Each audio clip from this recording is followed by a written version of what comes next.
promise to protect you from harm. As winter turns to summer, as the days feel warmer, trust in me and I'll trust in you. Shine on, bright star. No, love's never far. No, there's always hope. No, you're not alone.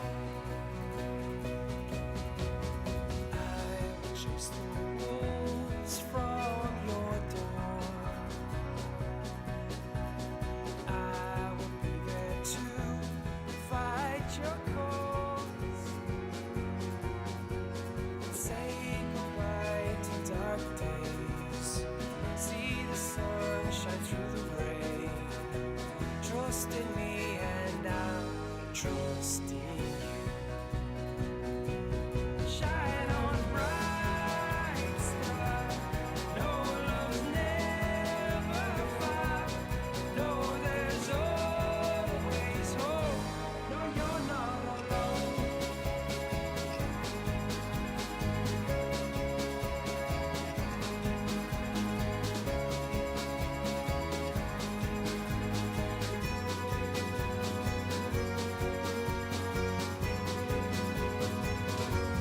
Shine on, bright star. No, love's never far. No, there's always hope. No, you're not alone.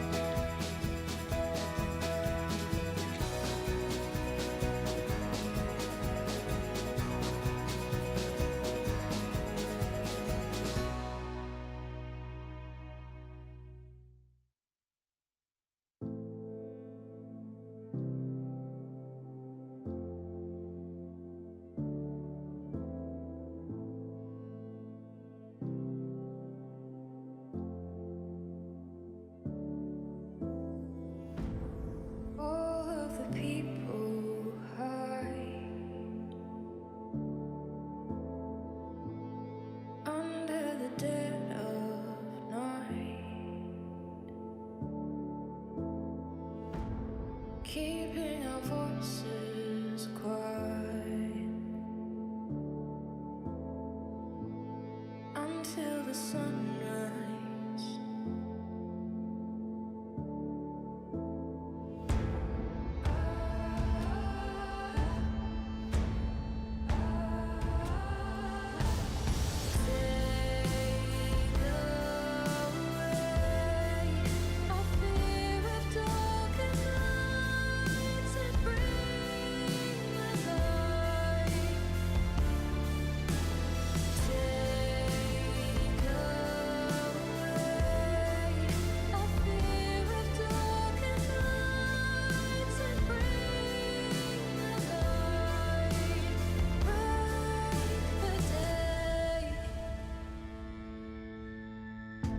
Sometimes the good will fall. Give up the fight and lose it all. But we'll keep our voices quiet until the sunrise.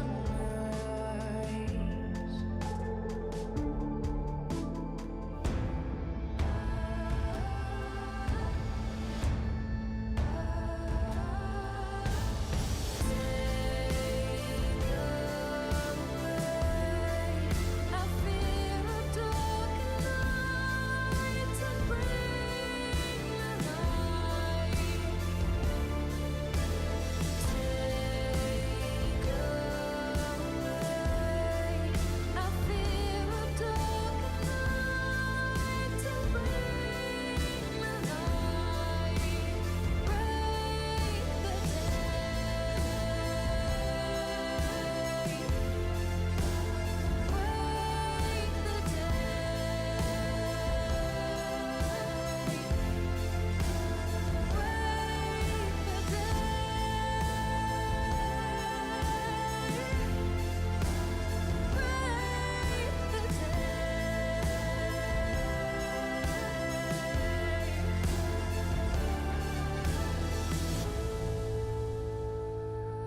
but you let me go. And now our story's over. Ain't it funny how I really don't mind? Don't wanna be with ya, believe me, it's true. I've never been better since I left you. I don't wanna see ya, you know that it's true. This time I mean it, I'm done and we're through. Don't waste my time, you'll never be mine. I'm moving on, I gotta be strong. I don't want you back, I'm better than that. I'm moving on, so goodbye, so long.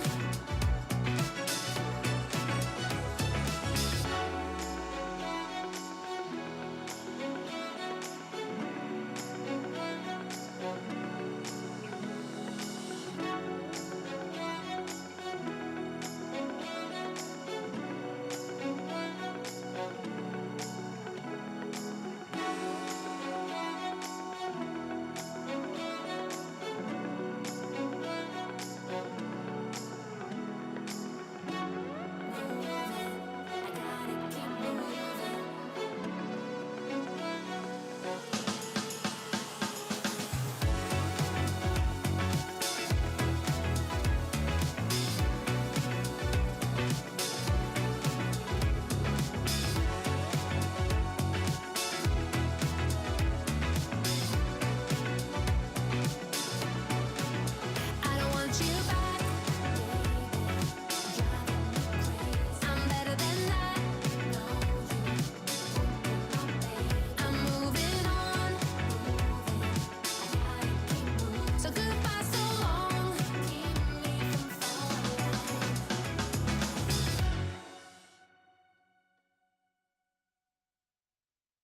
I'm no immortal, but my fire will never die.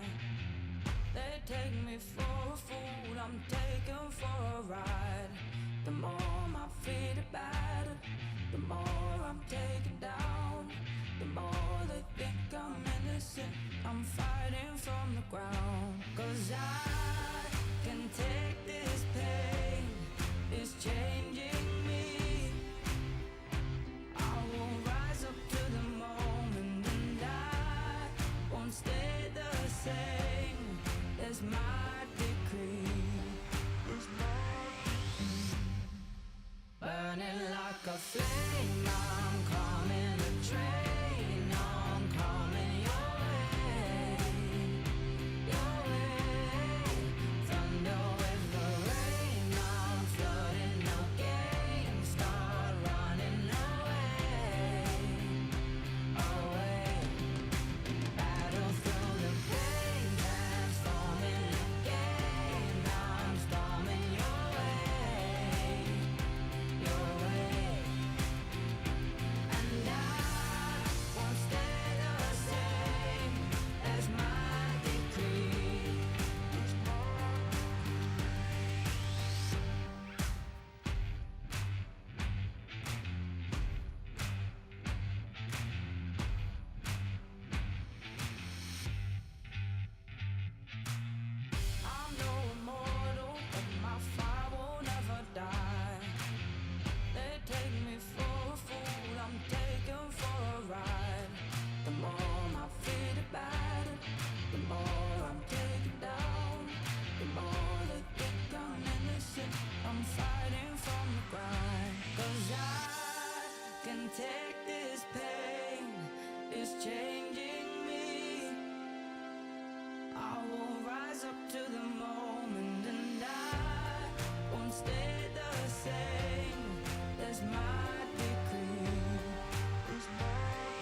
just love the comfort of bed. Maybe I didn't really hear what you said. I couldn't tell you what the time is, no way. I wonder if I'll get away with it today. Nobody's gonna get it from me, so I gotta get it myself. You know about the I've gotta go, can't be late.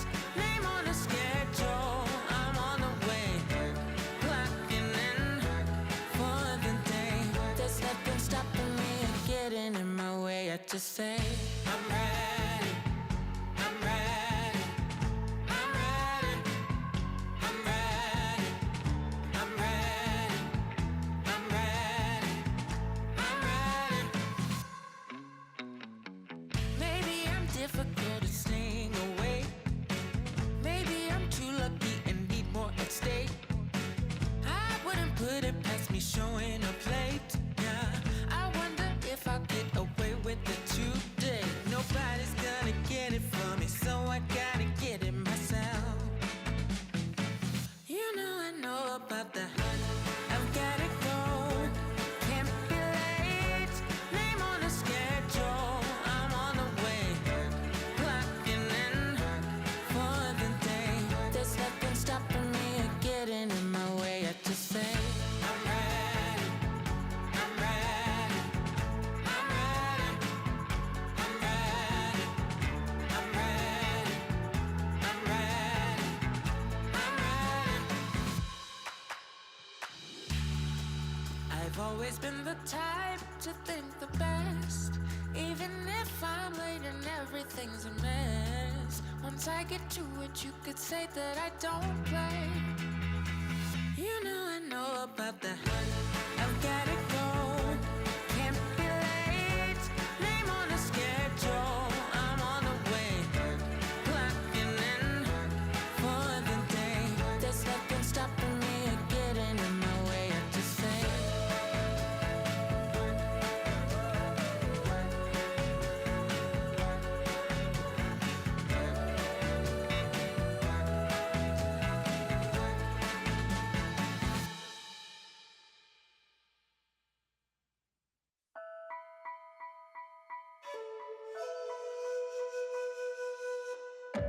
Always thought that you were safest left behind your walls.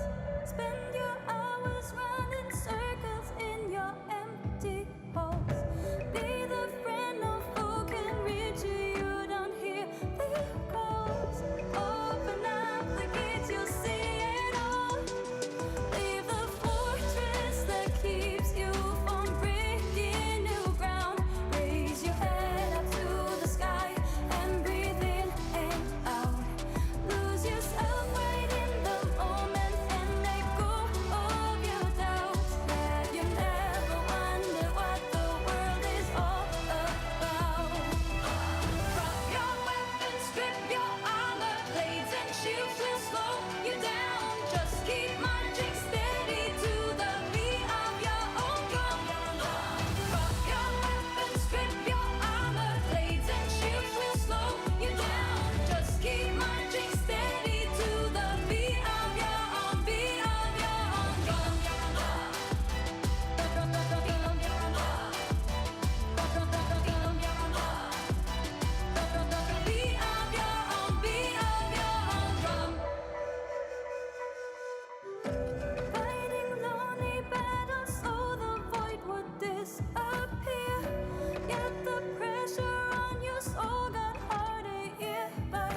keep on turning it up. Yeah, you're throwing me looks from across the room. Gotta have it, have it. Ooh, this is not what I do. Something special about you, drawing me in like a magnet, magnet. I see it in your eyes, it's got me. I still try to pull myself away, yeah, but I can't help it when every single thing you do is magic. It feels like magic. I can't help it when every single thing you do is magic. It feels like magic. Ha, ha, ha, ha. Ooh, I've been trying my best to break out of your spell. Can't figure out what you're up to, up to. But ooh, as far as I feel, all your magic is real, and I couldn't escape if I want to, want to. 'Cause I see it in your eyes, it's got me. I still try to pull myself away, yeah, but I can't help it when every single thing you do is magic. It feels like magic. I can't help it when every single thing you do is magic. It feels like magic. So give me your love, give me your time, show me your magic on the floor tonight. Give me your love, give me your time, show me your magic on the floor tonight.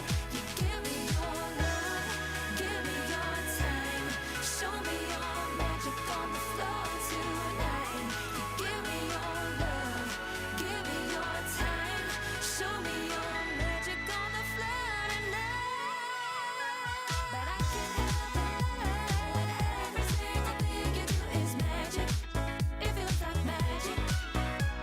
I can't help it when every single thing you do is magic. It feels like magic. But I can't help it when every single thing you do is magic. It feels like magic, baby. I can't help it when every single thing you do is magic. It feels like magic.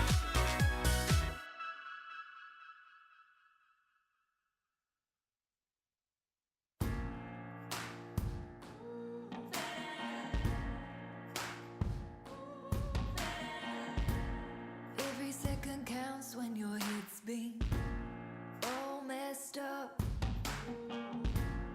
Every second chance is a blessing when you've given up, hoping.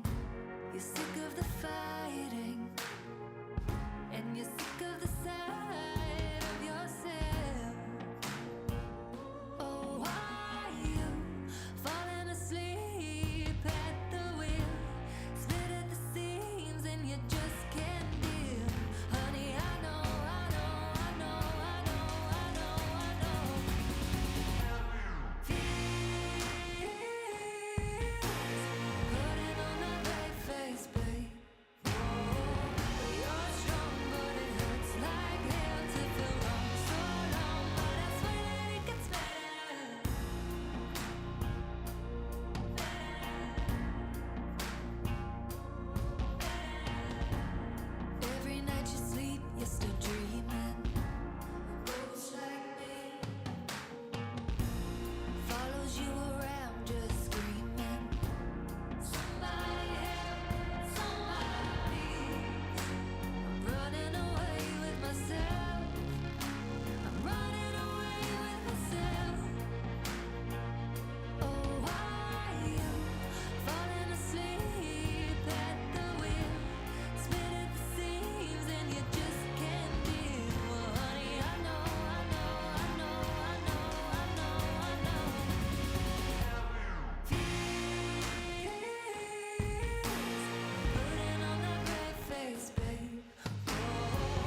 not feel like you're gonna make it through, I promise you'll be okay. Whenever things get you down, feel some blue, tomorrow is a new day. Step with intention and always speak your truth. Nobody should say different. If someone's in your way, then you must push through. Only you who can do this. Climb up the mountain, reach for the top. Talk yourself up, no one has what you've got. For when it's forgotten, you can say, yes I can, I'm gonna do it. Nothing's stopping me, there's nothing to it. I can, I will, I am, I believe. Yes I can. You may not feel like you're gonna make it through, I promise you'll be okay. Whenever things get you down, feel so blue, tomorrow is a new day. Step with intention and always speak your truth. Nobody should say different. If someone's in your way, then you must push through. Only you who can do this. Climb up the mountain, reach for the top.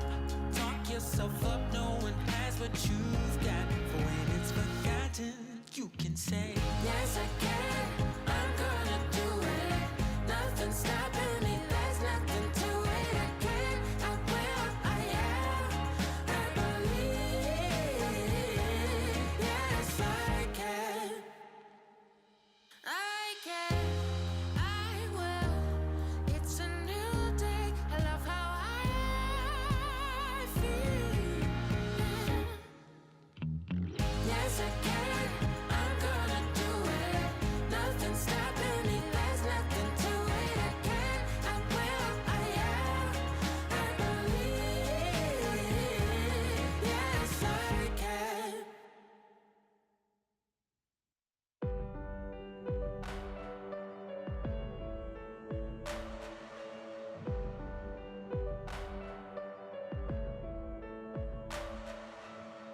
They said we never get anywhere, anywhere. Standing together now, we'll make it there, make it there. Don't they know that this is our time? Don't they know that this is our time to rise? Yeah, we will never fall, we will never fall, we'll risk it all. And in the darkest hour, we'll be counting on this miracle. Yeah, we will never fall, we will never fall, we're standing tall. And in the darkest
you're standing there, the first night that we met. You tried to look as though you hadn't seen me yet, but I can see right through you. Your blood is cold but mine too, yeah. You're playing games to which I rolled the rules, pretending that you were as likely to forget.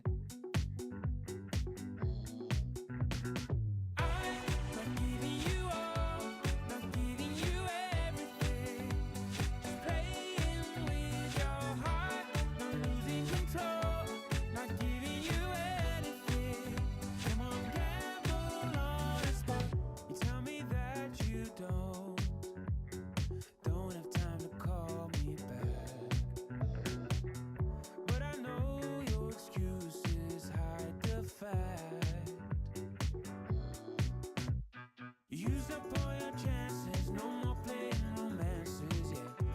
I'll hold the boat with which you will be screwed. You can push me, but I'll always play attack. I'm not giving you all, not giving you everything.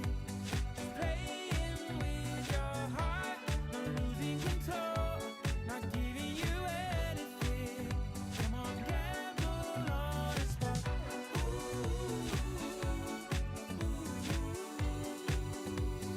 Gamble on a spot.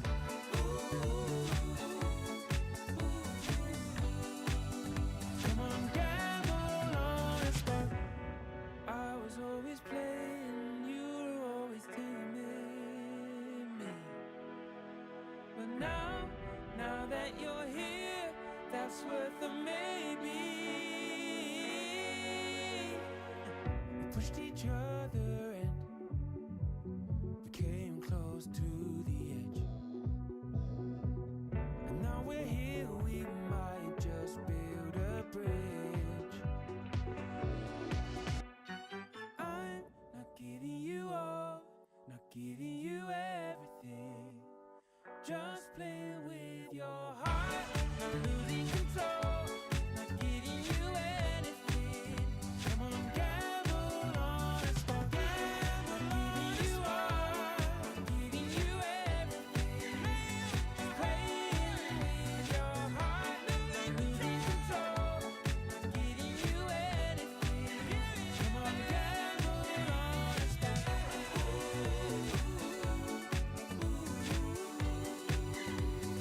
Gamble on a spot. Just play with your heart. Come on, gamble on a spot.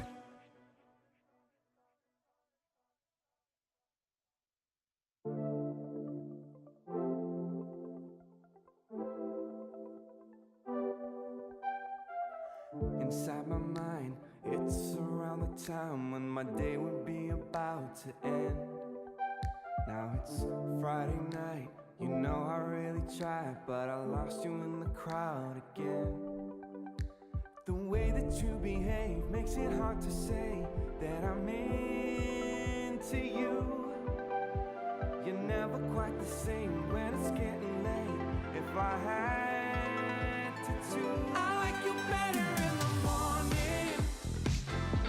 I like you when the sun shines through your hair. I like you better in the morning, when you don't have to act like you don't care. Why you do me so wrong when daylight is gone? It's like I haven't met you yet. I like you better in the morning. I like you when the sun shines through your hair. All alone, inside at home, never pull me when I hold your hand. Now I tag along, trying to hold on, 'cause you feel like running wild again.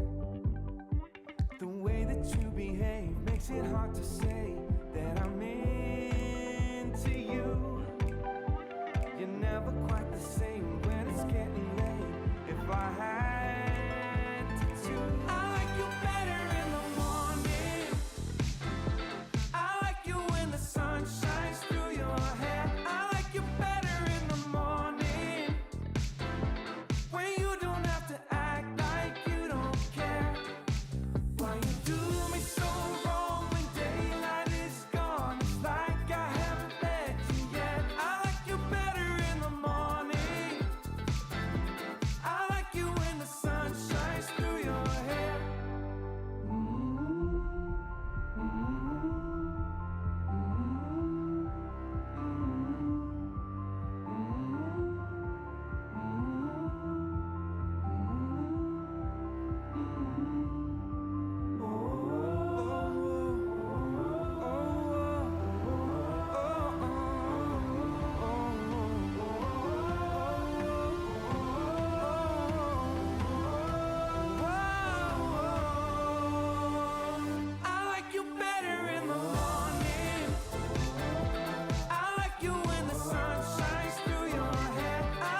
start.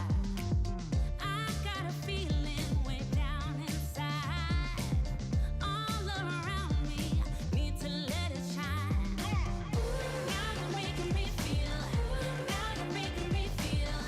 Now you're making me feel like every little thing is gonna be alright. Now you're making me feel. Now you're making me feel. Now you're making me feel like every little thing is gonna be alright. Like every little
tell me everything is alright.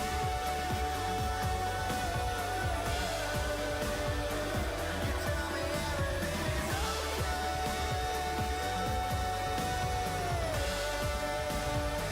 You tell me everything is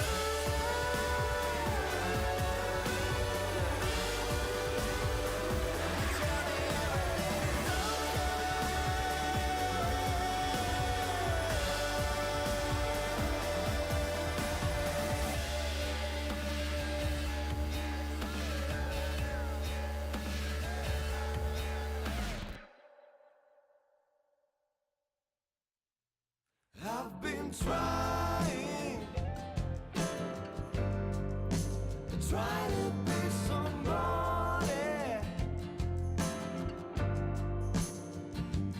I've been crying,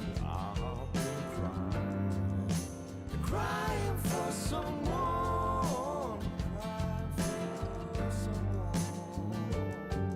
If you know what I'm talking about, when you try to do your best, bringing love and music to the world, instead of fighting it again and again. I've been trying to be somebody. I've been crying, crying for someone, You should know what it's all about. Now we need to make the biggest change. Bring back the blue sky to the world, and let the grass grow wide again and again. We all need a better place to live. I've been trying, try to be somebody, trying to be somebody. I've been crying, crying for someone, crying for someone.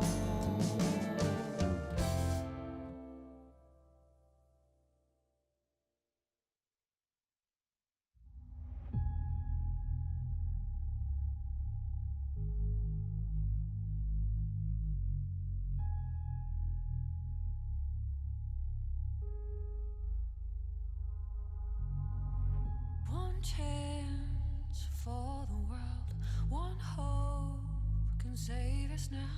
Our time for history. Brave hearts will win the day. Run strong all the way. It's time for you and me, 'cause nothing can hold us down. On the ground, nothing can hold us down. On the ground, we can be heroes.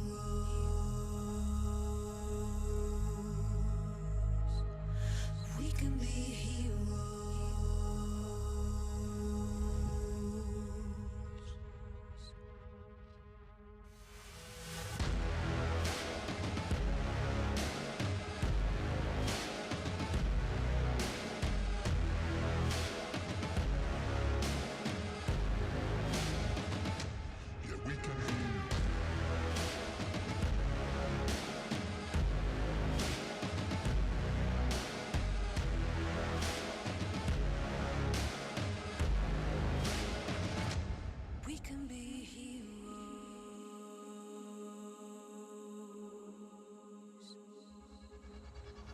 Step up, take it on.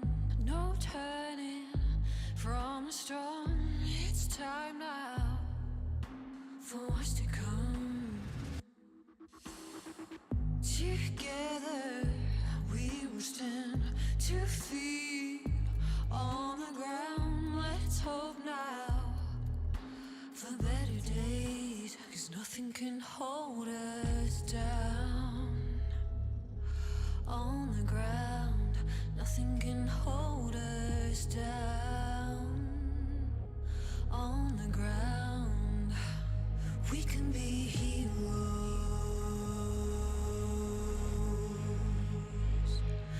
We can be heroes.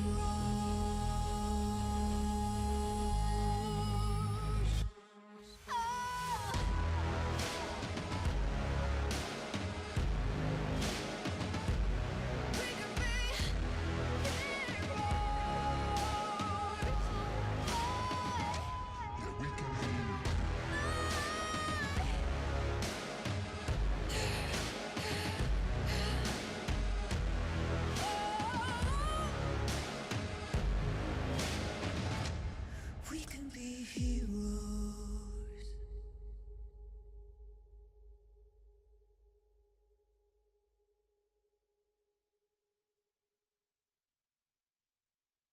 Some years ago, I lived a hard life, but sunlight burst a ray through those clouds. We finally seen the back of those gray days. Please let the summer back to stay, and hold a sunburn in your hands. Don't let him sing too sweet, for too soon the summer sun will in winter sleep. And hold a sunburn in your hands. Don't let him sing too sweet, for too soon the summer sun will in winter sleep. You found yourself on the road, inside your winter coat, but leave your troubles behind for now. You wrap yourself in a boat and hide away from it all, but let the sun burn in your heart. Hold the sunburn in your hands. Don't let it sing too sweet, for too soon the summer sun will in winter sleep. Hold the sunburn in your hands. Don't let it sing too sweet, for too soon the summer sun will in winter sleep.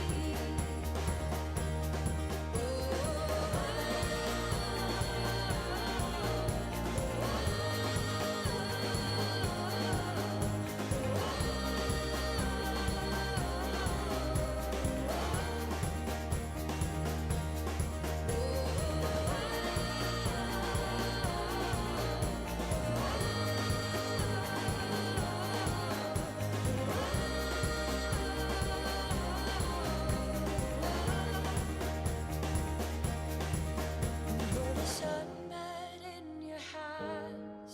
Don't let him sing too sweet, for too soon the summer sun will in winter sleep.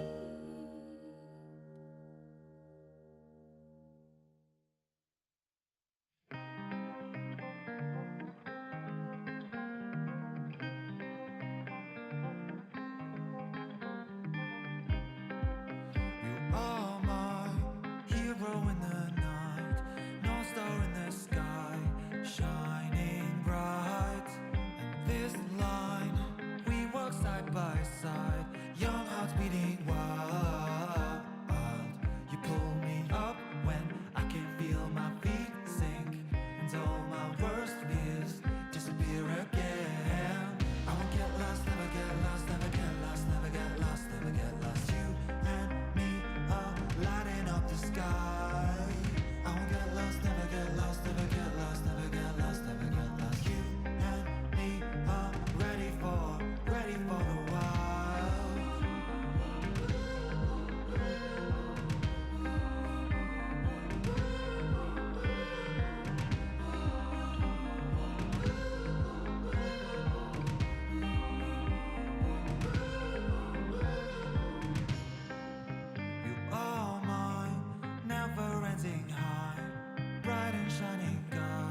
ease my mind. You pull me up when I can feel my feet sink, and all my worst fears disappear again. I won't get lost, never get lost, never get lost, never get lost, never get lost. You and me are lighting up the sky. I won't get lost, never get lost, never get lost, never get lost, never get lost. You and me are ready for the wild. Lights in the sky, shining bright. 1,000,000 lights in the sky, but you're mine. 1,000,000 lights in the sky, shining bright. 1,000,000 lights in the sky, but you're mine.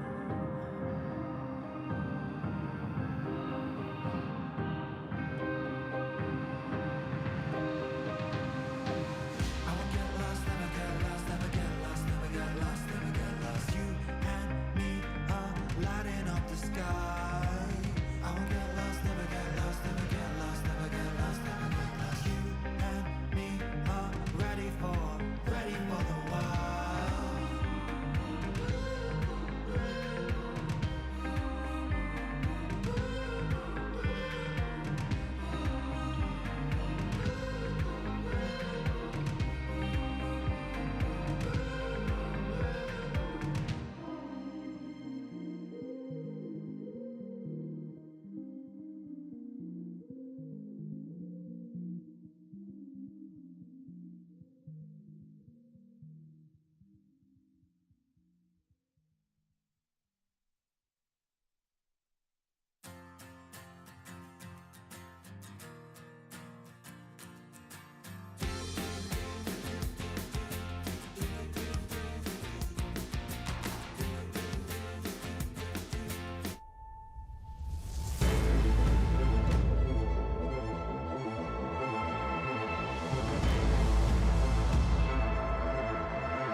Welcome, one and all, to the LPL. We are in to our final 3 games of the playoffs. I am Just Oisin. I am joined by the absolutely illustrious Lyric, and we're going to be bringing you today's winners final. It is Top Esports versus JDG, and Lyric, the more things change, the more they stay the same. It's 2020 all over again, man. It is. We have a great matchup upon us today. The rivalry, the old camaraderie with people like 369 moving teams. I'm jealous that you get to stand up and I have to sit down because my desk doesn't go that high. That's gonna be a fun day. It's going to be a very fun day. I was like, do I just bring the desk downwards then and just kind of like bring it back up? And I was like, no, that will take far too long and too much to kind of go on about it as such like that. But we are going to look at our bracket because we did have a game yesterday where honestly EDG just kind of slapped LNG. Yes, there was a game where LNG took, but other than that, it was just business for EDG. Yeah, sadly, the dream run wasn't able to continue. LNG, I mean, they did a great job, right? They outdid any of our expectations making it this far and are literally repeating the script of last year, now going into regionals. And right, if we're going off that script, you can expect to see LNG at Worlds, which will be crazy considering the season that they had. I mean, last year they had to go through RA and Team WE. This year it's looking more likely they'll have to go through V5 and RNG. So you know what? We'll figure it out. We'll see if that ends up kind of continuing in. But of course, EDG now put themselves into the losers bracket. They are obviously 1 game away from the finals. They will play the loser of today. And again, there's no easy opponents. I think this is for the first time in a very long while. We're not having a very obvious favorite coming into the last few games of the split. No, definitely no obvious favorite. Today's matchup going to be so hard to call. And you hit on it earlier, right? We've seen these two teams play before. I mean, we've seen them play many times, but we've seen this level of a rivalry be there before. 2020, spring, JDG versus TES in the grand final, goes to 5 games. JDG win. Summer, it is the same thing once again. But that time, Top Esports were able to take it. Yeah, I mean, if you look at a sense of nostalgia as we have it down below, it's you got Unite and Jackie Love on one side, Yagao and Kanavi. We didn't even put it on the graphic because there's not enough space, but 369 changing sides, going from the top esports side of the rivalry now onto the JDG. So it's going to be a bit of a curious one. And of course, we can look back fondly at some of those clips and think about how that rivalry ended up going for the entirety of 2020. Esports. And they know it. They've found Yagao. He doesn't have Zonyas from the last play. Has to flash away as well. Stolen ulti from Knight as a cosmic fight. Jumps onto 4. The bullet time set up. 2-man knock up here. Onto Jackie Love, onto 369. Can they find it? Because JDG may have found the miracle with Lumao's ulti. And that's exactly that. All of a sudden, back in the mate. JDG have fought against all odds to rise to this throne. They leave a trail of their enemies behind them. They will now pick up the crown as the last defense comes through. All they have to do is hit the Nexus, and they've done it. The new king to the LPL. All hail JDG, your 2020 spring champions. Top it off. We've got another fight on our hands here. Yu Yan just steps forward to try and get the marks onto Zoom. Gonna see the solar flare, but in goes the Renekton, gets a stun down and a Dawning Shadow to finish it off. Knight wants some more kills for himself. The Culling to finish off a double kill, and Top Esports, this is their match. It's JDG now that are on the objective. Looking to burn this one down as Dracula gets onto Lumao, who's incredibly low. Kanavi falls, his ult wasn't available, and it's gonna be Top Esports winning out the fight. Top Esports winning out the series as they take Elder. A stun through onto Yagao, and it's 369 to finish the fight. Exactly, these players. What a year. What a rivalry as well. And it just feels like these two teams, they were set up for so much success. And of course, I think Top Esports kind of kept towards the upper echelons. JDG had a little bit of a slump, but they bounced right back. Oh, yeah, right. Again, it was so close. And both of those series in 2020 were defined by, like, key plays in spring. It was the Lumao with, like, a crazy Bard ult to be able to bring that series home. Insane. And then in summer, it was Knight Syndra, huge scout of the week, like, from inside the Dragon Pit that JDG didn't even see coming. Yeah, I mean, like, you see some of those clips. That's only a couple of the clips from 2020, of course, and we're going to be very excited to maybe see a repeat of that. We potentially have 2 of these matchups in this particular playoffs because we've got today, and maybe if they both, whoever loses today goes back into the finals, they can get a rematch. We'll obviously have to wait and see. But looking between these two rivalries, the all-time head-to-head, it is Top Esports favored, but like we said, the fact that they've even played each other up to, 13 series is kind of insane, considering how recent these orgs have really kind of come to the forefront of the LPL. It is crazy, right? And heck, this isn't even counting like some of the series they've had and outside tournaments like the Masia Cup, NEST, all these other series that they have played. But those are the ones that matter. Top Esports have come out ahead more often than not. And even like looking, Top Esports obviously are the #1 seed, but JDG were able to beat them out in the regular series, in the regular season this split. So I think it'll still be extremely competitive coming into today.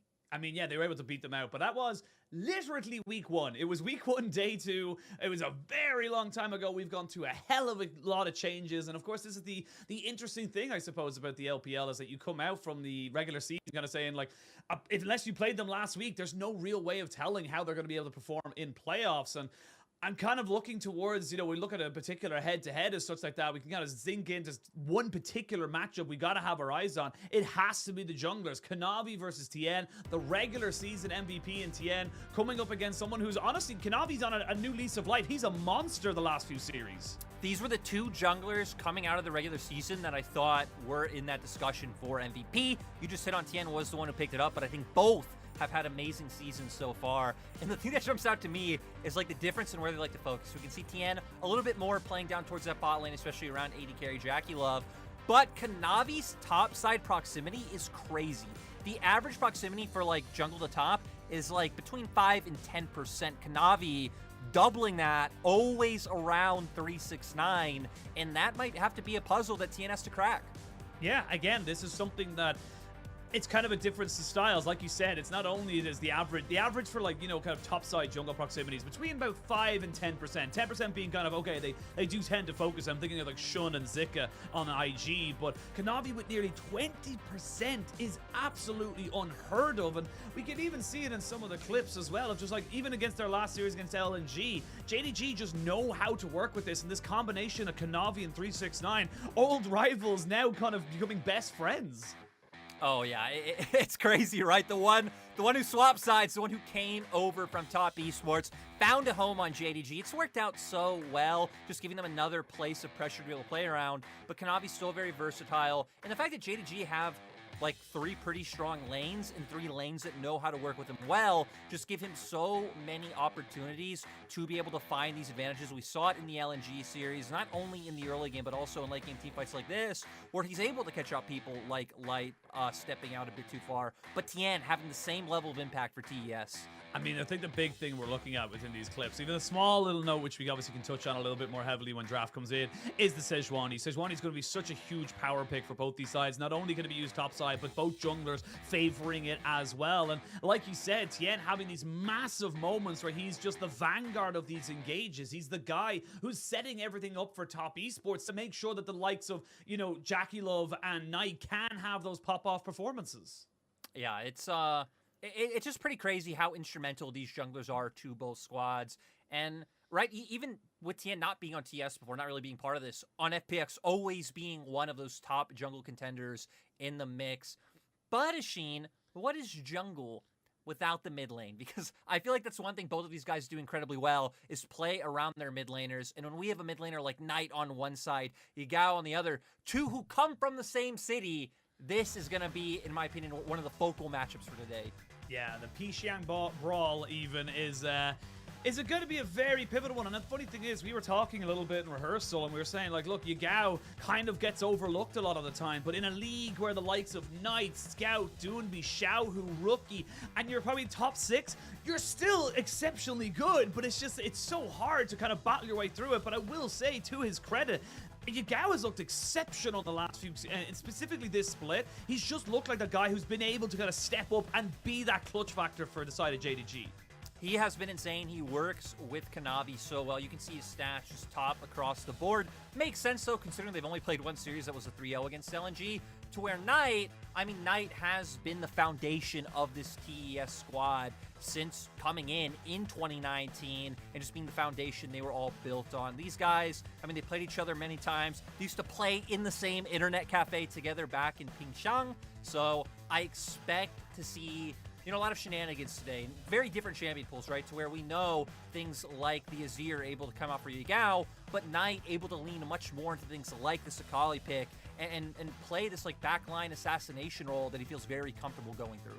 Yeah, it's funny as well for Yagao because we always think about Azir as like, a very safe, sit back, get the soldiers out and just kind of scale into the game. Not for Yagao. Yagao is not that kind of a person, not that kind of a player. He will make plays. We even saw in their last series against LNG, he found an opportunity on the Doonby, scooped him up, was able to get the kill and kind of create advantages from there. So I am very, very excited to see how that mid lane goes. And honestly, how the mid lane meta kind of develops because like you mentioned, very different champion pools, but will they have answers to each other? I think Knight definitely has answers coming in. I think Knight actually can play pretty much anything from what he's shown over his career. Yagao's the one who typically has a more like concentrated kind of small champion pool where he'll have 4 to 5 main champions that you know he's going to go to pretty much every game. And then maybe having 1 or 2 curveballs or niche picks. Things like the Zoe and the LeBlanc, right? Things that you've always known Yagao for, even when they're not meta, like per se right now, especially with the Zoe pick. If there's a situation where he could bring it out, he'll be able to. Yeah, absolutely. I think that's the best way we can kind of put it to is that both these both these mid laners will be able to do so much more in the situation that they're needed to do. And again, Yagao's been stepping up. I think Knight really, I think he started slow against JDG, but slowly but surely, specifically in that game 5, I remember his Talia ultimates being absolutely insane. His Akali game as well. His Akali game was monstrous. So this is a team that is going to be able to kind of rely on those pop-off performances. And we're going to have a look now and see what the English talent team thinks about coming into this particular game because it's a little bit more divided than we probably have been before. Definitely a bit more of an even split. You got some believers in the Top Esports mojo, specifically Munchables though. I will say to cover Munch, to cover him now before everyone starts looking for his head, he did specifically say the way for Top Esports to win is through the lower bracket. So he's still keeping true his word. I gotta say though, I'm actually surprised how many of us went the way of JDG. Coming into playoffs, I kind of predicted JDG to win the whole thing, so it kind of makes sense for me to go for them here.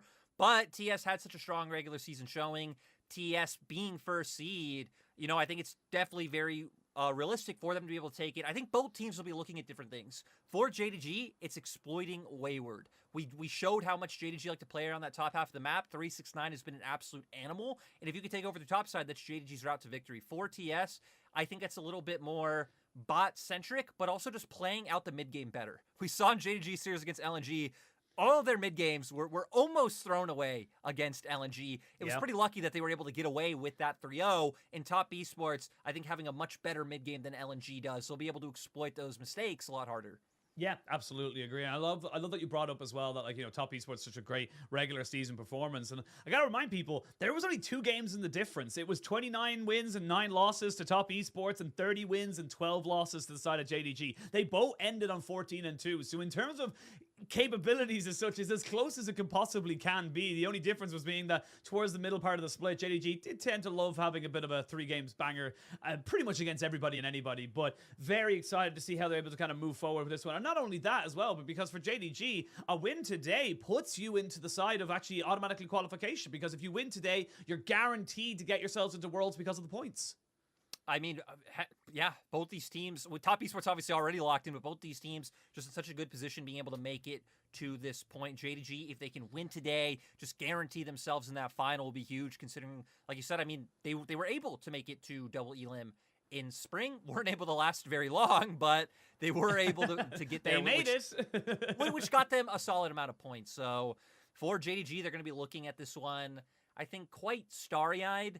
Will be interesting, like you said, though, if it's kind of a repeat of 2020 in the sense that, you know, let's say JDG win here today and then top esports have to make that lower bracket run, then they win finals. It's actually the same of JDG winning that first best of 5, TS able to come through.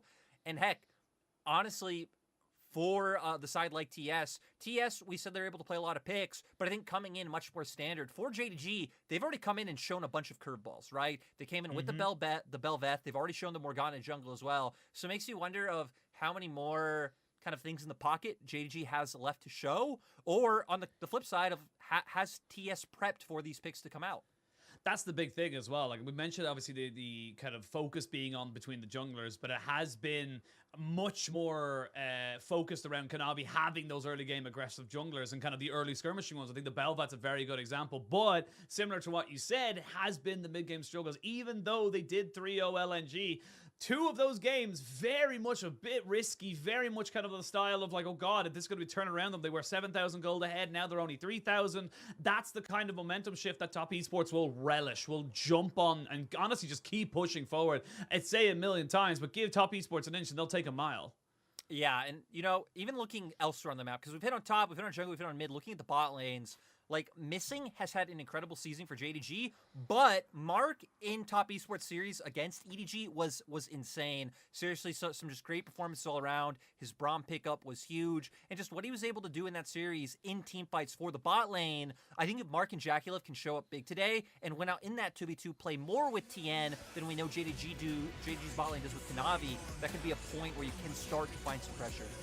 Yeah, I think that's the big thing as well, like you mentioned. It's going to be about what you can do on the side of top esports to contain this top side pressure from the side of JDG. And if JDG can just exploit the fact that, you know, if they are able to get those advantages, if they're able to kind of, you know, keep TN on the top side, then they're not playing to the top esports game plan of that bot lane to try and keep Jaculov relevant, like you mentioned. And I will say as well, for Missing, as we do see JDG coming onto the stage, he was part of the 2021 WE team that just heartbreakingly missed out on Worlds, so definitely great to see him kind of bouncing back from that and really trying his absolute best to make sure he gets back onto that stage, which in my opinion, he has deserved for so long.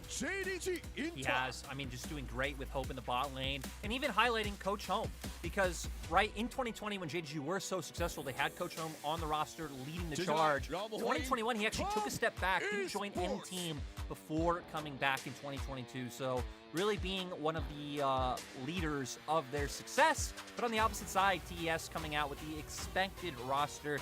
The only roster swaps we really ever saw in the regular season, right, was towards the end when Ching Tian came in for that last game.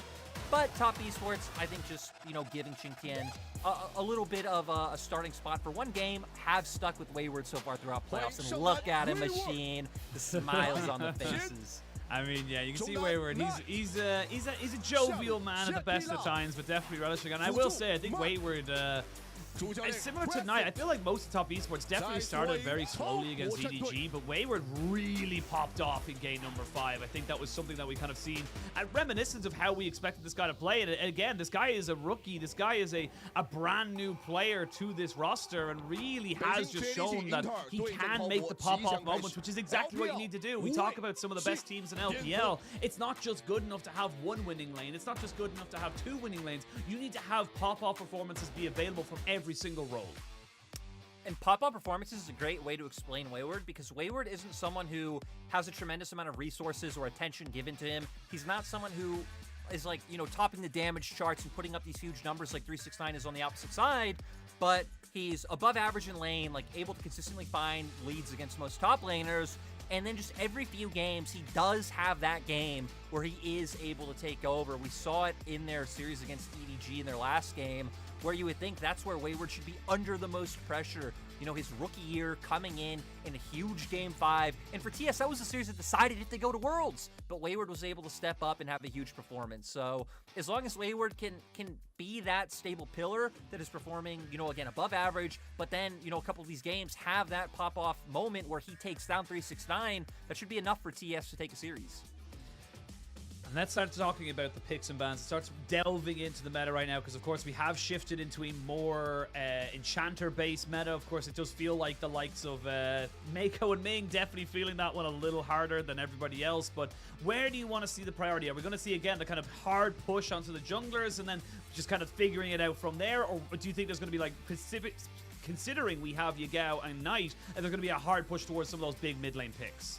Sadly, Sheen, I think this meta is very telegraphed, right? We're gonna see the picks battled over be either junglers or like Zeri and or like Yuumi and champions you can pair with Zeri, depending on what's banned. We expect to see things like the Vi taken off the table, maybe a Wukong or a Poppy that could like push something like a Yuumi or Zeri to that first pick status and getting a good pairing. But definitely mid laners, top laners taking a bit of a back seat. And I'd say the most interesting thing to come out of this playoffs is LNG really raising the value of Sejuani. Because coming into playoffs, Sejuani was pretty much only a top lane pick. LNG were the one exception playing it flex with jungle because of the unique champion pool that 2NB had in the mid lane. And other teams have started to pick it up and have started to use it as a flex as well. I love as we bring up the Sejuani, because not only are we seeing the Sejuani come back into a more meta pick, but we're also seeing the fact that the Renekton's creeping himself back into it. And of course, there is a bit of a weird stigma, in my opinion, about the Renekton. It feels like people kind of haven't looked at this champion in a very long while. Between the durability buffs, the Sunfire Aegis buffs, and just kind of buffs in general, he's actually picked up a... Nerfed, I was going to say, a lot of the big top laners, the big Gs, if you will, the Gwens, the Nars, and the Gragas's, he has crept himself back up into relevance.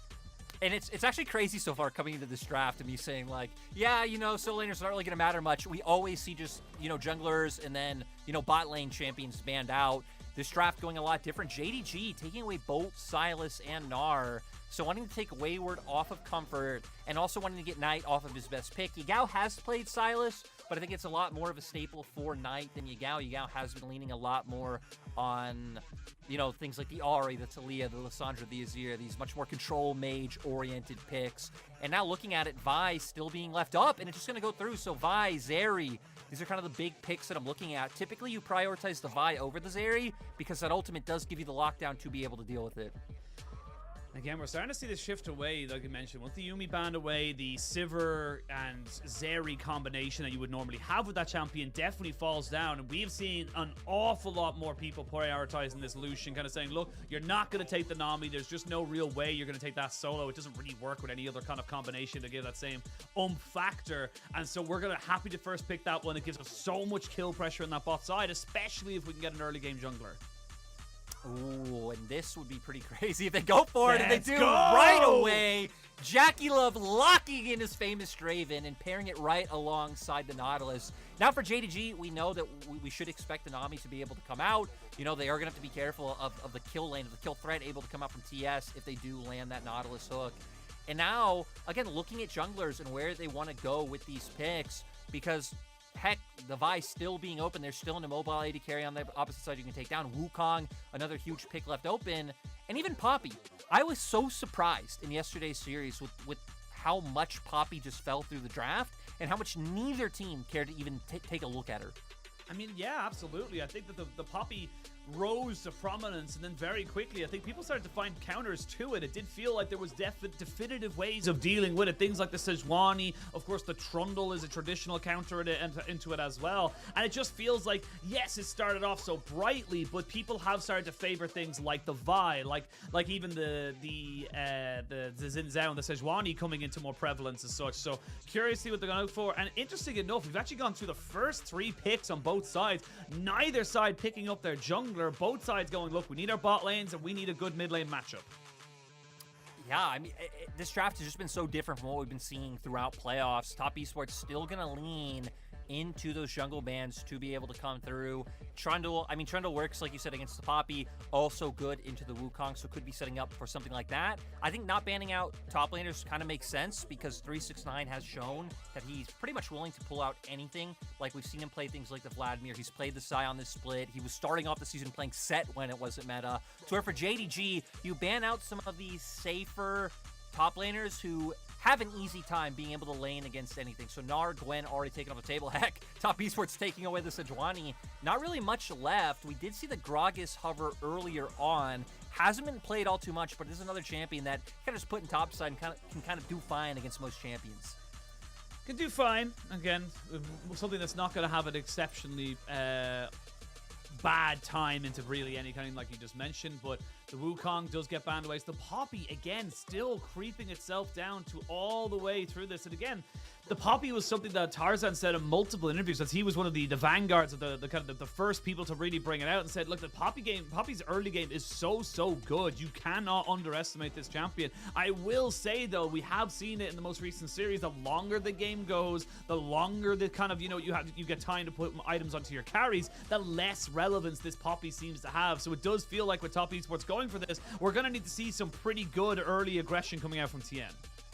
And now JDG having to go to the top side. Not many like blindable top laners left open. You have things like the Kennen, JDG. I mean, having AP mid laner wouldn't be all too bad to like index into double AP, but there's a lot of tanks on the opposite side so far. So JDG may be gonna want to go with some physical damage. And we highlighted that 369 has been willing to play a lot of obscure picks that not a lot of people typically see in the meta, both Sion and Set being those, and now the Sion going to be locked in, so having even more frontline. Pretty short range composition coming out from JDG, but tons of engage and all in.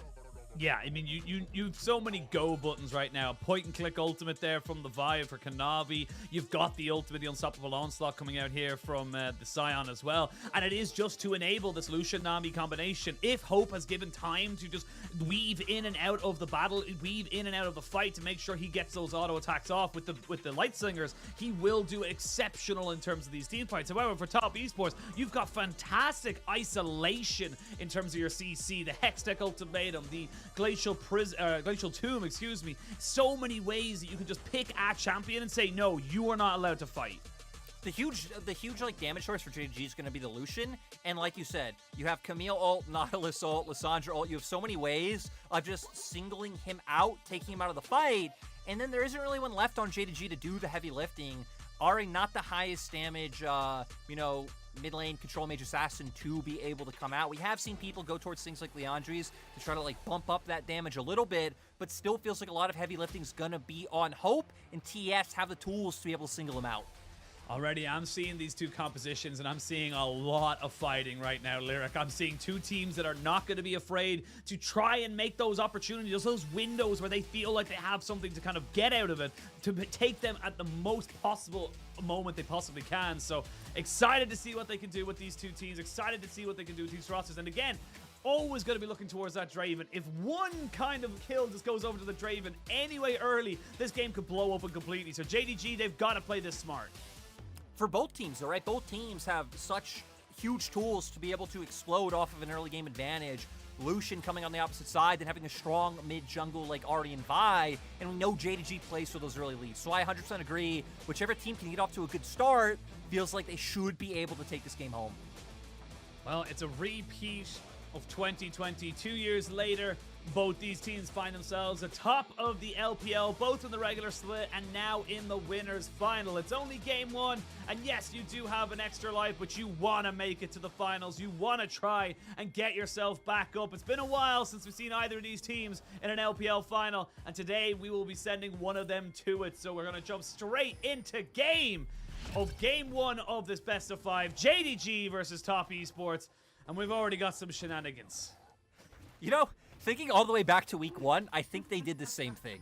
Good. Wayward's done this a few times with a few different top laners, but 369 is one of the ones who has chill vibes and is willing to match Wayward in the emote battles. But kind of taking a look across the runes we have coming in so far, nothing too unexpected, right? We have things like the first strike coming out on the Lucian, which has become standard, especially in matchups where you just can't dominate, to where you can take the pressy attack. And then Wayward going the same thing on the opposed side. You know, he's going to get a lot of value going for these trades with 369, being able to build up this gold and then getting that true damage later on will still be able to have a lot of impact. We can see now, it's actually interesting as well, because yes, we are seeing the Vi a lot more, but the thing with the Vi is, and probably actually, it's funny enough, I was actually talking to Vedius about this, he wasn't a huge fan of the Vi pick when it started off, because your clear is actually quite slow as the Vi to start off. You're not an exceptionally power farming jungler, unlike the Poppy, where you can see you take your Q first, you're able to take out most of those mini rates, and it is interesting to see the kind of priority being put in this champion, just because you have got a point-and-click CC. You have got, similar to a Nautilus ultimate, where you put yourself into a situation where you can say, cool, I can keep this person down and still have an impact. So you have to be a bit more creative with your pathing at the first clear. It's one of those champions where you just look at where the meta's at right now, right? I mean, look at both mid laners, right? Ahri, Lissandra. We typically have champions in the top lane, like the Gnar. Not these like huge damage dealers, so just having that point-click ultimate as Mark goes in. Mark does go in, he's going to get ignited, he gets flashed in, the cleanse, Jakilov! And Jakilov picks up first blood. We talked about this explosive bot lane, but I don't think we expected it this soon. I know, this was one of the win cons we had for Top Esports, was their bot lane being able to find this type of advantage. Mark was seriously a gangster in their last series against EDG, and showing up here today the same. I mean, you get both summoners out of Hope. You're not only just getting that, but it's just so much priority here. Now Kanavi puts himself into the brush and maybe just waiting for a couple more seconds for his Q to be back. They don't have level 3 here on the bot side, but they smelled that something was awry, so they backed themselves away. If they did die there, definitely would have been a bit of a bittersweet moment. But for JDG, this is disastrous. And again, like you said, it's just Mark saying, cool, level 2, go. Yeah, right. Instantly goes in, throws down with the hit of the passive. So Cleanse has to come out from Hope and then is able to get the hook as well. Jakilov following up with the flash just makes it so he is able to find that first blood. Serrated Durek already on the board against a longsword. So for Top Esports, I think having a pretty kind of easy path forward of just honing in on this bot lane, getting more vision placed down. We can already see them having bot side scuttle and still having that ward on the Raptor camp, and just enabling Jakilov to push this advantage home and start bringing Knight into the fold. I believe it was EDG in their first game against TES. We saw Scout just constantly making those plays on Lissandra towards bot lane, and now Knight is going to want to take a page out of that book. Again, just great single target CC is going to be the name of the game here for Top Esports. They're going to be able to find a champion, kill a champion, and without having a cleanse available to you for the next couple of minutes, this is going to be Top Esports' time to maybe put the pressure down, keep the foot on the throat. And why? Because they can. If they can, they do. And that's exactly what you're going to see Top Esports going for here. The dash has already been used by Hope, but they know the TN is here because they had a ward, but now Hope is going to be dying, and you're going to see this a hell of a lot more times here on JDG's side. Top Esports just starting exactly how they meant to go on. It's just hard, right? Once you find the kill, you're able to get the way pushed in. Is he down now? Kind of zoned out. Should be fine, but Knight might be thinking he can go for something a little bit more. There's the Ring of Frost into the hook, and oh my lord, what is this aggression lyric? JDG just don't know where they're going. No, JDG not really having an avenue they can fight around. Right now, Kanavi playing with fire a little bit. Looks like he might manage to use Raptors in the end because the bot lane is there, but 369 maybe trying to find this kill on Wayward. It's difficult. He really would need to get the full decimating smash out before he'd have a real chance of taking him out. But still trying to keep the pressure down as the Scion. Of course, the matchup in this doesn't really start turning until you get to that level 6 and even 9, to be perfectly honest, for the Camille, where she finally gets her first item or two and is able to kind of, split push like a menace. But now Knight putting himself now towards this bot side saying, hey, look, I might not have mana or level 6, but you can't walk forward. You don't have flash here on Hope. No, still angling around, but Kanavi knowing not really too much opportunity around top side, has to just cover for his bottom lane.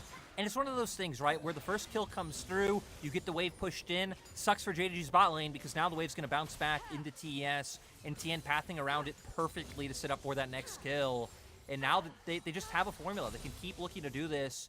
You move to what JDG could do. Now with 6 is coming on the board for mid lane, it's a little bit hard to look towards that mid lane for a gank because Knight does have that ultimate to buy some time and keep himself safe. Top lane may be an avenue, but getting your Scion ahead doesn't really do too much. It feels like all you can do is try to counteract the aggression that TN's put towards that bot lane. But look at JackeyLove. He's already so close to his first mythic.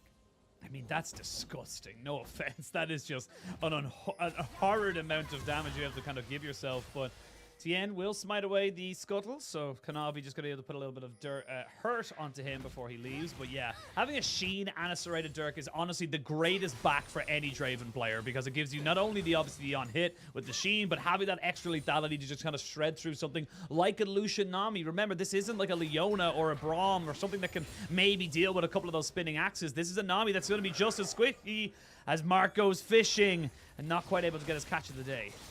Yeah, half the components for the Essence Reaver, half of the items for the Eclipse already online. Mark and JackeyLove able to just keep up this pressure so far. Looks like for the side of JDG, they have accepted pivoting a little bit towards top side where they have gotten a control ward down just to make sure no shenanigans go through, but quickly realizing, hey, we don't see Knight on the map. I did just walk into the topside jungle as Kanavi, so we know where TN is. So nice reset coming out from JDG, realizing where top esports are. It looks like TS now might force their way into contesting this red buff. I mean, they're going to look for it. Again, this is something that we've seen a more of an adaptation. It's no longer about the early dragons because they're not really something you can take anymore. So when you have got this early pressure, it's more about taking away these buffs. It's more about delaying that level 6 coming out from the jungler. Because again, we talked about it for Kanavi. You've got that cease and desist. It's a huge power spike for the Vi to be able to just kind of point and click, find somebody and kill them. But if you're delayed from it, those opportunities kind of dwindle away. They really do. And it feels like it's so hard right now for JDG to break the formation that TS has set on the map. TS just going to outright go for an early Drake right now and realize they have all the pressure. They have such a good line of control wards in that bot side to spot out if the bot lane or jungle would be able to come through. So this will just be a trade in the end. JDG can try and answer back with a Herald on top side because for TS, maybe don't even go contest. Maybe you do just hammer home on getting more plates for JackeyLove's Draven. I mean, it makes a lot of sense. This is kind of top esports saying to JDG, cool, you play towards topside, but you have a Scion. That is a 3,700 gold. My lord, he is 1,300 gold ahead already. But again, it's just JDG saying, cool, you want to play topside? You know, we want to play topside, but top esports saying, fine, you have to play bot. You have to cover this because if you don't, we are just going to win. We are just going to be able to kill you time and time again. So curious to see what they're able to do for it. And again, look, they're just completely abandoning this. They're saying, look, we can't fight this. Level 6 for JackeyLove. We have to just kind of full force into this top side to try and salvage it. The good thing for them, if they decide to commit 369 down to the bot side, right, a lot easier for a Scion to be able to play out that 1v2 or potentially 1v3 than the Camille on the opposing side. Looks like JDG, though, are hoping to set up a play on the Camille because 369 has been sticking around for a while. So looks like they're going to overload top side of the map machine. Yeah, it's a bit risky, though. Wayward is still underneath his own tower, but they are going to get some plates here for Hope and Missing. There's going to be the Rift Herald dropped as well, so should just be a trade of towers. But remember, JDG, they've left bot lane on an island, so this is just kind of more and more farm and experience going over to the side of JackeyLove. They will get first turret, so it's a good reaction here into what was a losing situation on that bot lane, so shouldn't be able to take this on the next wave. They should be able to defend it with the Scion. So at the end of it all, JDG still trading up, but it doesn't feel great. They were at least able to also dodge out on the matchup, right? Because now, I mean, top side lane turret down. This shouldn't take too much for TS to be able to bring this turret down, right? Just commit man advantage, you know, one more time and have the pressure generated to be able to take it. So At the end of the day, you get first turret. You're still down in gold, but hopefully you can try and start dodging out on this Draven, who did just finish his Essence Reaver. Also, 369 was so patient, and JDG overall were so patient for that play on top side. I thought they were just going to pull the trigger with Kanavi's ultimate, but for JDG, now it feels like the plan might just be overloading parts of the map, dodging in on the Draven, and trying to find your pain points and your advantages that way.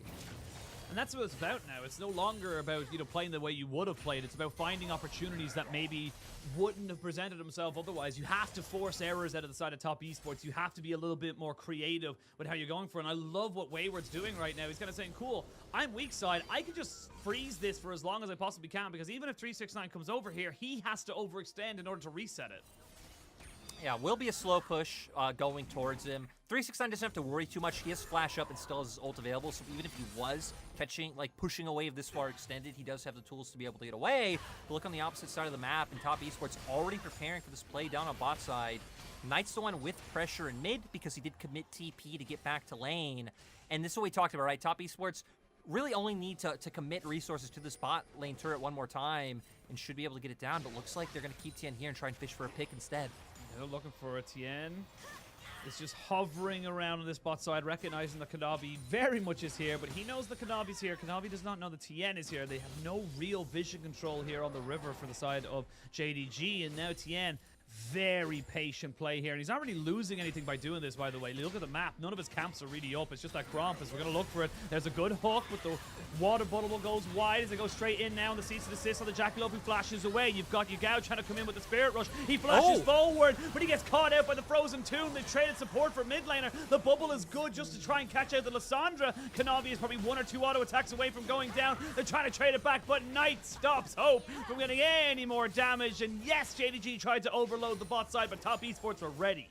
Top esports having the damage available, committing the same amount of resources. Knight was hovering the whole time, so it is going to turn into this bot lane turret, finally broken for the side of TS, and now just building on that gold lead that they've been sitting on. Yeah, 3,000 gold now coming into this one, and yes, 369's having a fine time up in top side, but not really the win condition you'd be thinking of when you think of this champion of the Scion. So have a look at the replay here, because Mark gets a great hook. It's just unfortunate he catches it onto the wall. I gotta say, though, the most important thing here is the fact that the culling doesn't connect onto Draven at all.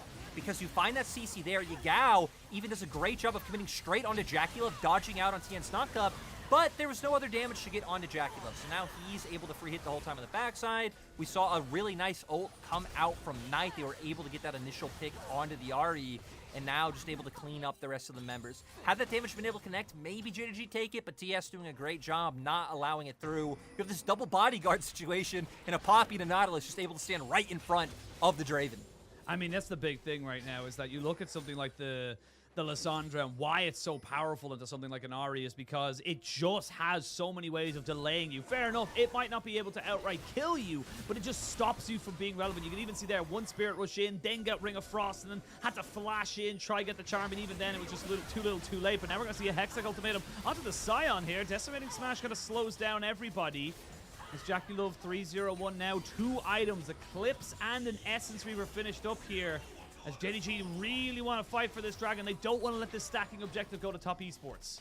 I'm kind of surprised that the Hextech Ultimatum was committed on the 369, but I feel like maybe the logic for TS is, because they have an item advantage, a full item advantage on AD carry right now, was that they feel more confident taking those front to backs and don't necessarily need to play this dive style onto the Lucian, because they know they have more DPS right now if a fight breaks out. But JDG, the ones with ultimates still available. Yeah, they've got ultimates available to them. Jackulov, no whirling death, and they're going to jump straight on top of him. This is the point-and-click CC. They charm him up, but can they take him out? Yes, they can! Shut down goes over to the side of Yagao as they take one more kill as well. This is going to be 3. It's a triple kill coming in for the side of JDG. They're trying to turn this one back. Wayward finally kills off the Ahri in the mid lane, but it's 3 for 1. JDG not dead yet.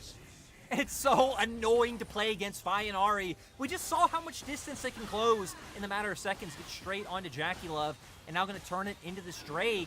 What was, a couple thousand gold lead before, slowly creeping back for JDG. Now both teams 1 dragon apiece. 1 dragon apiece, and what was a 3,000 gold lead down to about 1,500. But let's have a look at this. Like you mentioned, even a vision of this, they know this could happen, but Jackulov kind of gets a little bit baited by the ward there and goes for the auto attack, so they know they can cover the distance in time. They do it. He gets taken down. Lissandra ult doesn't come out onto Yagao until afterwards. And now the big damage dealer is down. Tien does a great job with that ulti to make sure no other members get taken off the board. And it opens up for Wayward to be able to find at least one kill for the side of TES.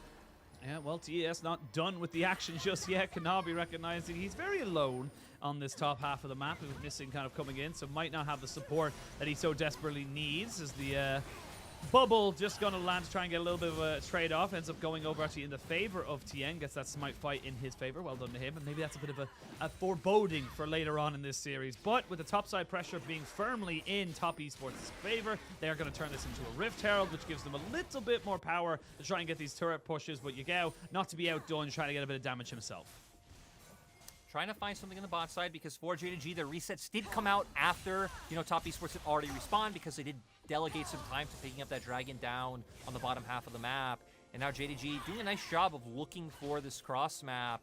TES, though, I mean, they have potential to just try and get some damage down onto mid when next wave does show up. And Tien doesn't even care about the next wave. No, he wants to fight. He's got to be careful. We talked about the burst that can come out from someone like a Lucian. Very, very powerful in those small little skirmishes. A smite comes out here as, ooh, nice. He's getting 1v1 right now, and he's got to be so careful. Never mind, he's dead. Kanavi finds the kill, and that is just such a rare error to see from Knight. Just overzealous, wanting to pick up that blue buff.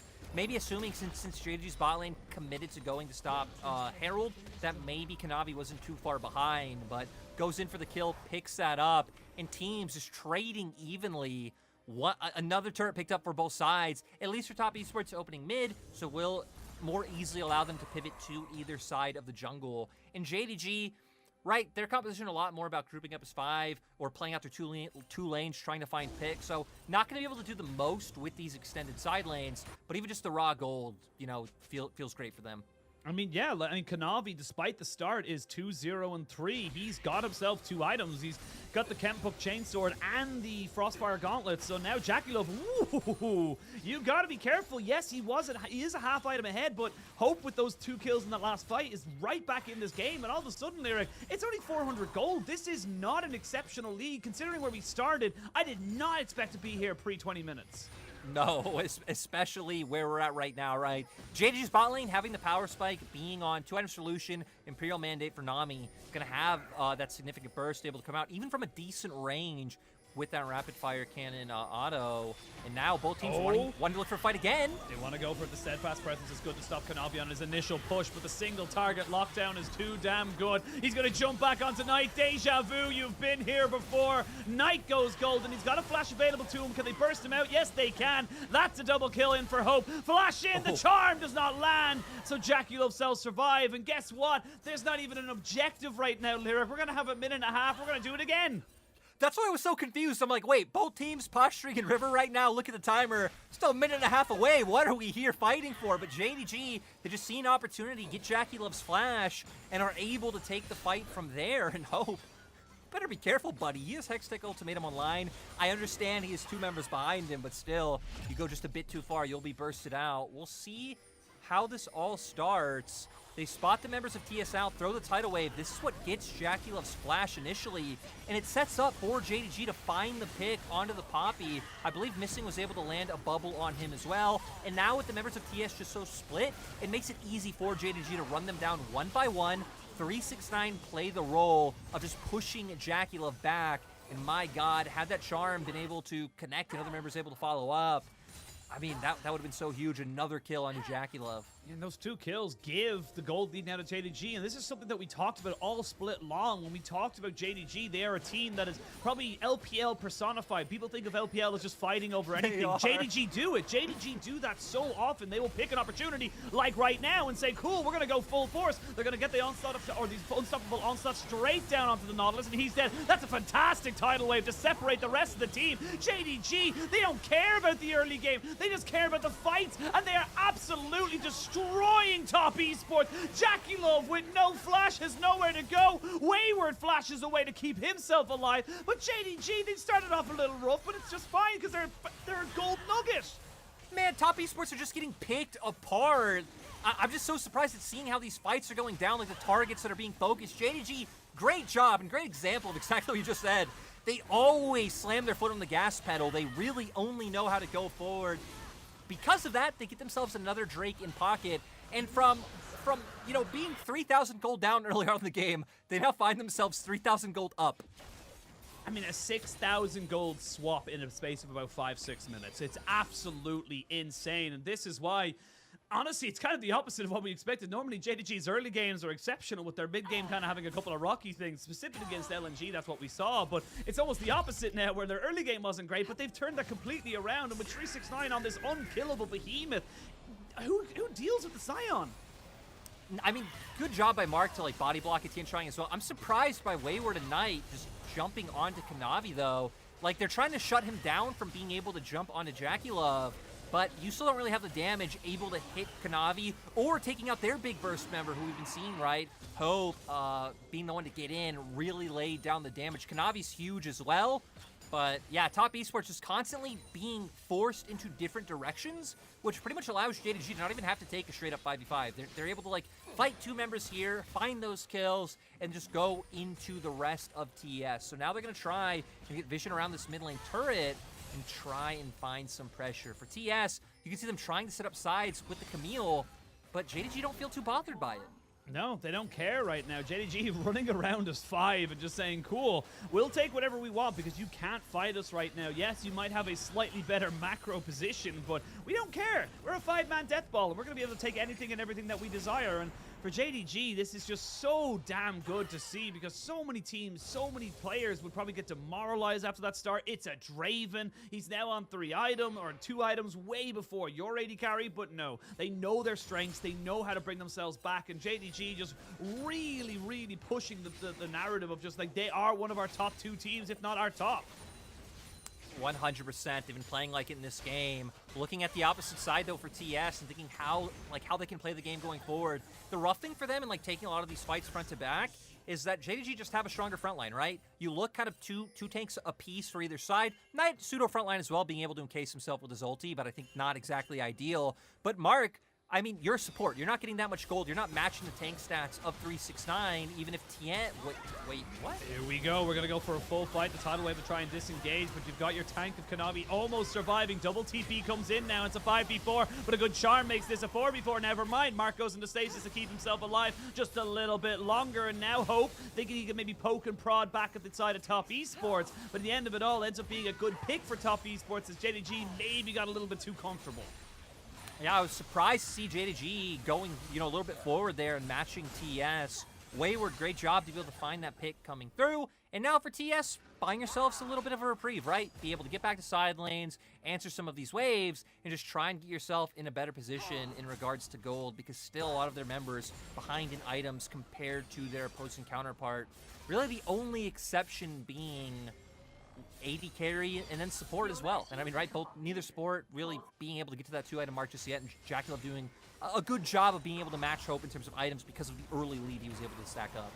Yeah, again, look, 369, 2 items. You actually nearly have a Frozen Heart now for Kanavi, so he's going to be, again, a super tank in that front line. 3 items picked up for Hope, so he's online with that IE. So right now, it does feel like Top Esports definitely on the back foot. Not by much, but it is still significant to feel. And I feel like the biggest difference, like you said, is going to be Tien with his Poppy not really having the same level of tankiness and mobility as something like Kanavi. So we'll wait to see where they want to go for. Just over a minute until the dragon spawns. They really would love to take this turret on the side of JDG, but Top Esports very well defended right now, and it's going to be about vision game. It feels like the fights are the big thing, and right now you can see it thanks to observers. They don't have much vision.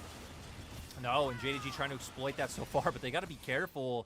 Another thing I want to highlight for the next fight is the fact that we said a lot of these fights kind of happening front to back, hitting front line. Jackie Love still not having LDR, went for Rapid Fire Cannon third instead. He could struggle at taking down members like 369, who's going in.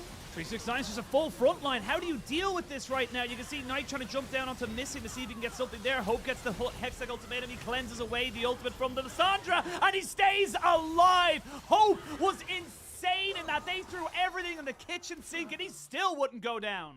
We finally saw Top Esports try to get on backline, though. This was the first fight where it is the Lissandra and the Camille jumping straight on top of the Lucian. You hit on it, it wasn't able to work out. Hope able to survive. The other members of JDG able to react quickly enough to try to play keep away and be able to get involved as well, start dealing that damage, forcing things like the Zhonya's to be used. And heck, we'll just go straight into the replay. Right as we're talking about, do top esports have the damage to be able to take on the front line? 369 says, let's find out, buddies. Goes right in instantly. Hope takes down Mark. And keep an eye on Knight and Wayward here. They go straight on to Hope. They get the damage down. He is cleansed, though, to be able to get out from that ulti. And Wayward gets chunked so low from Hope and Yagao, he instantly has to use that stopwatch. And it kind of leaves Knight on his lonesome to be instantly taken down by the members of JDG. Yeah, I will say as well, if you look at the last, kind of the two sides of that fight, it was, Hope doing a hell of a lot of damage. I think Jackie Love got 3 auto attacks off, and that's not me flaming him. There was just not really a lot else he can do. The point and click CC meant he had to flash and cleanse. He wasn't really relevant towards the, any point in that last fight. I will say though, because JDG took extra time to take that mid lane tier 2 or tier 1, excuse me, they are now in a position where they weren't able to defend that third dragon. So that's a second dragon there for top esports. It's a little small silver lining, but definitely something needed if top esports want to try and come back into this. This was one of the things that TS were really good about in the regular season, was actually prioritizing dragons very heavily because they know his Knight is caught out. He's caught, he's CC'd, and he is dead. Nothing you can do, and this is the vision game we talked about a little bit earlier. When you don't have that vision, you cannot face check. And sadly for Knight, at least in this game one so far, not having the best performance against his old buddy, his old rival, coming from the same city, playing at the same internet cafe. And right, both are playing a more supportive role. It's about layering and getting that CC down to set up for the picks. But Yagao definitely having a much better time so far than Knight. Oh, for sure. I think if you don't even need to look really at the scores, because I think both mid laners have definitely had muted impacts, but it does feel like those charms have been a hell of a lot more impactful than those frozen tombs. So right now, JDG just kind of accelerating the gold lead. Kind of again, remember they were down 5-1 in kills. It was a top esports advantage for the first 10-15 minutes of this game. 2 or 3 bad fights, all of a sudden top esports are half the amount of kills and about 5,000 gold down as well. This gold lead is actually becoming very significant. I mean, TN has been sitting on an item and a half for about 10 minutes. Yeah, it's definitely been rough for TS, and even looking forward, right? One of the big things to look at when we have so much CC on both sides and both teams are really playing for these picks is flashes and summoner spells. JDG have all their flashes up and just summoner spells up across the board. Jackie Love, no flash. Knight, not sure if it's available to be ready to change, but no flash up right now. Wayward, no flash up right now. Would be rough. Here we go, 369, they're putting in some damage into him. But again, remember, we talked about him. He's a super tank. You're not really going to have that same level of kind of damage to put on top of him. Hope does get jumped upon, has to go golden, but immediately will die. The stasis comes out from the Lissandra, so Knight keeps himself alive and picks himself up a kill. But Kanavi's kind of having a 1v1. Never mind, it's a 5v1. He flashes in, misses the Q, and he goes down. Top esports are not the kind of team that you can get complacent around, and that could mean Baron. Yeah, Top Esports gonna instantly start this one up. I can't believe they were able to come out ahead in that fight. JDG, though, TPing in. They want to contest this. They want to contest, and they know there's low health bars. Remember, the Baron damage also shreds your magic resistance. Knight doesn't have his ultimate. They're going to try and run in with 369 playing bodyguard. The splash. The smite is early. The smite is so early, but it doesn't matter. They get the Baron, but can they get out? They're trying to get on the missing, who has to get his Mikhail's blessing on top of himself, but it's Jackie Love who picks himself up a kill. He doesn't really have the damage to take down 369. There's so many low health bars. There's so many people going almost to death's door, but they shall not walk through it. Top Esports, they dance with the devil, and they come out trumps. All from one fight, all from one pick that they're able to find. We're going to instantly see the replay of it. JDG being the ones to walk in, being the ones to go forward. You're going to see the dichotomy of the fight. Kanavi goes straight onto Draven. It's a 1v1 to where Hope running forward. Wayward waits for the perfect moment to get on top of him with the Hextech ultimatum. Knight following up as well. Enemy AD carry taken down to where Kanavi not able to finish off Jackie Love. The other members come in time, do a great job of hooking him in. And look at Tien trying to play bodyguard for Jackie Love, and then sadly not able to connect with that last bit of damage. So the difference really being Wayward in that situation. Wayward getting straight on top of Hope once he E'd forward. Lyric, that's a 6,000 gold swing. They were 5,000 down. They're nearly 1,000 I'm excited, up. Ashid. I'm What is excited this for the game? gold graph. I'm so ready for it. The roller coaster that will be this gold graph. I don't know if I'm ready for it right now, but both these teams better be ready for this next fight in 50 seconds. You got a GA finally being picked up here by the side of Hope, as he did use his stopwatch in the last game, or last fight, so it's no longer useful to him. And we're starting to get to kind of big 3-item spikes, 4-item spikes for the 80 carries, but 3 items for everybody else. So right now, it is going to be the next big fight. We can have a quick look. There is a stopwatch on Jackie Love, and there's a stopwatch on the side of Kanabi. Outside of that, it's just regular Zhonya's for the mid laners. In TS now. Oh, They're going to be the ones to start it off. They're going to go in. There's the stopwatch we just talked about. That's a good ultimate there from 369, who gets booted out of the fight by the Poppy. They get the ultimate down from the Nautilus, and he's separated out Hope, who goes in the GA, but this is usually the delay for the rest of your team to come out and help you. Knight is just keeping everybody at arm's length. Flashes beautifully, and we talked about Knight having a little bit of a muted performance so far. He's finally come into this series, and it is going to be Top Esports getting out of that fight on top. Top Esports staying and wanting to just, barrel down this mid lane, take this turret, not even looking at Dragon just yet. Heck, you have Baron minions for only 40 more seconds. You better use them. And it looks like Top Esports wanting to do that, playing through 2 lanes, because they did commit Wayward's TP to bot. And they're going to commit to this one here. The steadfast presence very good to stop the Nautilus from going down. Never mind. He gets taken out anyway. Kanavi, though, getting chased out here by Jackie Love, who's got some serious damage now that he's got his Lord Dominic's regards. They will be able to trade that 1-for-1, and they get themselves the mid turret as well. While that's been happening, Wayward's been playing a little bit of PvE and getting himself stacked up on that bot side.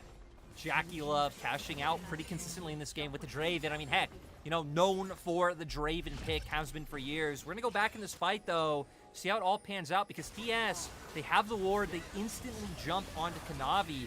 For JDG, they do a pretty good job of trying to take this fight, but huge ultimate from TN leaves Hope by himself. Like, that was a game changer in this fight. Now Lucian soloed out all members of TS here. JDG separated by a wall, also being zoned by Knight, just allows him to find that critical pick, and JDG now not able to find the re-engage. You did try in mid, but still not able to take too much. TS now soul point. Yeah, soul point now to TES. They've got the serious amount of Baron play working for them as well. They cracked open the base, and only really the top side, where there's actually quite a lot of standing gold, funny enough, because they haven't even taken that tier 1 yet. But this game has been the definition of back and forth right now between these two sides. I will say, though, you have to be a little bit careful here as the side of 369. You're tanky, but I don't know if you've got enough damage or enough resources to try and keep you alive for long. The Hextech ultimatum goes down on top of them. They're going to use a tidal wave as well. It's a little bit of a bounce house. As you can see, Knight and Mark put themselves onto the back side, and TN as well, trying to make more use of this. And I think JDG, they thought that 369's tanky, but we're into the ultra late game. He's just not going to survive.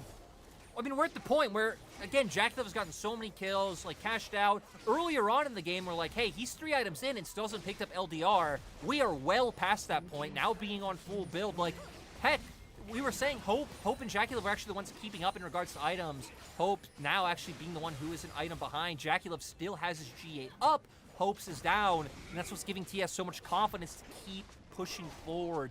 TN and Mark at this point, both just being absolutely fearless with these opportunities. And again, look, we talked about it from the last series. JDG had a couple of scopes. They were ahead. They get an advantage, and then it just feels like they just let it go for some reason. They loosen their grip for half a second, and someone like Top Esports, actually, you got Kanavi thinking about it, and go straight in. Whoa, he knew they were there, and he wanted to go for it. It's going to be 4 members here on the side of Top Esports, but now they've got Knight on the backside here, who has to self-ult himself, and Nami has been killed. Jackie Love flashes forward aggressively, but that might have been a detriment to him. He goes into GA, but the rest of JDG have fallen. It's not going to be a JDG win, because Top Esports are here to play, and Top Esports are here to win.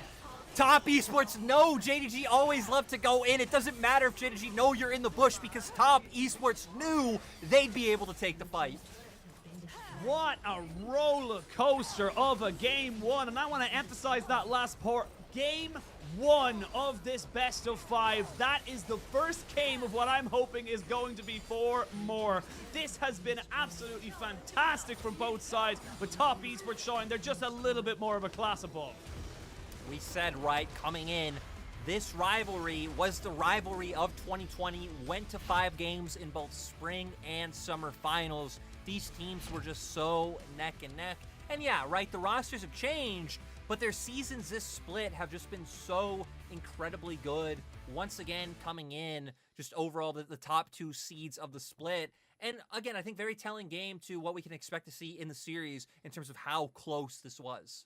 I mean, again, like we said, it started off 1-5 in favor of Top Esports. And the funny thing is, I don't think the result really tells the story of what this game was, because JDG had such an incredible fight back where it looked like Top Esports didn't really know how to fight, didn't know how to play around it. It was just great separation, like you mentioned multiple times from JDG. But Top Esports kept finding picks. JDG kept offering up opportunities. And again, you leave the door open, you're just going to get robbed. That's what Top Esports were able to do.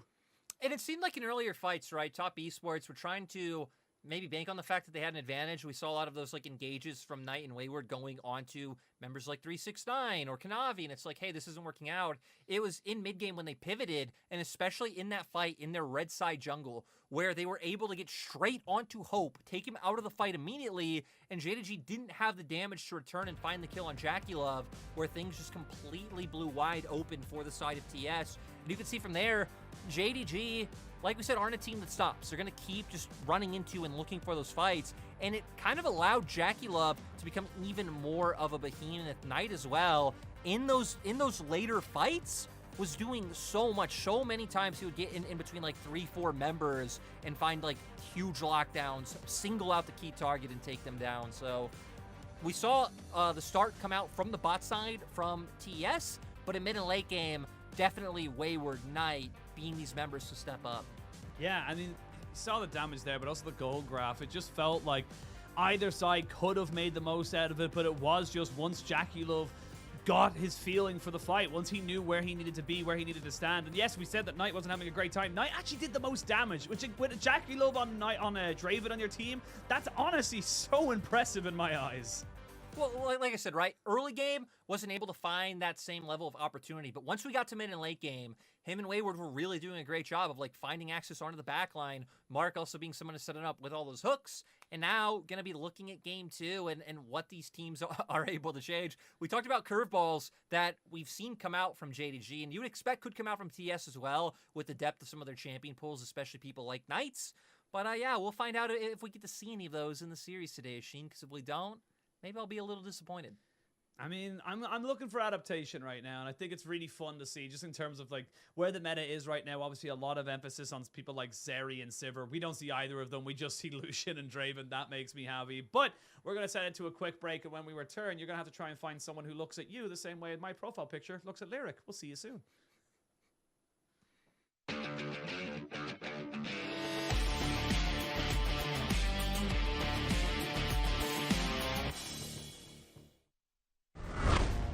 The Cyclone comes out, they do get the last breath. That's a good wind wall, though, to try and stop any of the damage from turning back onto this. Tarzan almost survives. Eventually, he does go down, so it's another 3v3 in the bot side. The Yasuo has fallen. Light trying to jump down on top of Yasuo Bevan. He falls. Now Angel, with one last Spirit Rush, is still doing work.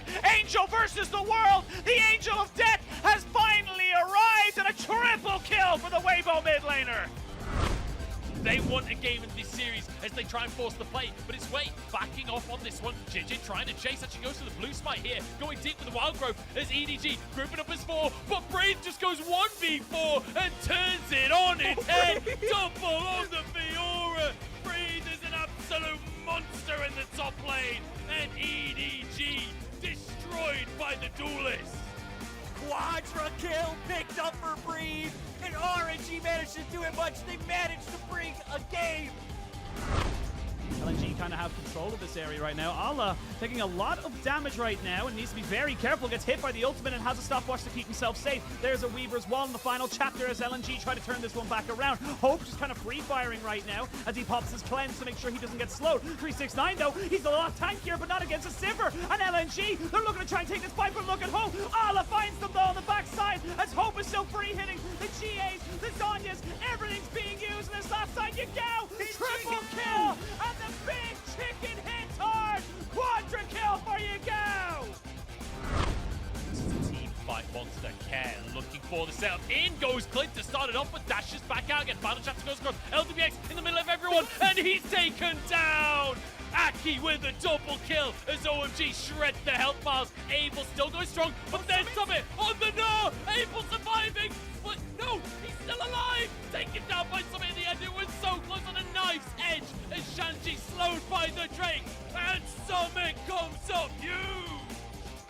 Summit with the massive carry performance. Look at that damage, 6,100, and he ain't done yet. Over.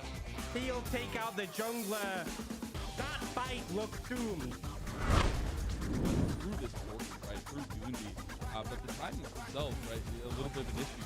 Gov, timings, Allah trying to go Meganar, he gets the Meganar, that's huge, the hostile takeover, they get a crisp, they get the fight, the Moonlight Vigil, it's not enough, and LNG, out of nowhere, they get what they came for.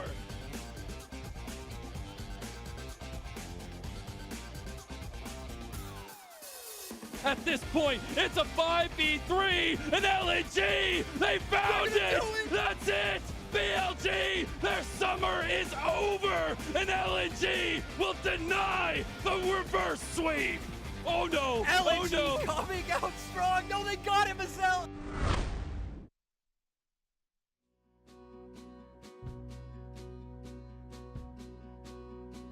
I will follow you out of the dark.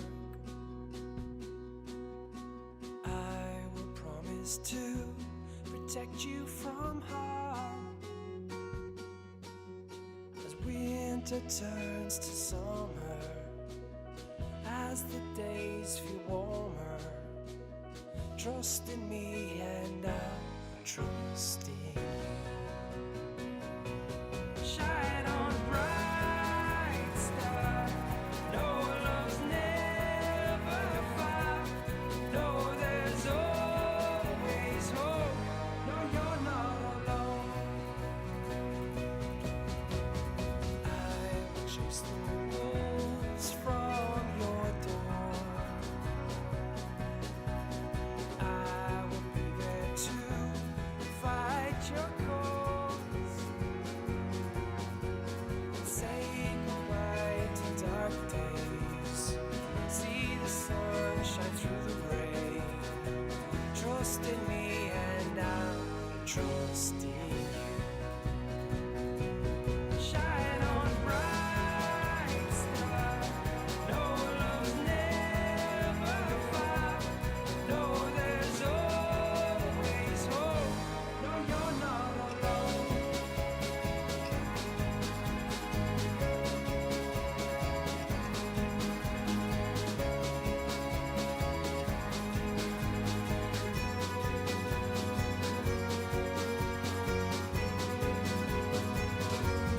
Shine on, bright star. No, love's never far. No, there's always hope. No, you're not alone.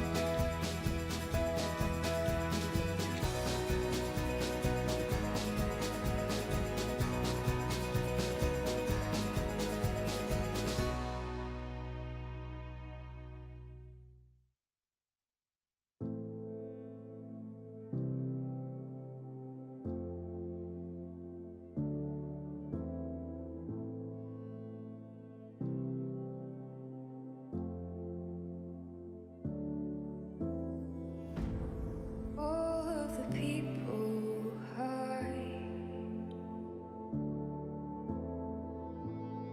under the dead of night,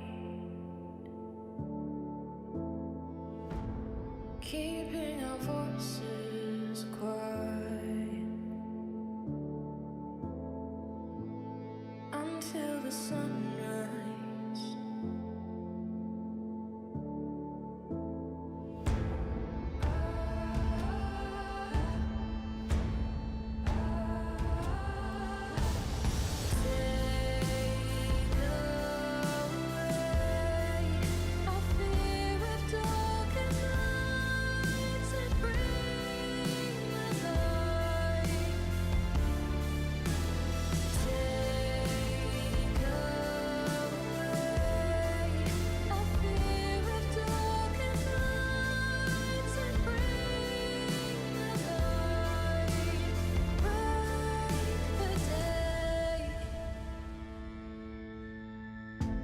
Sometimes the good will fall.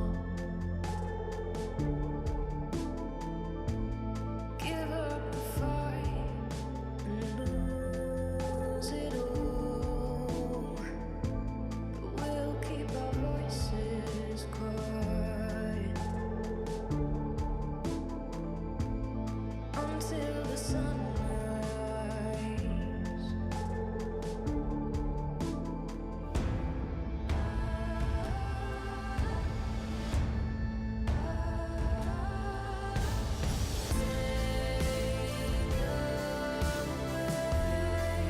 I fear a dark night to bring the light. Take away.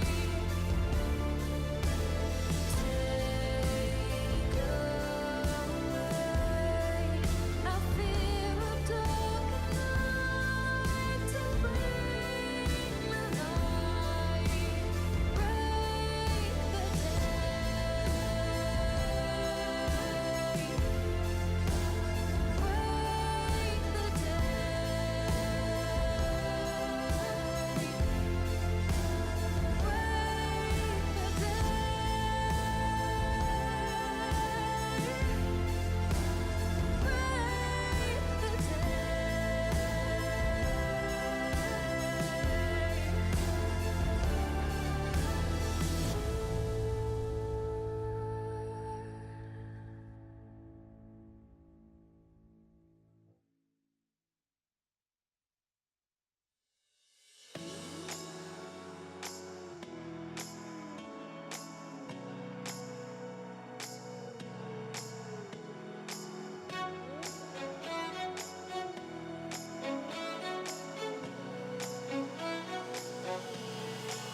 Don't waste my time. You'll never be mine. I'm moving on. I gotta be strong. Keep me from falling.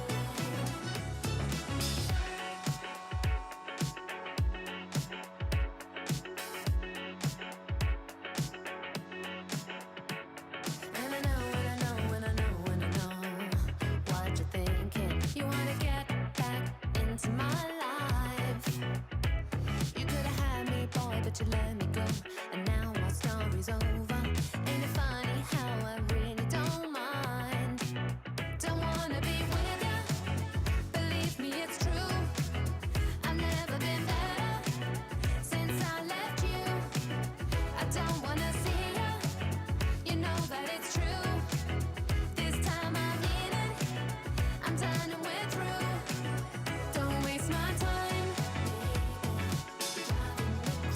You'll never be mine. 我们下一场打京东，如果要复仇他们的话，感觉我们就只要做好团队上的事情，就纪律性不要太差。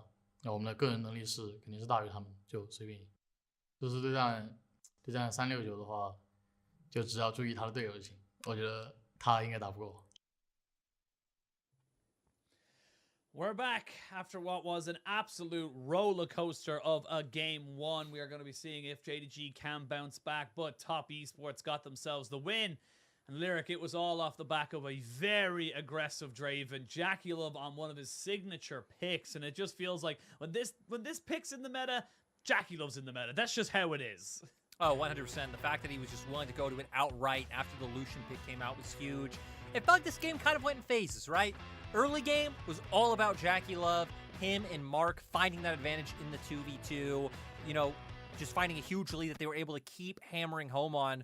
We get to mid-game, Wayward's the one who finds the key pick, and from there, it seemed like Top Esports were firing on all fronts. Knight started getting involved and having huge team fights, so really nice to see the three, like, primary carries of TES all shining in different moments this game. But like you said, when Jackulov's able to play Draven, things just hit different. I mean, it literally started from level 1 because the flash comes in just as Nautilus and Draven hit level 2, and they're just unperturbed, unfearing at that moment. And again, despite JDG trying to find opportunities even in this early game, it was Jackulov able to kind of just keep himself safe. They threw everything at him and he still wouldn't die.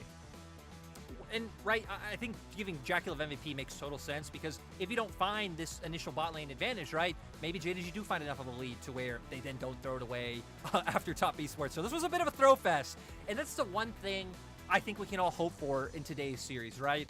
Whether it ends up being a 3-0 or whether it goes the distance in his 5 games, it's like there could be a close 3-0, and there could be like a stompy 5-game series where it felt like one team should have won and then threw 2 games, right? So I hope that every game is as close as this, because this was an absolute battle to be able to come out on top. We heard Wayward say it in the pre-game interview right there, where it's like, hey, we want to get revenge on JDG, because in the regular season in week 1, JDG did come out ahead. It did go to all 3 games. This was a 2-1 victory, so this is another one that can match that and go the distance.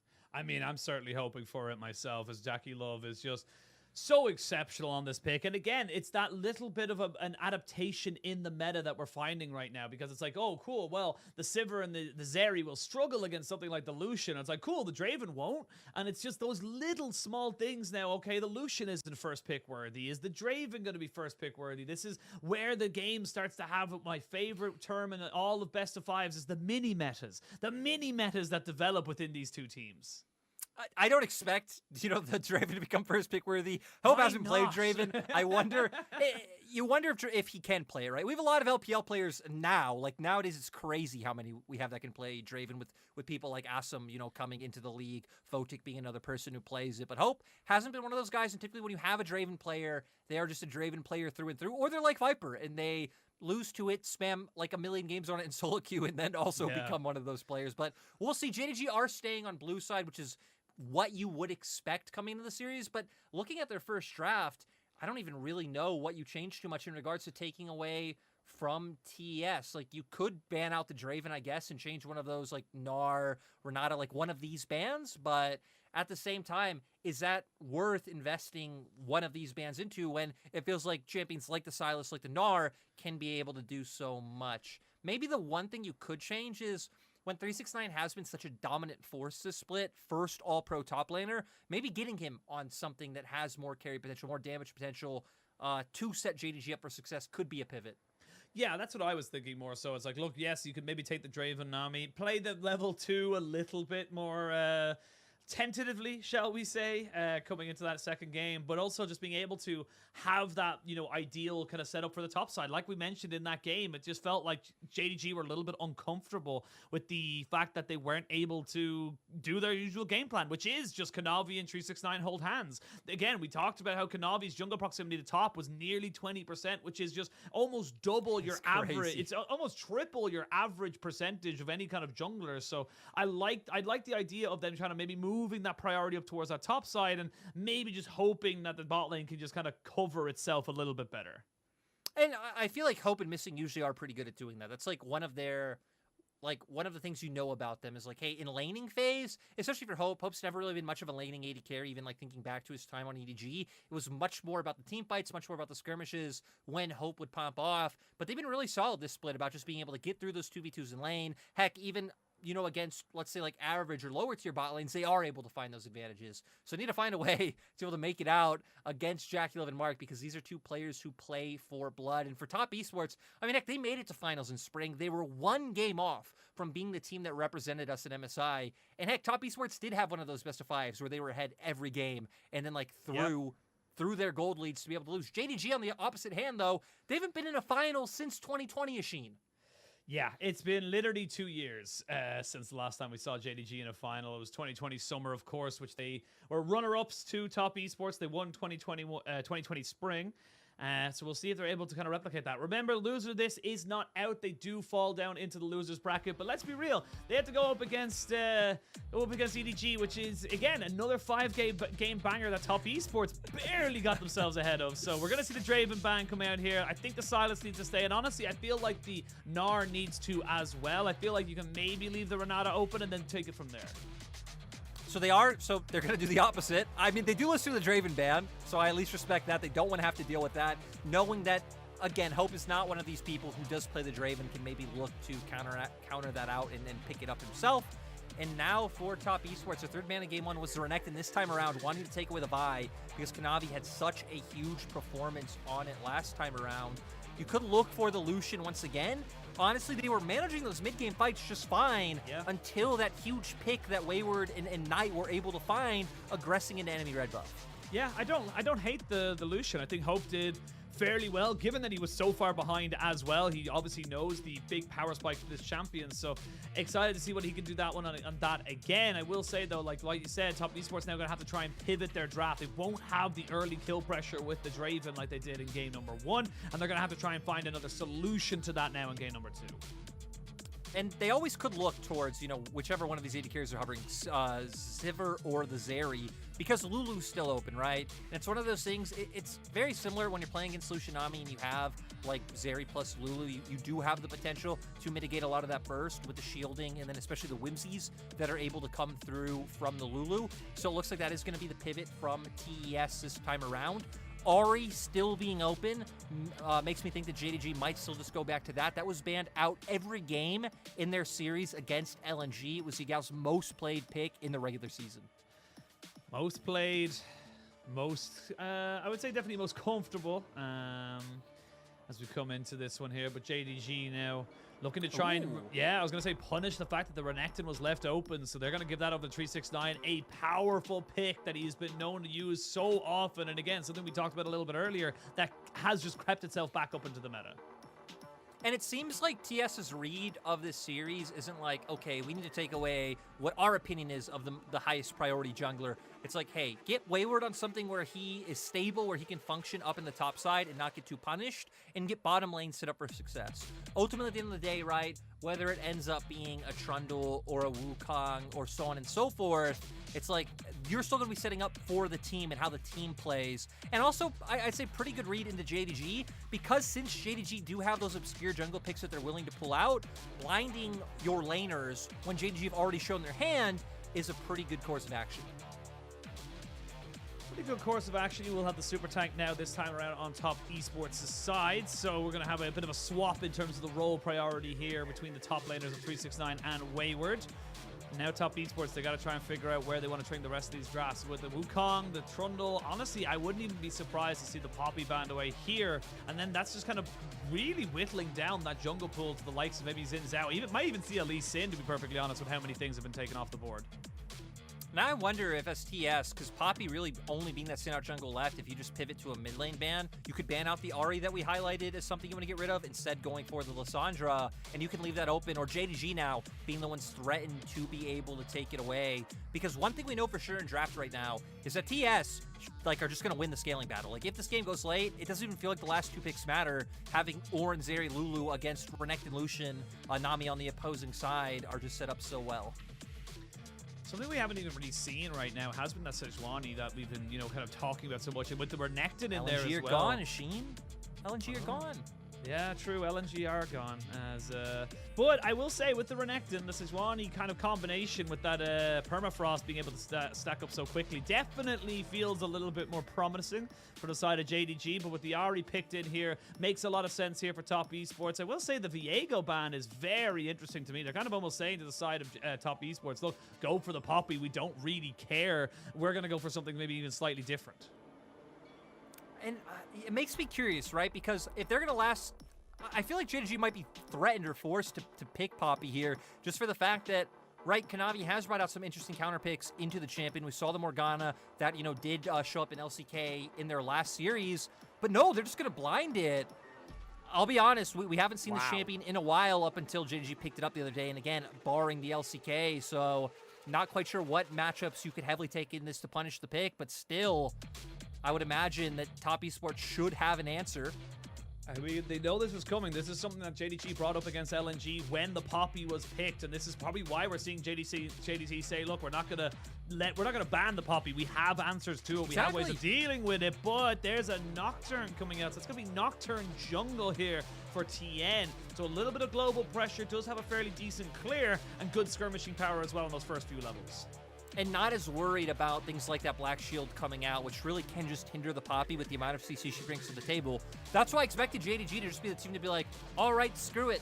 We'll pick up the Poppy ourselves because we don't just want to blind something like a Morgana. But they do it. Top Esports now having honestly having a lot of pick potential between the Ahri and the Nocturne, as well as, like we said, having really solid late game team fighting with the Ornn, huge front line, the ornaments that'll come through. They have the DPS and the Zeri, to where JDG, in my mind, are playing much more of this like early mid-game kind of pick skirmish composition. They want to go for those fights once they hit that level 6 mark, play really heavily off of one-item power spikes. Renekton, Lucian, Nami, all of these champions do really well. And if it goes late, I mean, their big hope is going to be champions like the Taliyah, like the Morgana, able to get work done. This is going to be very curious now. You've got a very good scaling farming jungler on the side of JDG, but for top esports, you've got some pretty decent dive buddies, some good team fights if you can get that Ornhorn across a couple of members, and then just go in with the paranoia. It's all going to be about pick. It's all going to be about kind of finding someone out on the backside, maybe try and catch out Hope like they did in game number 1 for top esports. And for JDG, if they can get this Renekton going, it can become abhorrent to deal with. Such a difficult champion to really contain when you get into those later mid-game stages of the game, especially when it gets ahead. And we're going to see what they're able to do with it, right? I mean, Morgana, Renekton, you have CCUF set up there, but feels like they would have to try and find some opportunities decently early on if they did want to put any attention up towards 369, because they are going up against the Ornn. Going up against the Ornn. Both these teams now looking to try and just keep their... forget about game 1 of your JDG. It's a little bit bittersweet. You've brought it back exceptionally well, but of course you did let it slip. And for top esports, it's about maintaining an advantage. It's about maintaining pressure onto the side of JDG. And I like that JDG went for a little bit of a level 1 right now, because they recognized they were in a position where they could maybe catch someone out lacking. Also just wanting to set your bot lane up for success after, the struggles that they had in the previous game. I will say it's a bit better, considering that they aren't going up against the Draven Nautilus. That was a kill lane. That was a lane that just had that engage prowess to be able to find the pick and burst you down. This time around, it would take errors from JDG to be able for that 2v2 to go through. Like, if Hope and Missing overcommit to a fight, the Lulu shield comes out, an amazing polymorph is able to get onto the table. Could be lights out for JDG, but again, that would be them putting themselves in that position.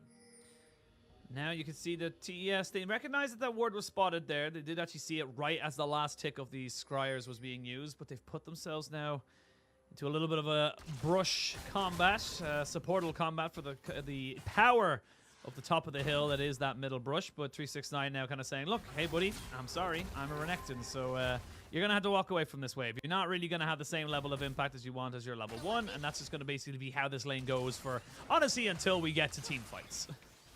And having the conquer, right? So going for these like long exchange, trades is something he feels comfortable with, knowing yes to force Wayward out Wayward. Of course, Ornn, Grasp, one to utilize things like the brittle damage. Definitely a lot more about like those short first year trades in laning phase. But like you said, his job isn't lane. His job is to just revive, do his best, and then show up huge in those moments, hopefully catching people like Yagao and Hope out later on. We can see right now it's all about the bot lane. Jackie Love and Mark putting up the same level of punishment so far. It isn't until we start getting these levels under our belts where Hope and Missing can look to contend. And I'm wondering if Kanavi is actually going to look for something. But with that ward, doesn't seem like it'll be possible. Really good ward there from Jackie Love just to make sure it's there. But Missing does have the sweeper, so he's going to try and just clear this one out as soon as he possibly can. Remember, it's a level 3 Kanavi on the Morgana. Black Shield and the Dark Binding available. Even has the Tormented Soil as he tries to sneak his way around. He's taking an awful lot of time here, Lyric, but he is going to be able to make it work. No! Oh, that was the biggest miss I've ever seen in my life. Oh, we hyped it up, and sadly, Kanavi, he couldn't deal with the pressure. And he's wasted so much time on this bot side. Tien's already finished up 4 of his camps, about to be done with his 5th. Kanavi still has his whole top side left open, is going to have to go for the reset right now and just make his way towards his top side. Doesn't have blue buff either, so wanting that mana, wanting to go up to where he is prio, clear his top side camps, try to get his hands on that top side scuttle, and come out pretty even. You can see elsewhere, things going a bit as expected. Knight able to keep up this pressure early game in this matchup. We've hit on before about a lot of the Taliyah changes kind of pushing her more into like strength in the late game, but ooh, Knight actually might get punished right now. He's playing pretty respectfully though. Yeah, I think he feels like something's up right now. The Renekton not being shown on vision, but Knight does land the charm here onto Yagao, and they're going to have Tien there to try and keep him away. He's hiding off to the side Oh, of vision. 369! Whoa! 369 flashes in, slices back to try and make sure that Yagao doesn't die. Has to use his cleanse. They are going to get the stun down onto Tien, and it takes a bit of damage for his troubles. But already we're seeing now both these teams trying to find creative ways of making something work. And speaking of being creative, Wayward now might be in a little bit of trouble. He does buffer the Dark Binding very nicely, though, with the Searing Charge. And that means that we're seeing action, but no real results just yet. But I'm loving what we're seeing from both sides. I'm just surprised 369 was willing to commit so much. It was a flash for a flash, clearly wanting to use the agency he has on that top side to be able to make something happen for his team, and it wasn't the end of the world considering Kanavi was up there to catch the wave. But, I mean, now giving Wayward a bit of freedom in terms of just being able to get that push in and now getting a good reset for himself. Good reset, like what Mystic tried to hold the wave there for Hope, but should only lose about a minion or so, not really too detrimental to the Lucian Nami bot side. And again, we talked about it a little bit there, both sides looking to try and be creative, looking to try and, you know, have answers to kind of say, okay, well, if we play standard, they're going to know what we're going to do, so we have to try and, you know, buck the trend, be a little bit more different, try and see if we can catch them out. And both sides have honestly been doing it. It does feel like JDG definitely the ones trying to force it a bit more, but with the fact that you have Tien kind of hovering down and obviously, you know, Jackie Love kind of making sure they have the vision, little answers are coming out here to make sure that they know what's going on. And we highlighted earlier on as well that it feels like JDG are the ones who have to get this going to be able to find that advantage with the fact of, I mean, you're going to be relying a lot on this Talia as we go later. Feels like Jackie Love having the Lulu next to him and then having the Ornn on top as well. It does just give them a little bit more security as it does progress. JDG's damage all indexed into the burst that they're able to put through. So TS, I think a little bit fine, like more okay with this game going at a slower pace. And at the end of the day, right, the first big spike for this composition will be once Tien has that level 6 mark, you have the paranoia, you can start looking for those ganks, and they're just so much more accessible. Well, Kanabi again, seeing if he can go for anything there. Ooh, good flash from Mark. I couldn't even see the Dark Binding. That's how quick it was coming at him right there. So needs to be very careful with that kind of a setup. And this is the power you get with something like a Morgana, because yes, you did take an awful lot of time to clear your camps, but look at him. He's only about a camp and a half behind, but Dominus does get popped here. Wayward, he's taking a little bit of damage, but he doesn't really notice it right now because he's not really looking towards that. There is no flash, remember, onto 369, who just waits to try and get himself on top of Wayward, who flashes away. They're still ticking down the Talia. Weaver's wall stops any kind of an exit, and JDG going back to what's tried and true and getting topside ahead.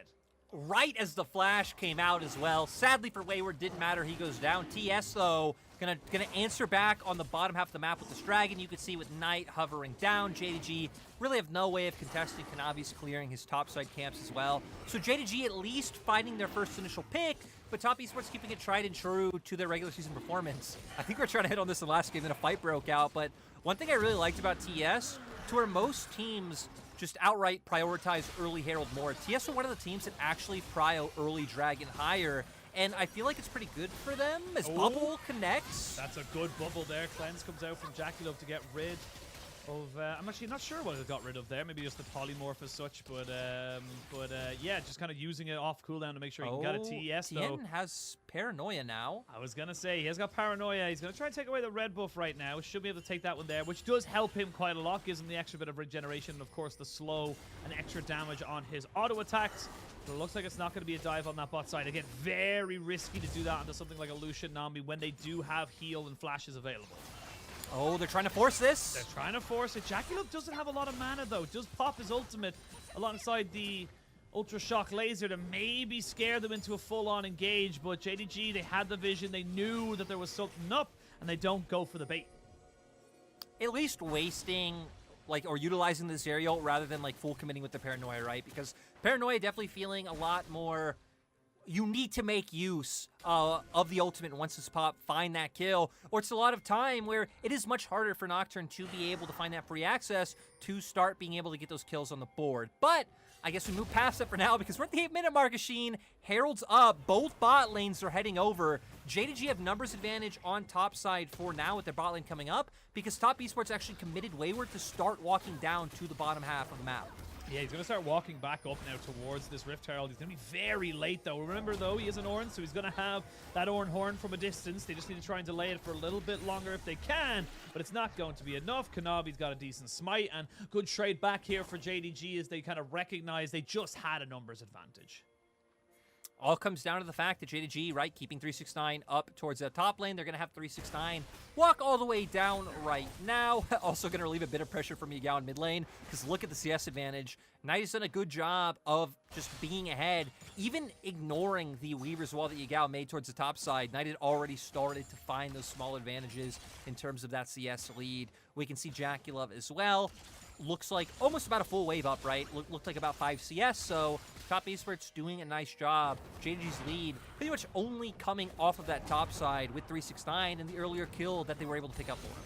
Yeah, it's basically the first blood, and that's about it. Kanavi is going to be able to try and hover up towards the top side. They really would love to get that gold here onto Hope and just get him towards his Gale Force as quick as possible, but Tien is very aware that something might be going down towards that top side, so he's just hovering with the Paranoia. It is a very limited range at level 1, so you are going to have to basically be from the brush here to the mid or to the top lane, but outside of that, definitely something that will grow a little bit more exponentially as the game goes on. And right now you can see they're just kind of clearing waves, making sure they're not getting dove, making sure they're not getting any kind of too comfortable with the side, the fact that they have got Kanavi here on the top side.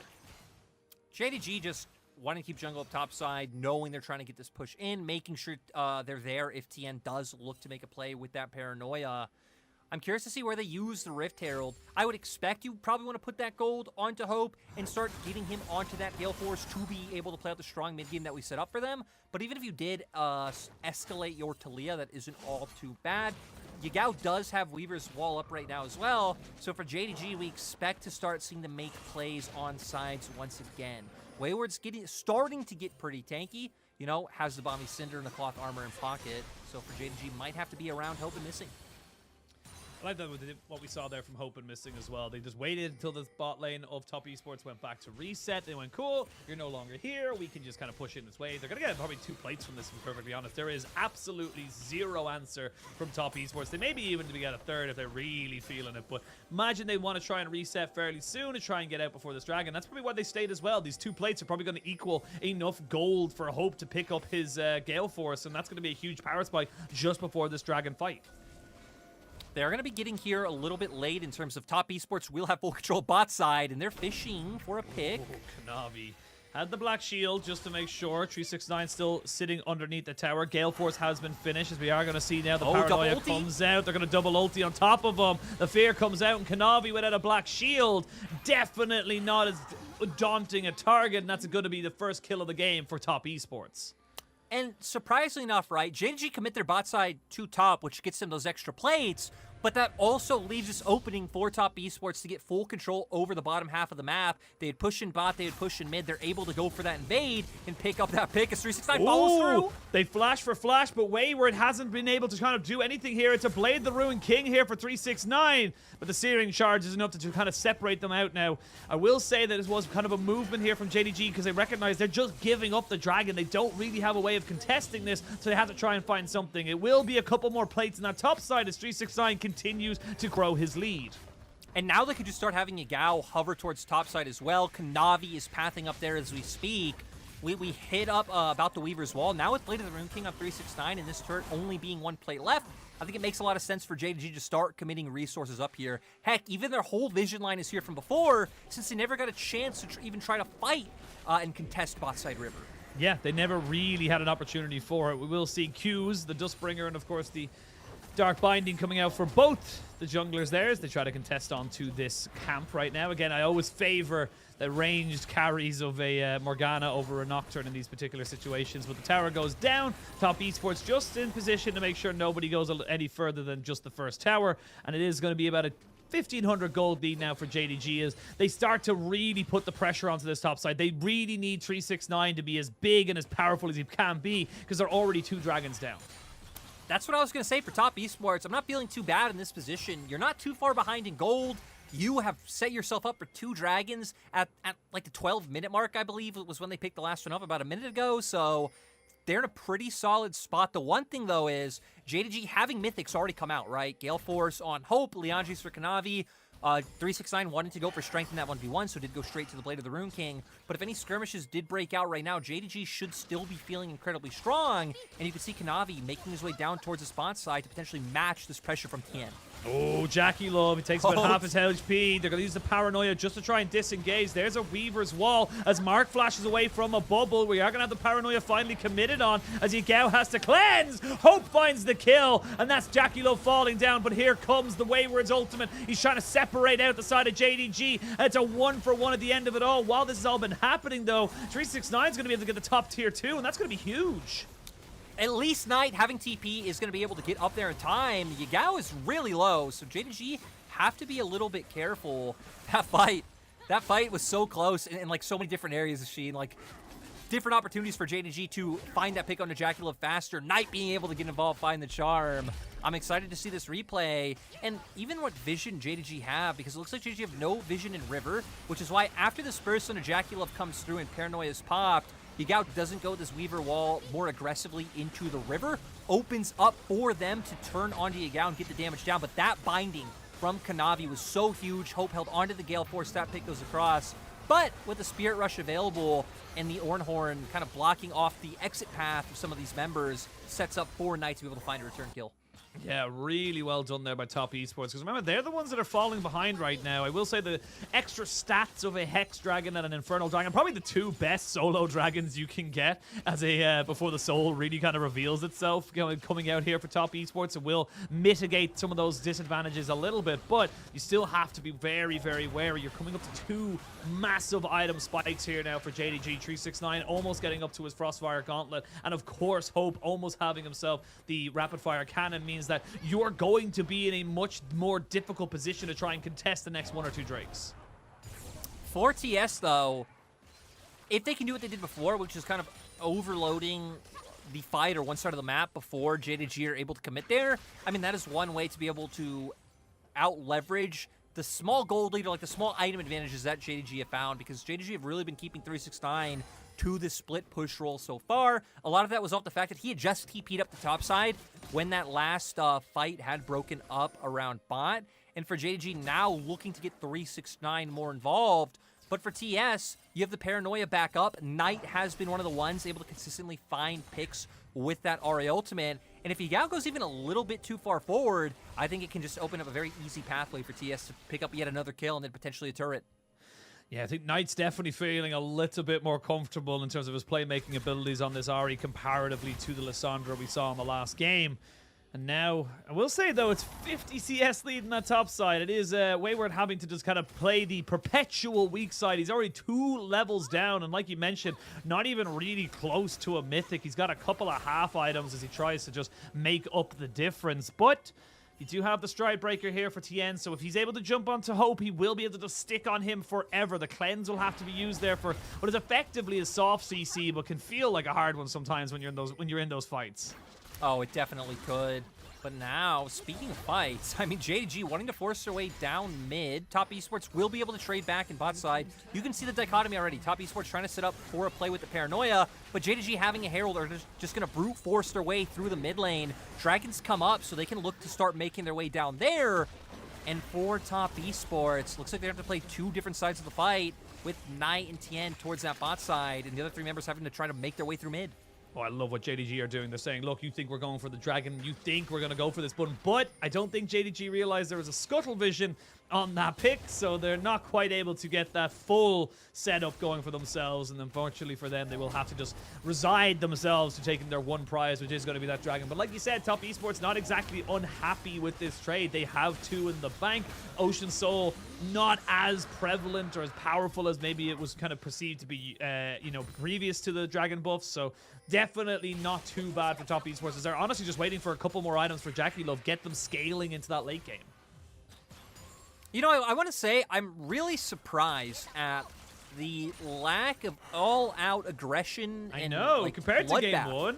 Yeah, that this game has been. Because, I mean, both of these teams have trended to be more of our aggressive teams in the LPL and really just brute forcing their way home. I will say for JDG, their comp, I think, is a little bit more fragile, considering that, I mean, their only frontline is 369, and knowing that did go with the Frostfire Gauntlet route, but champions like the Morgana, like the Talia, it's a lot about the setup, it's a lot about being able to hit these skill shots, and they have to be a little bit more tempered with it. For TS, we already set up, kind of wanting to wait on Zeri to pick up some of these items, and then if you can get a position where Orin is upgrading everyone, I mean, that's going to be the point where TS do just take over. So I could understand it this game for both teams and the compositions in terms of how they can play out the map, but at least team identities-wise, doesn't fit.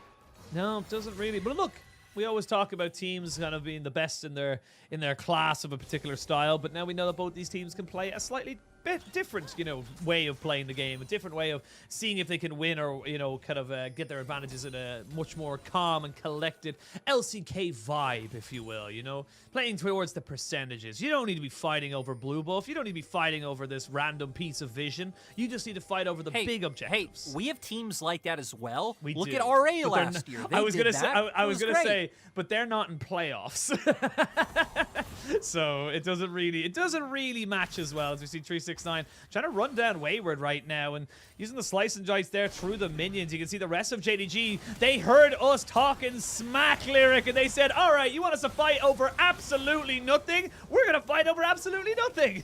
JDG committing everyone up to the top side. And you can see TS have been playing out the same formation for the last few minutes of just trying to combo Tien around Knight, since Knight can have the gap close and kind of unexpectedly set up with the charm for the Paranoia to be able to follow through. Looks like it might just net them a bot lane turret, but JDG out of nowhere start up a Baron. On spawn, 20 minutes. They are going for this pick right now. I will say, with the Weaver's Wall, they can delay this, but I don't take it exceptionally quickly. TPs are going to be going. Wayward's back in a couple of seconds. This is risky. This could be game-changing, depending on which one they go for. It's a smite is secured, and they're able to take out the Nocturne as well. The damage comes in as the flash comes out from the side of Mark to make sure he doesn't get hit. Now Wayward trying to see if they can turn this fight. Yes, you got the Baron, but how many people are getting out with it? That is the next question. They're trying to see if they can catch 369, who slices to see if he can maybe get some damage down, but it's not really going to be enough. It's daylight robbery. JDG just knew this game was going a little bit too slowly, and they get themselves a Baron.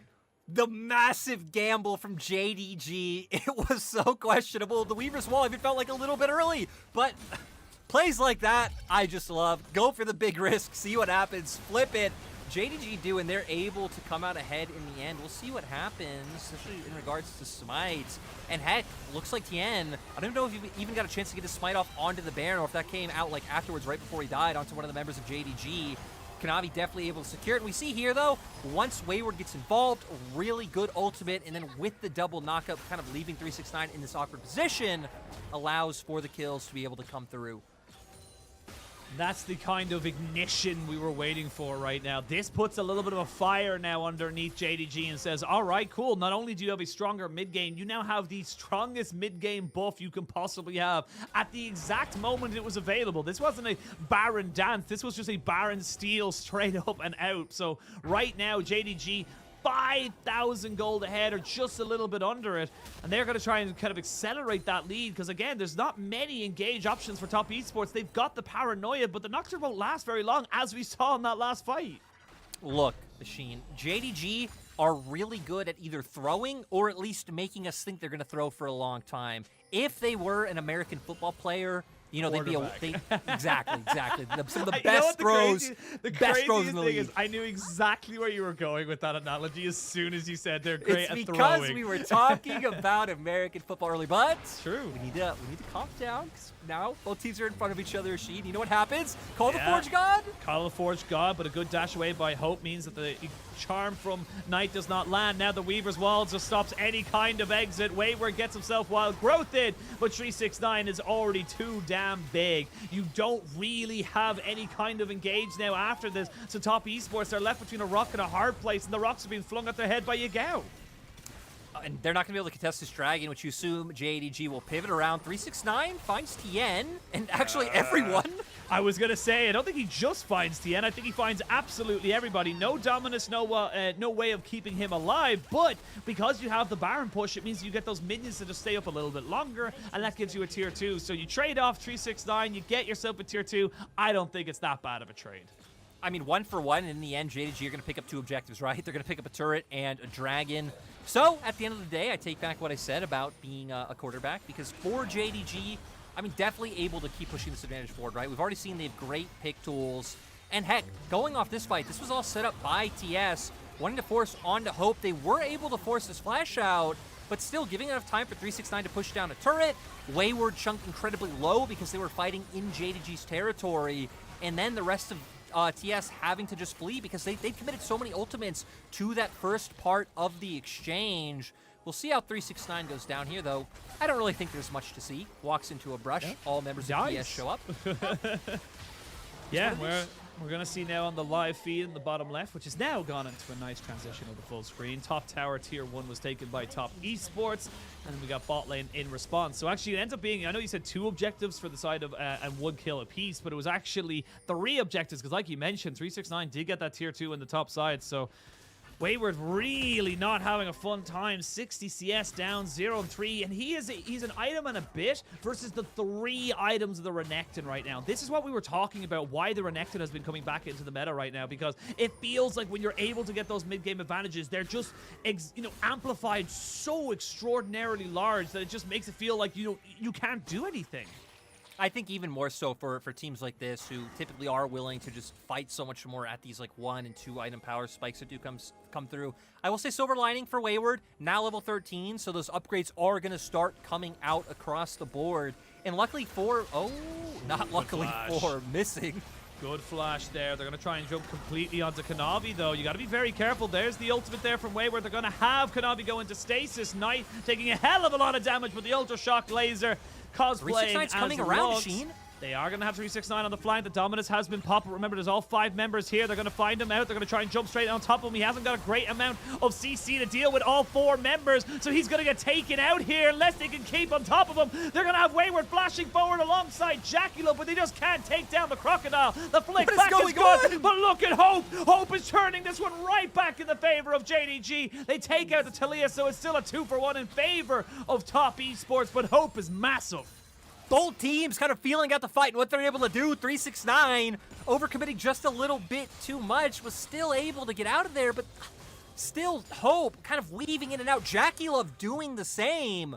Both AD carries trying their best now that we're getting to the point. I mean, heck, Hope is on the 3-item mark. Jackie Love incredibly close, and it all starts off with Top Esports wanting to set up the pick once again.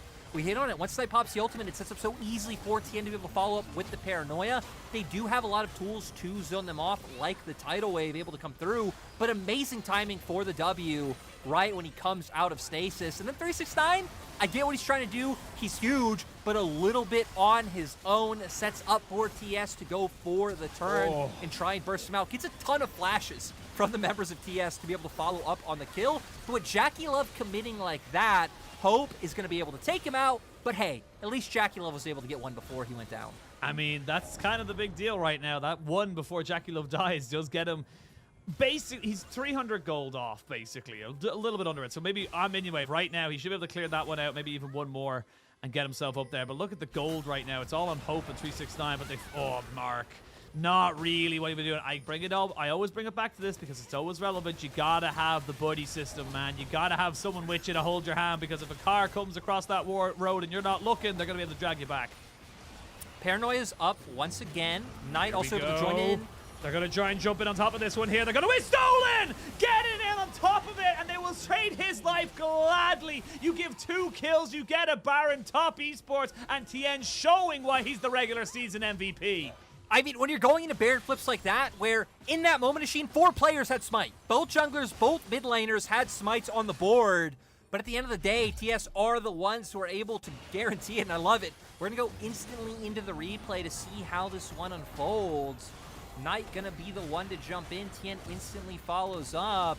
And I mean, both committing their smites to being able to get it. Looks like Yagao not even having the chance to use his, making sure that Top Esports pick it up in the end.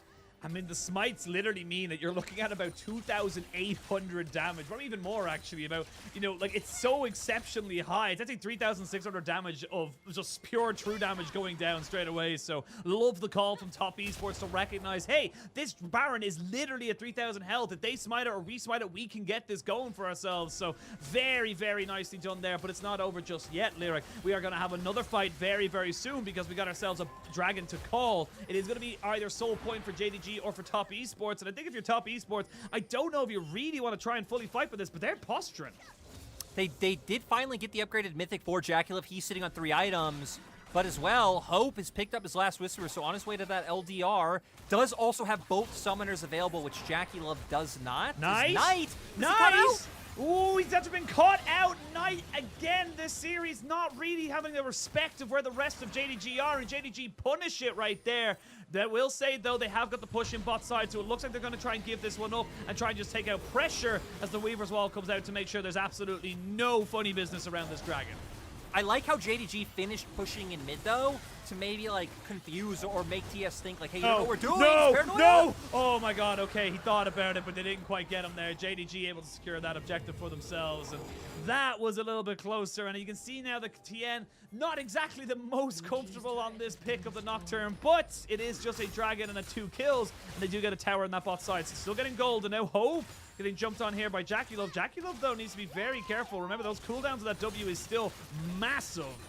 As it finally does come back up, he will have or sorry, not the W, the E. So he needs to be very careful when he's going in aggressively and when he needs it for a retreat.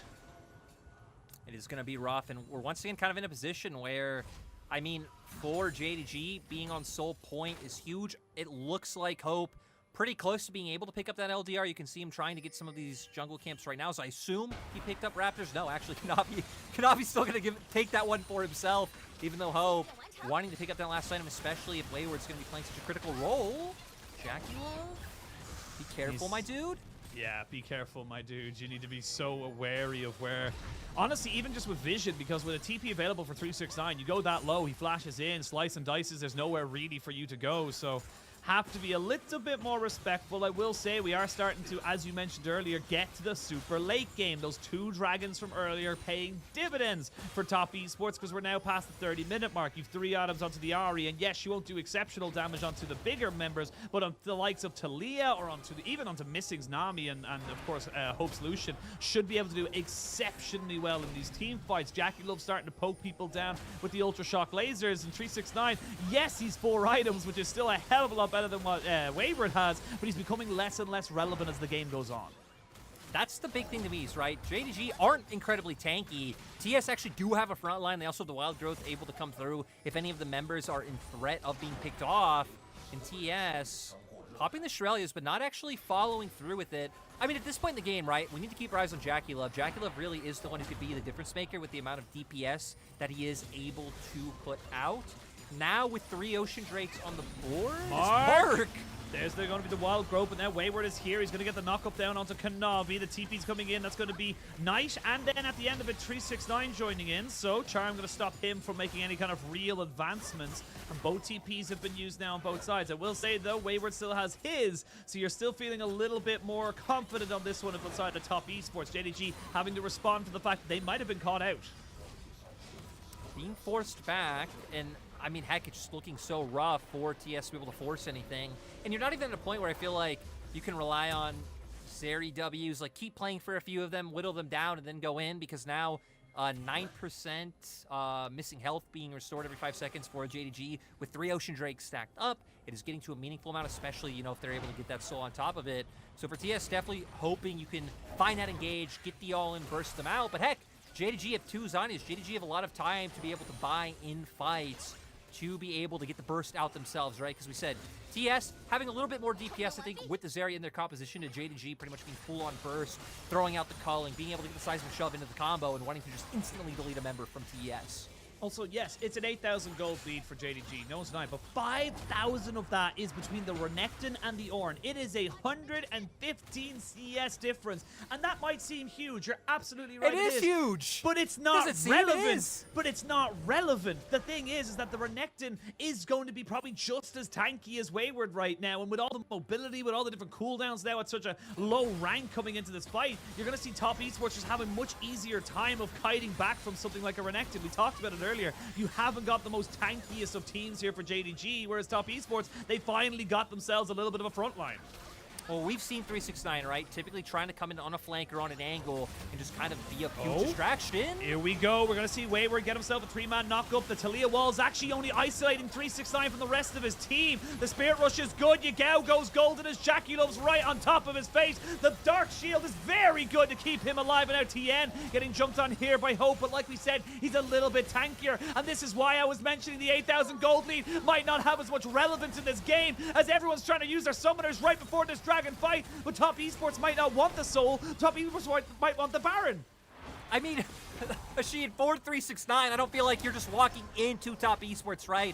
In the fights they've won, it's been him coming off on an angle, him TPing in, not him setting himself up to be engaged on by all of TES's members, and allowing for, like what you're saying, and how tanky Wayward is, and just, again, other members of TES, now with the Zorn upgrades coming through, able to get that damage down. They weren't able to find it that time, but still, they're going to be the ones who are able to get sold. Top esports making the rush and making the call to go to Baron. Yep, Baron right now. There is a couple of flank wards though, but no TP. 369 has not got that summoner available to him, so the Dragon Soul will go over to the JDG, but they may have thrown away their Baron. So it's a permanent buff versus a potentially, kind of short-term buff here for top esports. There's the Weaver as well to try and close the distance. The smite is good from TN as he's going to try and put himself on the backside of the pit. Flashes over and gets himself out. Everyone is chasing. They know they need to try and get rid of some of these Baron buffs while they're low. The culling not really hitting anybody. The Ultra Shock laser just to try and delay anybody. 369 pops the dominance, but they won't find anybody, Lyric. No, so JDG, now Ocean Soul, TES having the Baron, picking up an extra 1,500 gold from being able to get that and be able to get out scot-free. We're going to be able to see if they can grow that gold lead, because as we can see about the second, going down from what they've been able to get with the Baron is JDG picking up more gold on the map from picking up these jungle camps. But like you said, JDG at least will have, this buff to rely on for the rest of the game. TS now having a small window to make this matter. Now being on 4 items for the Zeri, though, GA picked up, so having that added safety and security to be able to make it through. Again, the burst and like a sudden rotation of spells coming out from JDG, but Hope as well. Hope now being full build on the solution. Yeah, I mean, Hope is the hope. You got to imagine coming out for this team. He needs to be able to burst out Jackie Love. He needs to be able to try and find this significant damage. That's a lot of burst. It's a hell of a lot of burst on someone who's got a Bramble Vest and a Force of Nature. So right now, top esports, they opted into this trade. They wanted to get the Baron over getting themselves the Baron. Opted into getting the Baron over the Dragon. And now JDG, they're going to try and maybe make this one work. Knight does get caught out a little bit of a flash burnt by Hope immediately. They get the knock up there as 369 just can't really get into this fight, because look at him. He's just getting peppered down here by Jackie Love. Hope going to land a good binding there on the Jackie Love, but forces out his cleanse. And we're starting to see the small little hours, small little moments here. 369, he needs to be very careful. He's getting taken so low, and Jackie Love's starting to feel like he's taken over. Jackie Love able to at least cut out this Renekton like you were talking about, but Hope was able to get the flash from Knight. Hope has been playing so aggressive, knowing it's up to him. I mean, right, it feels like we're getting to the point where it's a battle of the 80 carries. So what they're able to do is Jackie Love really trying to bring his former top laner down. Yeah, Jackie Love saying, look, you left the team, and we want to make sure that you left the wrong team right now. So we are going to see them now reset, look to try and go for this. But this is good for the side of JDG. Remember, they have the Ocean Soul. They're the ones that didn't opt for the Baron, a temporary buff, which is going to be gone in 40 seconds. Not able to find anything off of it either. JDG posturing around mid, able to make sure that no push was able to come through. And heck, even for them, not really losing out in terms of any summoners given, to where for TS, I mean, Flash went down for Knight. I guess Hope did have to use his Flash when he aggressively went in on top of Knight, but was able to trade it 1-for-1. The brush. They're going to be able to get a little bit of damage there on the Jackie Love, who flashes away immediately. 369 goes down as he gets polymorphed. He's going to get a black shield on top of him as they're going to try and take him out. It's very difficult to take him out. He's got so much damage. He's level 18. He's got so much health, but eventually they take him out. Now you don't have that big front line available to you. The paranoia is good, and it jumps straight down on top of the Yagao, who has to go into stasis. Nocturne goes down. Knight maybe going a little bit too far forward, but the exhaust from the spell book is good. 1-for-1 right now. It's a top laner for a jungler. There's no real jungle objective to take, so top esports are going to have to try and defend again. And you could just see how like, frustrating top esports are making this from for JDG. Because we said 369 really can't just run in there the way he did from front to back. Has to try and find an angle to come in off the side and get a flank, but TS aren't allowing it, so all of it being up to kind of the range siege that's coming out from members like Yagao and Kanavi, throwing out, the Qs from Yagao, the W from Kanavi, and then Hope being the one to jump in with the Gale Force and trying to finish off these targets. Kind of the same story on the opposite side, right? Knight fishing with these charms, using the Spirit Rush to weave in and out, and Jackie Love just constantly throwing out these Ws. Getting incredibly tense, and Ashin, it feels like we're at a point where this is going to be decided by, you know, the Elder fight that's definitely going to come through. But here's what we said. 369, you're not really able to just run into the composition that Top Esports have put through. Hope tries to zone enough members off so 369 can get an engage, but Jackie Love can jump to the other opposite side of the wall. Knight's there as well, and they managed to pick him off. So critical error coming out from 369. I think just feeling over antsy to get in, as that cut dramatically short for the fact that I got ready. I got ready. I was ready too. Who's dead? I was literally, I like put my hands on the table. It's just like, right, team fight mode. And I was like, never mind, release your breath. You know, I actually have kept my hands on my desk this whole cast because I'm just constantly ready for team fight mode. That's very fair. You know what? I respect that. You've been forged in the fires of the LPL. You are ready for team fights at all times of the day. But like you mentioned, it is going to be most likely around this Elder fight, which should be a game ender. Remember, these health bars are going very low, but not low enough to die. Elder helps with that a hell of a lot. We are now looking at a nearly full build Jackie Love, though, as he picks up his last Whisper going up towards that Lord Dominic's regard. You can see now Mark! Oh, he flashes over the wall with the Wild Growth, but that's a tool no longer available to the side of Top Esports. But now with the Paranoia and with the ultimate there from the Ornn, they're trying to see if they can catch out anybody else. Remember, you still have Ocean Soul here and all the regenerative properties that it brings. That's 4 Ocean Dragons, remember, so you can look at 369. He was about half HP. He's going to start regenerating like crazy. Whoa, look at that go. And Nasheen, we're at a point where you could see for Top Esports when they should feel comfortable going for an engage, Tien not wanting to fall up the Paranoia and try and jump on top of someone like Hope, because Hope is so strong right now, he can just burst him out outright like we're seeing. There's the Weaver's Wall. Wayward has to run away as well. That's your super tank, not really relevant. The Weaver's Wall just kind of keeping everyone from Top Esports from defending their base. The Elder's just about to spawn, but JDG have got Top Esports pinned back in their base. Knight, though, on a bit of a flank. He's looking to try and see if he can catch out Hope, but Hope's not going to let him. Tien goes golden just to try and buy a little bit more time, but he goes down. You don't have a jungler now. A flash forward means the 369 does land the Cold Meek on top of Jackie Love as they try to make this one work. The Tidal Wave completely whiffs, but look at the Hope damage. He's doing so much in this fight. Two auto attacks on the Jackie Love are just going to be able to do it. It's between these 280 carries as they both try and prosper for it. You can see Jackie Love, he desperately wants to try and go back and heal up a little bit. Mark has to use the Wild Growth on himself. The Immortal Shield Bow has been procced there on the Jackie Love. They get Wayward to get the ultimate there. Look on at the the Hope. regen! As they're just It's so regenning crazy. so much right now. Top Esports, they have to go back to their fountain. They need to try and defend their base because the rest of it's being taken by minions. I just love how confidently that Hope is playing right now, pretty much single-handedly chunking these members out. Here and we go. Oh, they're going for Mark. Never mind, they're not going to quite get him just yet. 369 does pop out of the polymorph and keep himself alive. Again, look at the Ocean Soul just doing so much here. Jackie Love goes forward. Jackie Love might have found an opportunity. They can't quite get him though because the Black Shield is enough. The Navi's gone down, and now we can see the rest of the fight coming in. This is all on Jackie Love. He needs to be the carry. He needs to be the reason the Top Esports stay in this game. Hope is trying to stay on the backside of this one here. Jackie Love gets jumped on here by 369, who tries to take him out. He does still have a GA. He gets polymorphed, and he's going to be taken out. It's a 3v4. Never mind, it's a 4v2. And now Jackie Love gets even bigger in the literal sense, and Jackie Love pops off! Jackie Love completely taking over the fight. Nothing Hope can do on the opposite side. Pings coming straight down onto the enemy base. They can go for, look at the dead timers, they're huge, it's about a minute, but there are TPs available for JDG. They have no base left, so they have to leave Wayward in base to make sure no one TPs in and ends the game. Looks like Top Esports gonna realize, hey, oh my go God. for the safer play, look for the Elder. They actually still haven't broken down any of the structures in mid lane just yet. Looks like Knight finally gonna be able to go for that one. But so Top Esports gonna pick up an Elder when fights have been this close, this knife's edge, that Ocean Soul so far has been the difference maker. Now Top Esports gonna have some firepower of their own with this Elder.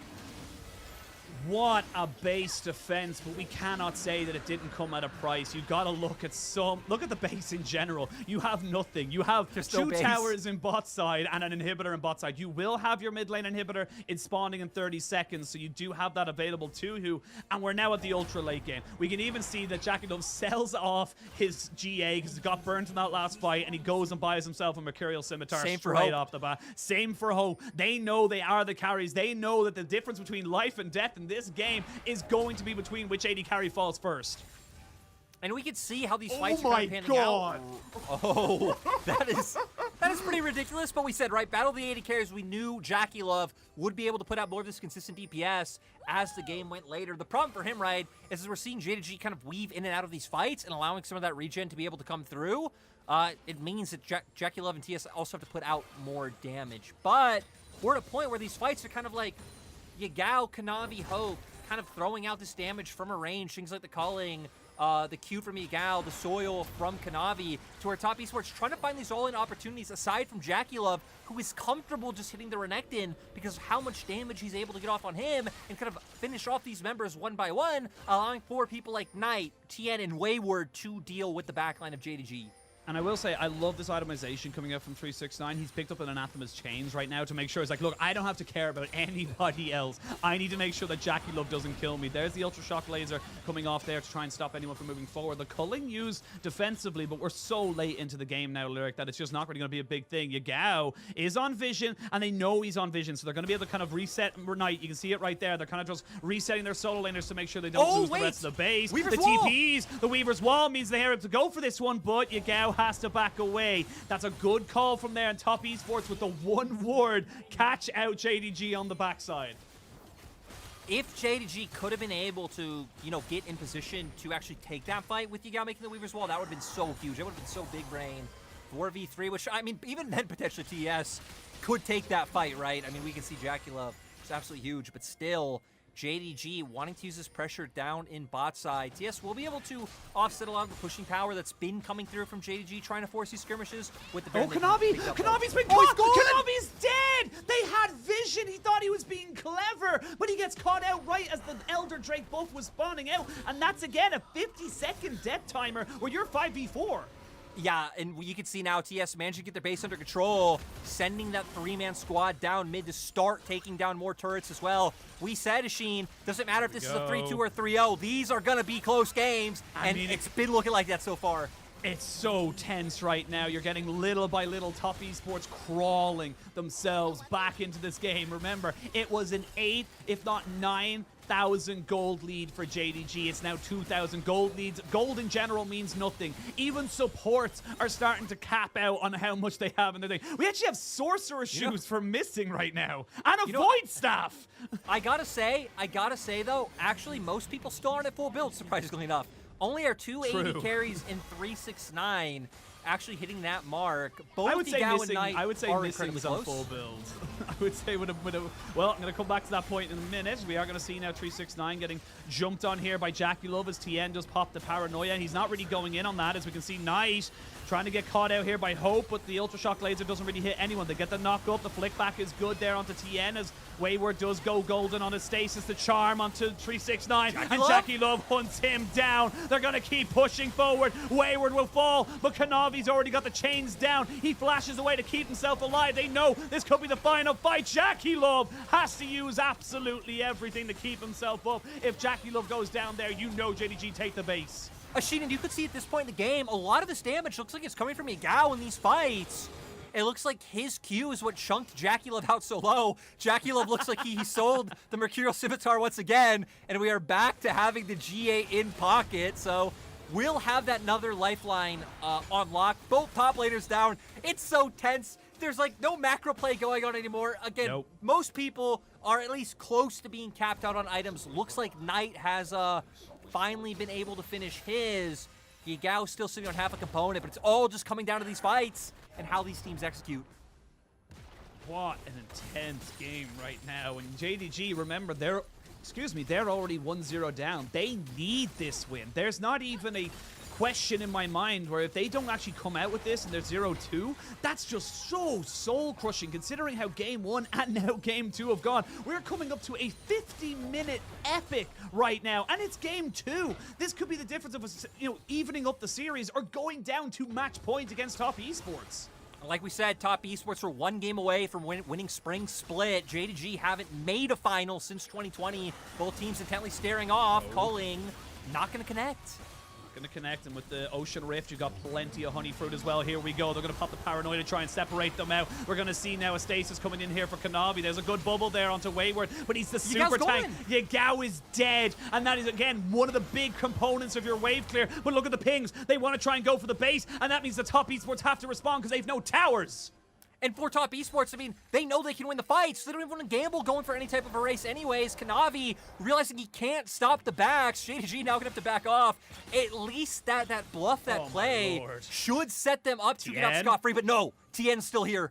Tien is still here. He's on a bit of a flank. They don't quite have the ultimates just yet, but they're on such a low cooldown when you think about how powerful these ultimates are. You nearly have the Call of the Forge God. You nearly have Paranoia. You really want Spirit Rush here for Knight so he can reposition on fights. But with Elder Drake now live on the map, that's going to be the next objective here. And again, you don't have Yagao for 20 seconds, and he doesn't have a TP. No, and top esports, though, going to just try and force this Dragon, but I love the play from JDG. Recognizing they can't take the fight, they keep trying to call their bluff. Knight goes over, nearly goes down. There's going to be the Paranoia. Jumps straight down on top of the AD carries. Hope does go into stasis. You don't have the consistent DPS, and now Jackie Love can really start to wreak havoc onto this backside. They lose Kanavi. They lose 369. The GA from TN's going to buy a little bit more time, and he flashes over the wall, and he survives. Top esports just refuse to lose. JDG as well, though. The fact that neither team can find a dominant game-ending fight is absolutely crazy. And TS just want to take this damn Elder, but JDG are not allowing them to continuously go for the same push down mid. It's another fight. They got the Ultra Shock Laser. If that landed, it would have slowed them down. But Hope, without a GA, needs to be so careful. Knight gets not the charm. That is a rare miss from him. They do get the cleanse out of Hope as Scout. Or excuse me, Knight has to flash away. Jackie Love goes aggressive with the wild growth, and he is fearless. Jackie Love again with the pop-off performance. And I think that's it, Lyric. I think Top Esports have finally broken JDG's back. The fact that Jackie Love is the engaged tool with the combination of the wild growth is absolutely insane coming out from TES. And you said it, they're just going to go for the end. They're going to go for the end. You don't need Baron. You don't need Elder. You just need Jackie Love on a hyper carry. Top Esports twice in a row put their faith in this 2018 World Championship winning AD carry. And twice in a row, he has popped absolutely off. And now it's up to 369 and Kanavi to try to hold on to things. But I just don't think they can do it. I think there's too much damage. There's too much. Even with the Black Shield, you just can't really do a lot with it. They're even toying with them just a little bit longer. Wayward tanked for about 20 turret shots. Use the emote. Use the emote, Wayward. No, he can't do it just yet, Lyric, because it is still only 2-0 in this series. What a back and forth game number 2. And this is going to put Top Esports up to match point in this best of 5. This was a phenomenal game, seeing both. Again, it was so tense. You can tell how seriously both teams are taking it. And just one more time, like we reiterated, like doesn't matter if it's 3-0, 3-2, like there's a close 3-0. So far 2-0 up for TES. Both games incredibly close. Mojo definitely coming online. In this game, they had things like the Zeri that they could lean onto. They had the Ornn items come out. They still had to be hesitant because of the fact that JDG got that Ocean Soul. And you saw for JDG, they were like really good at using tools like the culling, like throwing out some of the rocks from Yagao and getting some of the damage down, backing off, letting themselves regen some of the damage that they've taken, and then just constantly poke in and prod and see if they can find the opportunities for that burst. But at a point, looked like TS just got so good at reading that they weren't overcommitting to any play, and they were waiting for those assurances. But my God, that Jackie Love engage, absolute madman. That was so crazy. That was so good. I mean, I can't fathom just how much Chad energy do you need in a person to play like Jackie Love did to that last fight? Because we're probably going to replay of it a little bit later after we come back from break. But because the game ended so quickly after it, he goes in. He did nearly 100,000 damage over that game. But he goes in knowing that Mark has the wild growth and uses the wild growth as CC. That is just an insane amount of confidence in your ability to know you're going to win the fight, because if he dies, Top Esports lose. It was also a nice read because Hope was the big one extended. Like Hope and Missing were the ones running forward to kill Knight, if you remember. Hope had just blown his E, I believe his Gale Force and his Culling. So I think Jackie Love with a good read of like, hey, everything's down. He's now so far extended. Like Kanavi wasn't right there, 369 wasn't right there. It was just those two able to find that kill. We saw the gold graph as well. Tragic for JDG. I guess the quarterback like analogy was very on point this game for them. And it's been a sad tale for JDG because, right, 2 games in a row, at least in the mid game, there were points where they had significant advantages, but once again, not able to close. In TES, not only having like solid early games, game 1 obviously winning this game, they were only like 2k gold behind when we expected JDG to be able to do more with their lead, but also having good mid games to be able to bridge them into finding these wins. I mean, top esports, there's nothing but praise I can give this team. The fact that they can fall behind so significantly and still bring it back. But at the same time, this has got to be so demoralizing for JDG. You got everything you wanted. You got 369 to a point where he was on 4 items when the Ornn was on 1.5. You got to a point where the Lucian was destroying people, and it wasn't enough. It just feels so like you're hitting your head against the wall expecting it to break, but the only thing that's breaking is you. The problem is, right, they actually didn't have like a great way to engage fights. It's kind of like Nami tidal wave, and that's about it. That's why a lot of the fights, it was so impressive from JDG because it was just hope, Gale forcing in or Eing in to find the damage or to find the picks for JDG. And it seemed like 369, since he was never able to find a flank or find a way onto the backline, constantly running forward, just absorbing damage, which a lot of the time was fine since they were able to match some of the poke that was coming through. Wasn't enough to be able to pick up the win. No, it was not. But we're going to take a break because, my lord, do I need a cup of tea. We're going to send it off to a quick break, and when we return, it could be our final pick and ban of the series. We do not know, but we'll have to see if JDG can bounce back. Lord, I hope they can. We'll see you guys soon.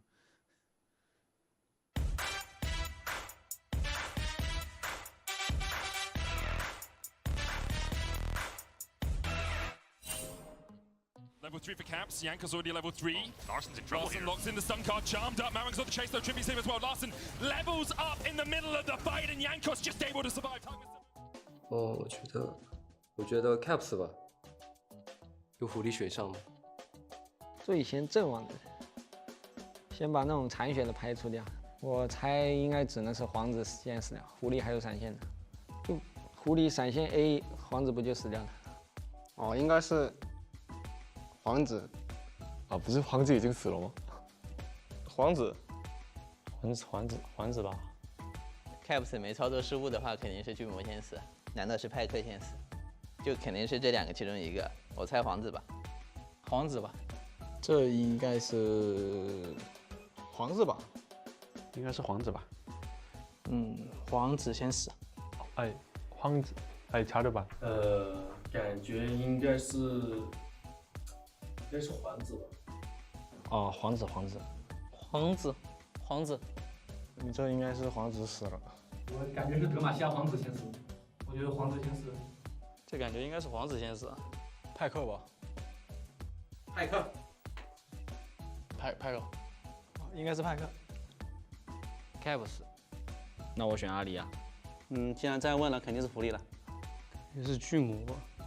皇子这个有点太容易死了，感觉狐狸闪现 A 他一下就死了，这么轻易就死的话，那应该不是他，不然就不会出这个题了，应该是巨魔。那就巨魔，不可能，我记得不是皇子。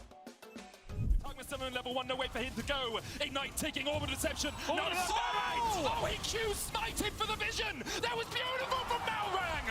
What a play, and 2 kills come off it. 这都给巨魔，好像不走啊，好怪啊。皇子不对，你已经说了，我就猜阿里吧。阿里也不对，那就派克。OK。吗？这为什么能抢到蓝啊？这个怎么猜啊？过去。直接回血。我就知道。哇！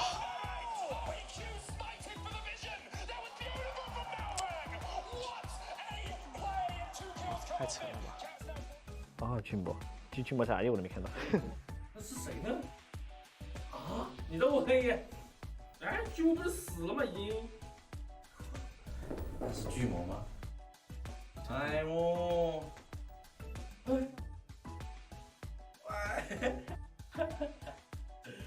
哎，要不就是巨魔用派克，他那卡狂拍给谁就以谁死。皇子，巨魔，巨魔，皇子回去逞了一口，我是没想到的。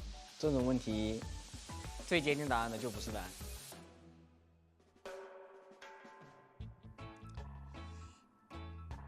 永恩吧？永恩吗？是吗？是永恩吧？这个应该是永恩吧？永恩吧？应该是永恩吧？永恩。对我都不需要等你念完，这个一看就是永恩。他们这个阵容，亚索皎月，然后这个上路这个装备，就是看起来都是永恩。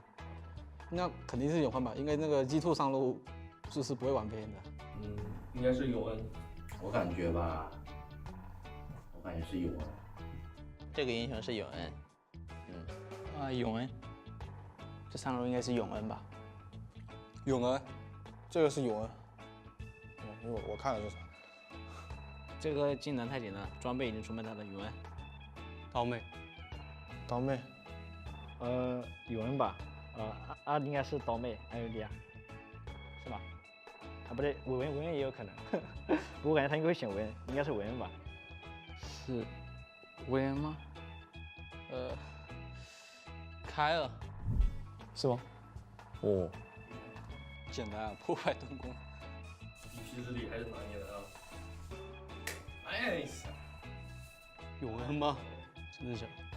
是永安，你会开始就突然给我选，没事 ，OK。不是啊，我可以再猜吗？不行，太难了吧？不行，太难了。对，太难，这个太难了。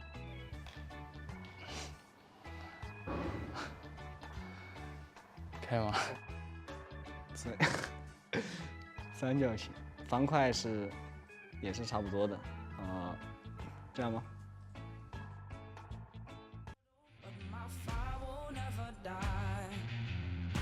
Take me for a fool, I'm taken for a ride.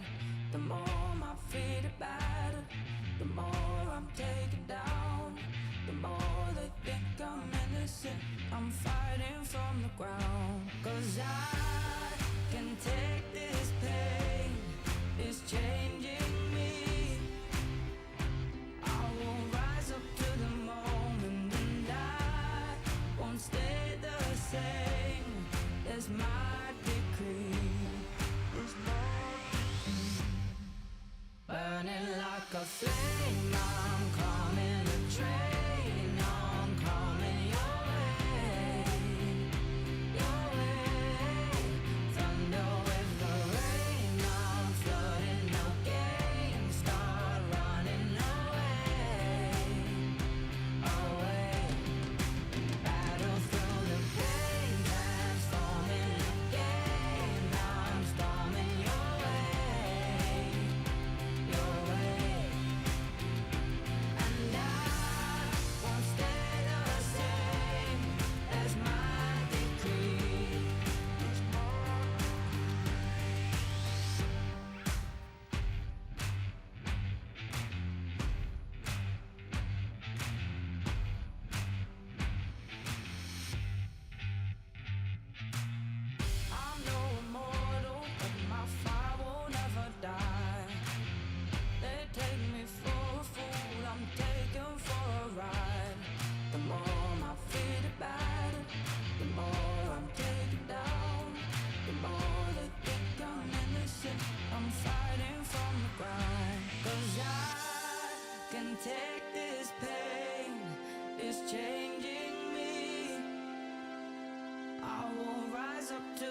just love the comfort of bed.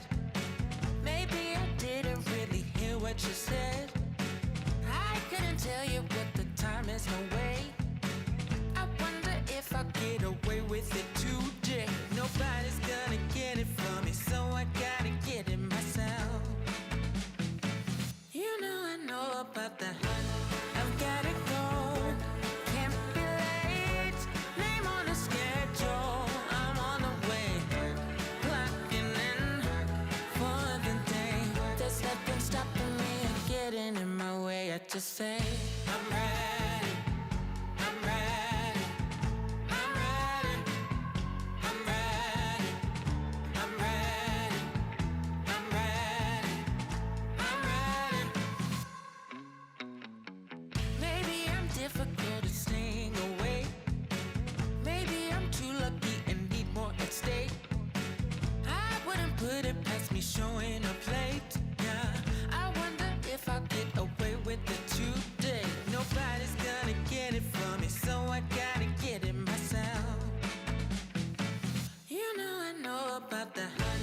I've gotta go. Can't be late. Name on the schedule. I'm on the way.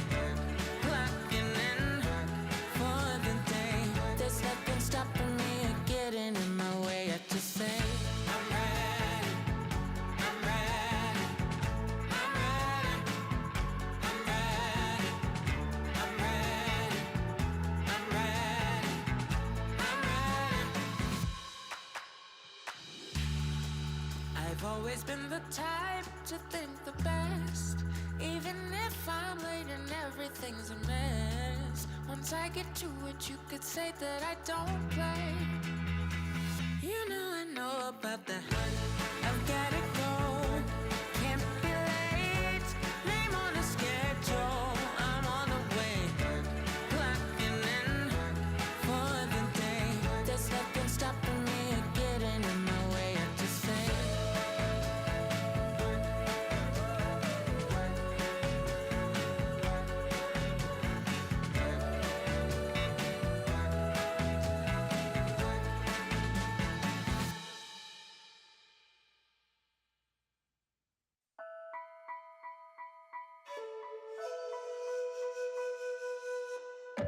Always thought that you were safest left behind your walls. 这场面对京东就常规赛输给他们吧，季后赛就肯定是想复仇的，就主要是针对319这名选手吧，就我特别了解他，就随便抓他的。牙膏感觉这赛季打得特别好吧，和他交手的话其实都特别了解吧，都是平线中单，就也没什么需要注意的，就看状态吧。下那边滔搏了嘛，然后常规赛其实是我们赢了他们的，但是我觉得常规赛也是占了比较大的运气吧。季后赛比我的话还是看实力的，然后希望能打出精彩的比赛吧。就他说他要去抓爆309嘛，我觉得他应该会被我就牢牢的守在中路吧。就想跟他说，弟弟你已经进世界赛了，就希望先让我们进决赛吧，我们在决赛等你。Asking for a couple of favors there on the backside of that. I love that. Just like, go on, you made worlds. Let us make finals first. Let's, a little bit of brosome kind of setup. Welcome back, one and all, to the LPL. We are looking at 2-0 at the moment in this best of 5 in the winners final between Top Esports and Jing Dong Gaming. And it came off of the back of one man. And yes, Zeri might be a little bit OP, but my lord, did Jackie Love make them look even more ridiculous, because the MVP from that game was, of course, Jackie Love. And a little bit of a stat there coming into this. Before this game, the most damage done by an ADC in a single LPL game, be it playoff or regular season, was Uzi on Varus against Vichy Gaming. He did 84,855 damage. Now Jackie Love owns that title because he did 92,113, Lyric. And in a prime position, right, against a team with 4 Ocean Drakes, obviously Ocean Soul, you know, able to just free hit against all of these targets, because not too much engage on the side of JDG. We saw JDG trying to just kind of run at them and find these avenues. They weren't able to do so. And kudos to Top Esports, because Top Esports, like early game, they were slowly falling behind, but they kept the gap close enough. They picked up the first 2 Drakes. In mid game was where JDG found this huge advantage, but TES like locked it down, didn't really give any opportunities over. We're pretty good at like you know, when JDG are going to things like Dragon, going to Baron, and both teams, there's a constant push and pull going on. And at the end of the day, it didn't matter if JDG had like a million gold lead, that they had Ocean Soul, that they had huge item advantages like 369, 200 CS up over the Ornn, because still wasn't enough to negate the power of Jackie Love on this Zeri. And the ending play where he engages, he gets the wild growth. It was absolutely crazy. Watch this play. Jackie Love goes in onto 3. Wild Growth knocks up 2. There's nothing they can do about it. He knows he has the CC in with the Immortal Shield Bow packing. He just has so much extra healing. It's just such an incredible play. Say what you want about Zeri, but this was all Jackie Love, baby. It was 100%. And this so far, I mean, we're 2-0 up in favor of TS. It feels like we've already gone to four or five games. Dude, I'm feeling like this is game 5 right now. I'm spent. And for TS, right, they've already qualified for Worlds. Yagao just said it. It's just about making your way back to finals and being able to complete the job that you couldn't complete in spring, because they did go 5 games against RNG.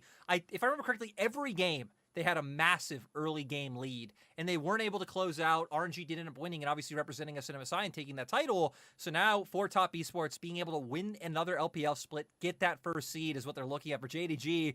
Now having to look for a reverse sweep and make your first final in 2 years, it's going to be a tough road. I mean, you know, we talked about this a little bit before we came out of the break, but for JDG, this is now probably this game in particular is going to be your biggest test, because at the end of the day, you've had 2 games where you've had significant advantages. Game 2 a little bit bigger than the game 1, and you still haven't come out with a victory over Top Esports. They're going back onto the blue side. They still maintain the power they can have with it, and I still think they can make stuff to work with it, but they just need to tidy it up in that mid game. There's too many times where the game just gets elongated because they're not being aggressive enough, which is such a strange thing to say about JDG. Right, they kept trying. I think there was opportunities in that game, like when they were trying to find the end, but could have gone for like Elder and Baron, but I get their decision. Things are completely different now, though. We even see the Poppy ban actually coming out this time around, still holding on to the Draven. I mean, heck, as JDG, maybe you just need to take away the Zeri for yourselves. Eyeing something different. We did hit on that one of the things JDG didn't really have that game was like a consistent way to just run into Top Esports, right? A lot of it was them kind of prodding in and out with things like the Lucian, the Talia, the Morgana, the Renekton trying to just jump on top, but now with the Wukong and with the Cyclone, it's going to be a lot more guaranteed. And surprisingly enough, TS say, well, we don't care about the Zeri pick. We're going to take the Lucian and take the Vi, which might deny that Zeri pick from coming through at all. Yeah, we might see where the Zeri go over to the side of Hope, see if he can take that matchup. But we'll say the Kalista has still been a forefront of a pick here for the side of most LPL AD carries, has been a consistent ban throughout the playoffs. And specifically a Kalista Renata, very good at stopping this already dive composition coming out here from Top Esports with the lock-in of the Lucian, Nami, and the Vi. JDG definitely having like multiple avenues now, right? Like they can engage. They have like solid ways to keep you from coming in, or at least finding the fight with that Renata ultimate, and also having the Wukong on top of it. So I think pretty flexible first rotation of picks. So for Top Esports, it's all about the aggression. It's all about being able to jump in and dive in on top of what JDG have picked up so far. And now we're going to go into second rotation with Soul Laners still left open. Top Esports very clearly not wanting to give Yagao a Lissandra pickup this series, and that is going to just keep on through even in this game. Yeah, they don't want to give it over to Yagao, and quite honestly, on the other side, JDG saying, cool, Knight on this Ahri was a bit of an issue. We saw it multiple times where, fair enough, he wasn't getting kills, but he was blowing summoners off of Hope. He was blowing off very key cooldowns that meant that they weren't able to be as aggressive, or they had to be a bit more tentative with their certain engages. So a lot of mid lane priority now coming in here, and it's funny how we've started off the series with so many jungle bans, and slowly but surely we've started to realize maybe it's more about the mid laners than it is about the junglers. And heck, like they said in the pre-interviews, right, these guys from the same city, played in the same internet cafe together, played on actually, I think, like a local team together as well, where Yagao was the mid laner and Knight was the one playing a different role. But with all these mid laners banned, we can see it now. The Gnar finally left open. JDG were trying to keep that out of the hands of Wayward, but once again, Top Esports conforming to stability for the top side, looking to carry from elsewhere. And I'm really interested to see what mid laners we end up with, especially for Yagao and what he's comfortable blind picking, because pretty much everything Yagao has gone towards this split is off the table. He has played the Ryze. The Zoe, like we said, is a staple, but isn't really a pick we've seen come into the meta just yet. You know, more buffs will be coming through on like live and later patches, but looks like it will just be the Ryze at the end of the day. Yeah, you get the Ryze locked in. That does give you that kind of movement, that good wave clear as well. So with the Realm Warp, maybe be able to try and set something up on that bot side. Wouldn't be surprised to see JDG have a very hard focus now towards this bot lane and give that Kalista Renata as much of an advantage as they possibly can give it. But Top Esports on the other side, they've got an opportunity now to maybe go for something that has just as much pushing power. Remember, Knight has got plenty of champions to choose from. And maybe going to go towards something that only has pushing power, but also has that roam potential to match it. So yeah, Galio locked in. I mean, it was a choice, right? He either goes to what he showed the two traditional control mages, which can win really hard 1v1 against the Ryze, or you look for the ability to not only match the roams, but even try to outpace them with that ult able to come through. So both sides so far, I mean, for TS, very clear. Just get on top of the back line, lock them down. You have Tien who's going to set up Knight. This is going to buy a lot of room for JackeyLove to kind of do as he pleases. And then Wayward, if he can be a difference maker with the Gnar ultimate online. JDG having a bit more side lane prowess, able to come through with both Aatrox and Ryze. So we're going to need to see some better macro coming out from JDG this time around. And I will say the caveat for like team fights for this kind of composition is champions like Ryze and Aatrox, like typically not the best team fighters, but into short range compositions, especially for Aatrox, like he loves that. You can get your damage off. You can get things like the sweet spots of your Qs in good places. Even Ryze will have a lot to work with. So this is where we're at, Ashin. This could be do or die for JDG with, again, not the same picks we've been seeing on pick with picks like the Ryze coming through, with Wayward having his hands on the Gnar, with Knight not being in a carry position. All great journeys start with a single step. JDG need to reverse sweep Top Esports if they want to try and lock themselves not only into the LPL finals, but also into the World Championship in 2022. They'll have enough championship points to get themselves locked into there, and another thing they don't have to worry about. It's going to come down to this. Like you said, if there's going to be an opportunity as big as any, it's going to be now. And you have to step up. You have to forget about the last two games. And you have to try your absolute best.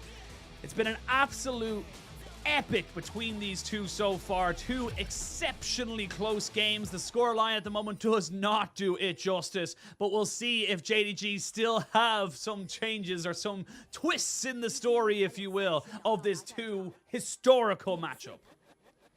Top Esports versus JDG just feels like it delivers every single time that we see it. No difference here today. And coming into this last match, it feels like a lot of emphasis is going to be put on the bot lane. We've seen Top Esports bot lane in the 2v2 has typically been able to come out ahead. Last game they were able to match. This time around, Cope and Missing wanting to go toe-to-toe. So we're just going to ignore the emoting on our screens, as it happens every single time when Wayward's here. And I love how 369 is very stone-faced, but Wayward's vibing. Which I guess Wayward's makes very sense. jovial because he's, 2-0 up. Yes, yeah. You know, like you said, this feels like we're on game 5 to me. It feels like we're even. It feels like we're coming in, but JDG, massive hole to come from.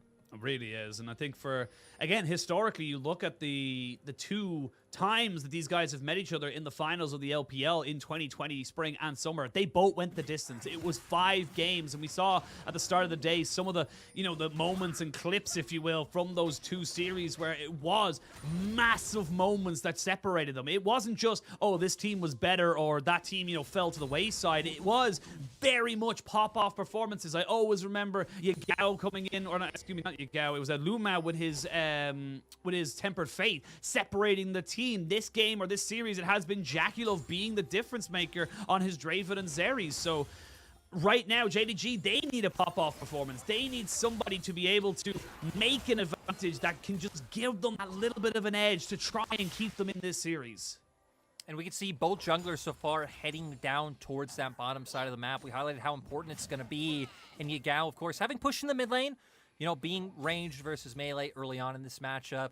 As Knight, you need a few points into that Q before you can walk up to the wave, throw out the Q, hit it with your passive before you can really start to ignore it out. And it looks like we might even get some early aggression coming out from Kanavi, making his way into Tien's jungle. Have a little bit of an aggression here, and this is the power of the Wukong. You do have that early skirmishing as the ward does go down. Tien is very aware that this is happening right now, but they actually predict him. That's a flash burnt by Kanavi. Not an ideal start, but hopefully it doesn't bite JDG in the butt anytime soon. It was just a good read by TS as well to like be like, hey, you know, they have push in both mid and bot.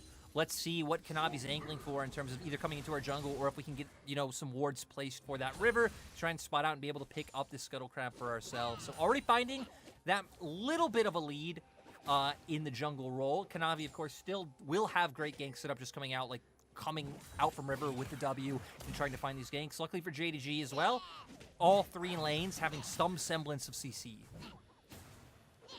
Speaking of, while we're highlighting it right now, of course, we will possibly actually going to stop myself as both these junglers now looking to try and maybe fight over this scuttle, as we now see Mark might have to use his flash here. Yes, he does. The ignite was there and the Rens were stacking, so very much why you don't really want to be giving over this Kalista Renata combination, but while that's all happening, Wayward has to flash as well. So JDG kind of fighting back a little bit, trying to find individual advantages to try and make up for the fact that Kanavi had a little bit of a blunder in the jungle. And they're able to do so far. Jackie Love actually aggressively dashed in to try to find that trade back and is continuing to do so. And it looks like Tien is going to find the perfect opportunity for a gank. But Kanavi is here. Don't forget that now. So Hope's going to be able to use that Martial Poise to try and reset that one back to get the handshake out as Jackie Love. Ooh, he gets himself away with the dash. They try and get on top of Tien. Hope not quite able to get it. He does have the bailout on top of him, so he should be able to reset. Flash by Jackie Love, and oh my lord, Lyric, it's getting very tense in this bot side. It is once again just incredibly close. JDG, 2 flashes burned, but have gotten all 3 flashes from the side of TS, and with the fact that Kanavi's still full HP, looks like they still want to threaten this one, and at least make sure Hope and Missing can get this wave completely in. Go for their reset is, oh my god, Jackie Love, looking for every opportunity he could find. You cannot underestimate the power of Illusion. That double tap with the Light Slinger and even just the Relentless Pursuit just means that you get so many little auto attacks off so quickly, especially with that first strike. You can have so much trade potential, but ends up being just a wave crashed. Everyone backs away and we kind of come back into a little bit of even Stevens. And while we have a little bit of a moment to breathe, I wanted to ask you actually a quick question because we are seeing Aatrox slowly kind of getting back into the meta in terms of situational setups, but not only that, but we are seeing more of an Eclipse build being picked up on him. So I wanted to kind of pick your brain as to why are we seeing this build and why are we seeing him back so adamantly? I mean, we're not really seeing too much of him. We're seeing him a little bit more than we used to. And like you said, we have had some Comet plus Eclipse build come out. I think both times so far in the LPL. I think this is the second. It has been into the Gnar matchup, which, right, gives you a little bit more trading power. You do have the range ability to trade with those Qs able to come on through, and then going for that little bit of an earlier spike with the Eclipse. Of course, you still get the sustain from the item, brings the shield as well. So JDG banking on, once again, another mid-game power spike. For JDG, it just seems like always trying to guarantee that they can get those advantages, right? Whether it's from their drafts, from their play style, how they just keep running you down. And, right, 90% of the time it's worked, which is why they have gotten this far as a team. Sadly, though, against the upper echelon so far, at least in this series, leaving us a little bit wanting. At 369, hit level 6, so looks like so far trying to threaten with that World Ender as both Kanavi and Yagao are hovering top. I like how you said 90% of the time it usually works for JDG because they actually had an 88% win rate in summer. So you were almost exactly right. Sorry, I just like the math sometimes. As we can see now, both mid laners ticking over to level 6. They will have access to the Hero's Entrance, of course, for Knight and the Realm Warp here for Yagao. So with an opportunity to maybe make something happen either defensively or offensively, it's going to be interesting to see who pulls the trigger on that first. And I will say, probably for the first game, we have a very close early game. No team really kind of accelerating too far ahead of the other, as we both see now both junglers are trying to establish vision around this dragon, because this could be the big moment here for either of these sides. This first objective could be an opportunity for them to be able to come back on top. And we've seen typically it's been TS the ones prioritizing those. JDG haven't put a lot of stock into them.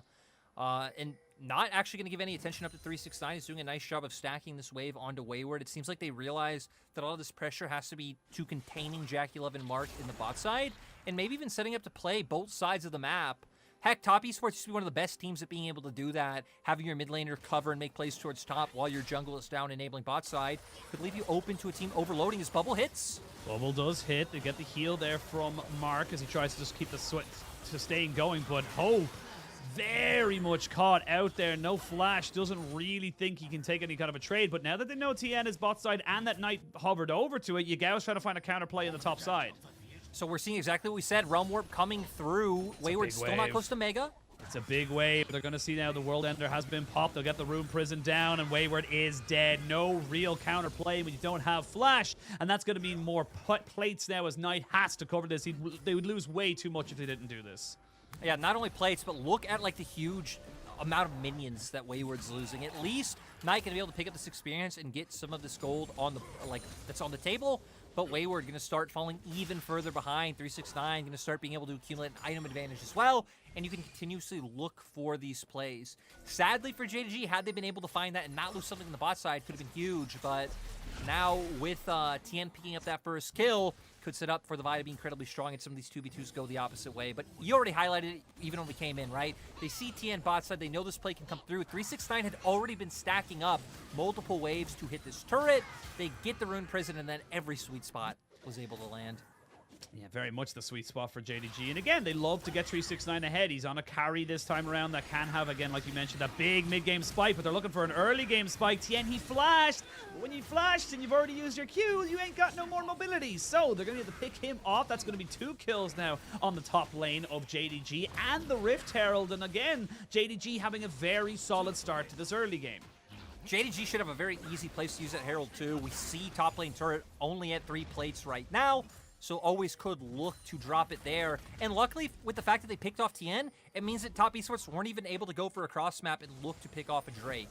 Oh, Knight went aggressive with adjusted points. They're going to be able to use so much of the single target CC. Knight has nowhere to go. He does have the ultimate, but sadly shall not get it off on time. And JDG, thankfully for me and for you and for all of our viewers, they have not mental boomed. They are coming at this with just as much aggression. And it feels like JDG need this gold lead to be able to function in the mid game, like even at the level of if they were even in gold. So pretty good sign for JDG. You know, them finding this big of a gold lead at 10 minutes really doesn't mean anything from what we saw in the last game, or heck, even in game 1.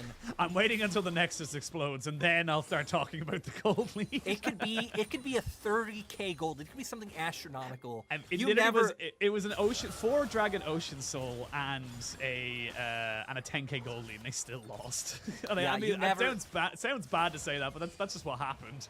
Exactly. You never, you know, some teams you never count out of a game. You never count JDG as a guaranteed victor. But, you know, speaking to that point, Top Esports able to pick up the first Drake. But the problem is, since JDG have been making a lot of these plays, picking up the gold, whether it was, you know, getting Herald or going for these ganks, we now see 2 mythics coming out across the board. Crown of the Shattered Queen picked up for Yagao, and the Eclipse has finally been picked up for 369. So with Wayward being that weak target of focus, you can see Yagao hovering towards the top side, getting his vision up there, because they're going to look to set up another repeat play onto the Gnar. Yeah, Gnar does have a flash this time around, so with the hop on the flash should be fine. But remember, it's still super early on in the game. It's about a 25-second cooldown, depending on how many points he's put into it. So, and actually, yeah, it should be still about 25 because he doesn't have any kind of cooldown reduction either. So no ability haste available for him. We'll have a little bit of extra survivability, but there's going to be the Rift Herald here. TN is walking down towards this top side, so Kanavi using the decoy just to make sure that they don't lose anything. And they are going to be able to get that Rift Herald charged, and that turret is on, I want to say, 6 HP. That's how much is left on it. Thank you, observers. How much is it? Click it. I'm going to say 2. I'm going to say 2. Click it. Oh, they didn't click it. They Which wanted is kind of hilarious. They wanted to. Say, they made us think they were. But going back to that play, I gotta say it's a good thing Knight didn't have that ultimate from that pick in mid lane. Or who knows, maybe TN there does just fully commit onto Kanavi or 369, because Knight was making his way up without that ultimate. No real easy way to follow through with that fight. And now JDG committing missing all the way up to top side. They're trying to find a pick. Oh, Wayward. Does he hit the boomerang? I don't think he did, and that means he's going to get caught out here. Cyclone's going to be good. He does get the double hop and a flash away. They're not able to quite finish him off just yet. Yagao comes in a little bit late there with the Realm Warp, but again, Wayward just getting put further and further behind. That's now 20 CS and 2 kills. Not only that, but you're also getting a tier 2 turret. There's no real way that anyone with wave clear can deal with this, and honestly, JDG are having a fantastic early game now of 3,000 gold. It's great for them, but they are still giving free plates on Ejaculate. because Hope, not able to sit down here by himself, would probably just get chunked and bursted out by Mark and Jaculov, so they have to wait. Nice gold on to, you know, former world champion AD Carry is missing. Yeah, they do have the Fate's Call here to try and maybe help him out. Hope very nicely flashing himself over the wall. But that's 2 summoners now down. That will not be... Well, you'll have the Fate's Call back, but you won't have the flashback should you want to try and contest this Drake in 2.5 minutes' time. And now this is a completely different game, right? Because this is the first game where, like, okay, 369 obviously had a huge lead last game, but you were up against Sonoran. Very hard to be able to just brute force that advantage through lane. Now being up against this Nars, Yagao now might be picked off. Yeah, he does have himself the phase rush, and of course all these ultimates being used is not actually going to leave anything to the side of Top Esports to get, so they commit quite a lot there. The tidal wave, the cease and assist, the hell, even the hero's entrance, they don't actually get anything from it apart from his flash, so now that's going to open up mid lane for a little bit of a counter push, and honestly, I feel like they could have actually gone for this. I think JDG are backing up respectfully because they don't know exactly where everyone is, but still, Top Esports looking for answers, and JDG are not giving it to them. Well, JDG know they're on the bottom half of the map, right? Because we can see the vision on the mini-map. They actually have pretty good information in TS's topside jungle, so not wanting to over-aggress for too much. I'm surprised Yagao even going to look to get these plates in the bottom side, considering that, sure, like, you should assume that the resets come out for TES, but can always look to just repeat, go back down to that bot lane and pick you off. So I like that he ended up backing up at the end of the day. And for JDG, it's once again just going to be about finding these picks. Realm Warp very close to being able to come up, and then we can start seeing the Rise rotate towards mid, to where 369 and Kanavi can now start playing aggressively in this enemy jungle, and then you could have this like 5-man play towards mid and towards the top half of the jungle into Top Esports area. Kanavi will find Tien. There's the Rift Herald spawning in a minute's time. You do actually have the Dragon spawning as well. I imagine JDG would like to try and stop maybe the Top Esports win condition of those Dragons, but actually that being said, in the last game didn't make any much of a difference. So we'll see what they end up kind of prioritizing. Having extra plates or extra power in that Rift Herald to maybe crack open mid, maybe even go towards bot lane, get another tier 2, could be another kind of avenue for them as Tien. With Knight just hovering towards this bat side, making sure that there's no one looking for another opportunistic kill. For JDG, super happy to see them kind of coming back to their ways, looking to try and be as aggressive as they possibly can. And for Top Esports, they're going to have to, again, rely on Jaculov. You look at their composition, there's not really a huge amount of damage on it outside of him. Yes, Knight will have a little bit with the Winds of War, but that's not why you pick the Gallios. So we're on a third game, and a third time in a row, it's going to be Top Esports relying on Jaculov to make sure that they have some kind of relevance in these fights. But he's not going to be a part of this one. The Realm Warp doesn't really go anywhere, to be perfectly honest, but they're just using it to clear out this vision and guarantee this Drake. I mean, they should have it, right? Because the big thing about having those 2 turrets topside, we saw 369 push the wave in so deep that he was just able to casually stroll around the enemy topside jungle, you know, maybe clear camp, pick up wave mid, and be here first. And heck, Wayward could join in, right? He does have TP available, but still, with the roam down, with even just the strength coming from the other members as well, JDG just do such a great job of guaranteeing the control. Looks like they're going to start making their way up towards the top side now and get the Herald, where Top Esports doing a nice job trading back in mid, but look towards the bot side. They're already conceding. They already know they need a cross-map machine. Yeah, they already accepting their fate. Basically, don't be near this Aatrox. That's kind of the play right now. The Rift Herald will reset, Don't look at JDG and they don't exist. Yeah, out of sight, out of mind. That's just all you got to do right now. But 369 has now found himself on the bot side here, as he knows that there's going to be a bit of pressure from Top Esports, and he's pretty big. He's actually got full Yomu's Ghost Blade into the second item, so he's not even messing. This is a mid-game Aatrox if I've ever seen it. They don't want to go late, because they know what happens when they go late. I was going to say, typically you see something like a Black Cleaver, maybe a Death Stance, and like some compositions I've seen Bruiser. like Cerebral Grudge come out and solo. Yeah, exactly. But no, going to go straight into the Ghost Blade. Really just trying to bank on being able to get on top of these squishy targets, whether it's like Illusion or the Mini Gnar, and just be able to outright delete them with the combo of CC coming from another member as well. So JDG so far, I love that they didn't get away from their style. It's like, be true to yourself to the very end. They picked up yet another Rift Herald. You would expect that to be dropped in mid lane. You could just have 369 keep pressuring in sides, and no member of Top Esports can answer him solo. So in just a matter of time, he'll be able to get that to where you can keep using his pressure, hovering towards the mid, and do your best to be able to break that one down. But for now, JDG actually keeping resources around 369. Now, no real dragon or anything to take right now. Kanavi, though, has found himself maybe with an opportunity to flash in on top of Mark. Doesn't even need the flash, can get his out of him. So Mark has to use his flash, his heal, and his tidal wave to try and disengage this one. Jackie Love uses the cleanse after the hostile taker has been used. Missing goes down. Kanavi almost dead as well. There's going to be the hero's entrance as they're going to have to use the realm to try and get everybody out. Kanavi not quite going down just yet, but again, Lyric, some shakiness coming into this mid-game. JDG, yes, you're ahead, but you have to respect Top Esports. JDG live by the mantra of see hero, kill hero. They try to go in. Flash immediately came out for Mark, so nothing able to connect. Nice job by TES to follow up on the play and push them back. Almost found a kill. We can see what they want to go for here. The problem is, TES have 4 members around this area. There's still 2 members not here from JDG.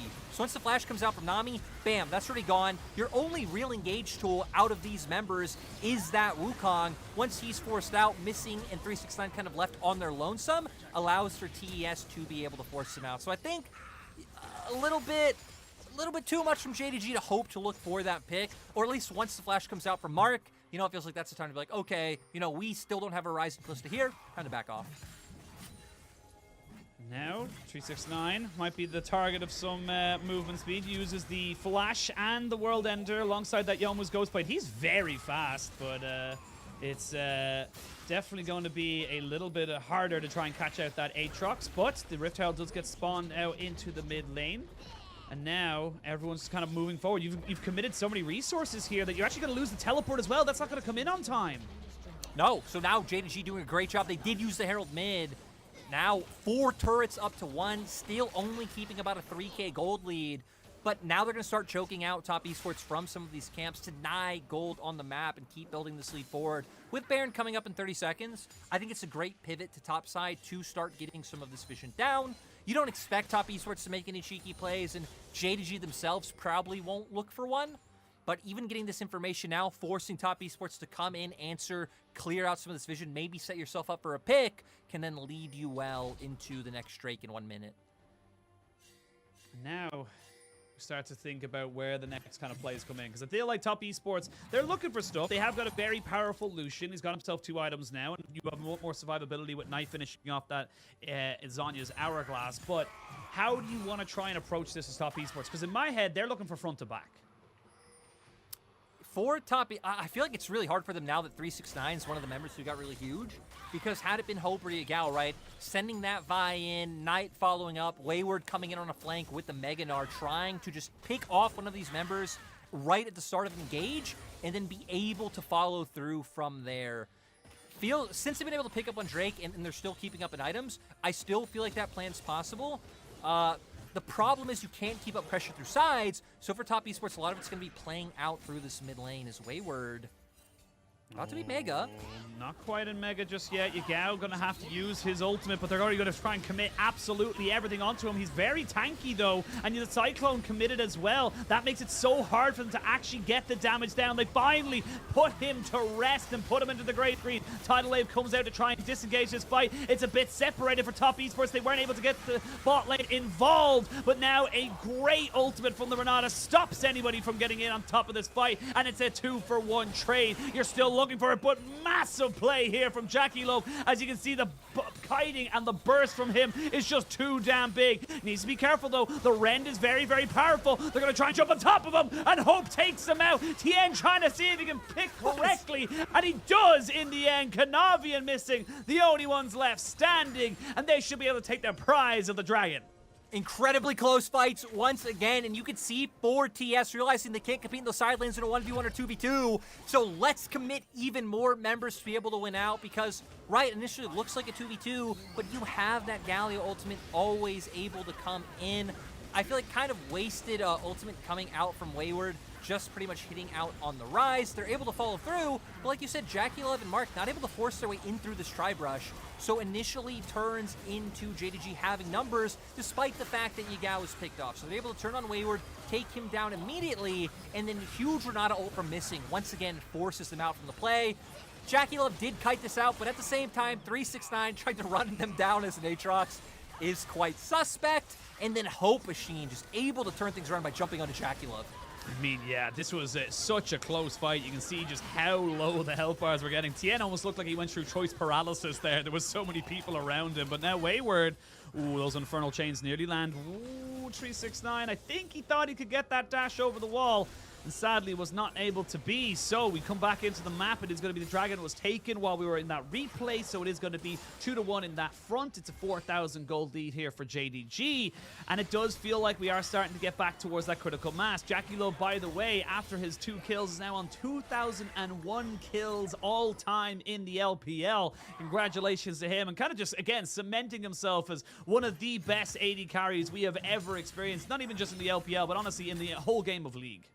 I mean, no matter, you know, the down moments for Jackie Love, the high moments are some of the highest moments you'll ever see for an AD carry. Like, so incredibly skilled, able to outplay you, able to overtake damage records in single games. Just a phenomenal player. You already hit on it, that they're going to be relying a lot on him now on 3 items. So actually a little bit ahead of hope in terms of what he's able to bring to the table. Indexing into that collector, realizing not a whole lot of tankiness is, oh, you're right, JDG 2-manning this so far.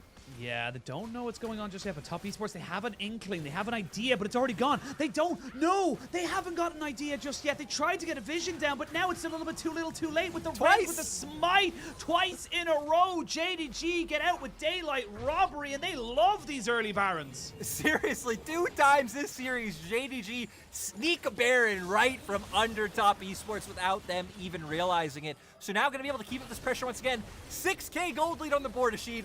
We have been comfort here zone. before. Comfort zone for Top Esports. I was going to say, it's the comfort zone for both teams. I am actually very scared that 369 will end up pretty useless with this build as the game goes on. Especially considering, again, 369 really just loves to run at them. We'll have the movement speed coming out from things like the Yomus, but still won't be enough in the end, but might be enough to take down Knight. I mean, you got to think about the damage with the, especially with the Yagao Rise coming in off the backside of this. And this is the thing, yes, it's a weird build from 369, but you think about what he's able to get. When he gets the full levels up onto his Darkened Blade, the Q, that gives you 80% extra damage on the first cast, up to 100% extra AD damage onto the second if you can hit the sweet spot. So it can do damage, but you're looking at a very small circle of we can kill you here. Exactly, and you're also just setting yourself up to potentially be focused down by the enemy team as well. And JDG now trying to play out through 2 lanes is 3-6. Oh, even the fear of his damage, forcing the flashes. Now with the Baron, going to try and put down the siege, right? Very short range composition. So JDG probably going to need a fight or a pick to start opening up the base from TES. Yeah, Top Esports, though, very aware that they could have lost that base there, so they put Tien on a flank, but a good ward here from JDG meant they weren't able to take it down, but already you can see there, a double tap from Jackie Love means that 369 loses about a quarter of his HP, so needs to be so aware. But I will say, wait for the, I don't believe anyone's actually picked up any real. Oh, missing! Oh, missing! He's been caught out, he cleanses, he flashes.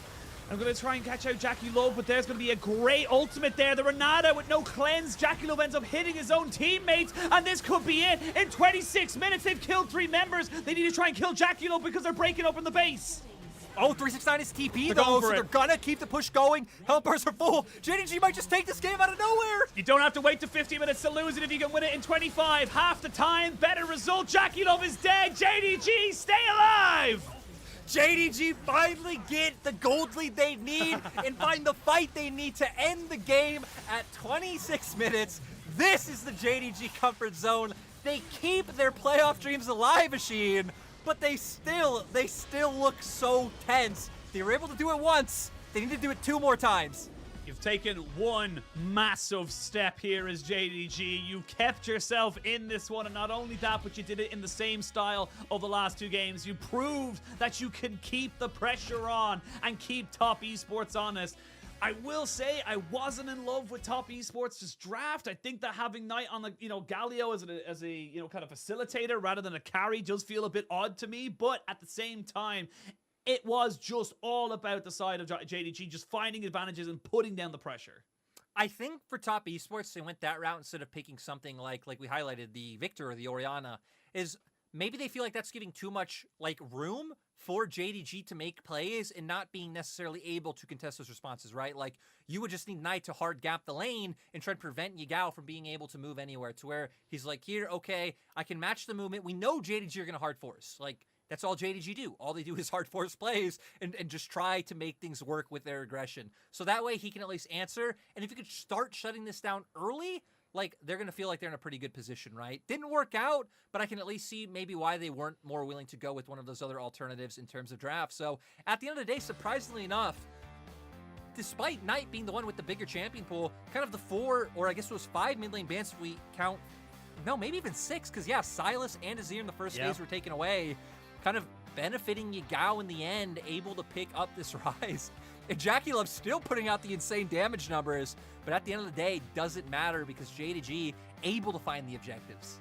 Yeah, I mean, JDG took the advantage, moved forward, and again, it's why, honestly, they should have, in my opinion, this could have been very easily a 3-0. This could have been a 3-0 to JDG. That's my point, not even just a 3-0 to Top Esports, because if you look at the early games, you look at how every single game has gone, they've had multiple of advantages. Gold, towers, dragons, whatever it is, but they haven't been able to make it work. I think that the Aatrox worked because of the survivability. I'm not super mad on the build. I think he still could have went the Bruiser build and had it just as much survivability, but I think because it gave them that agency to be able to keep the pressure on the Gnar, it just meant that they were able to have a little bit more freedom to go for those bigger plays like we saw at the last team fight.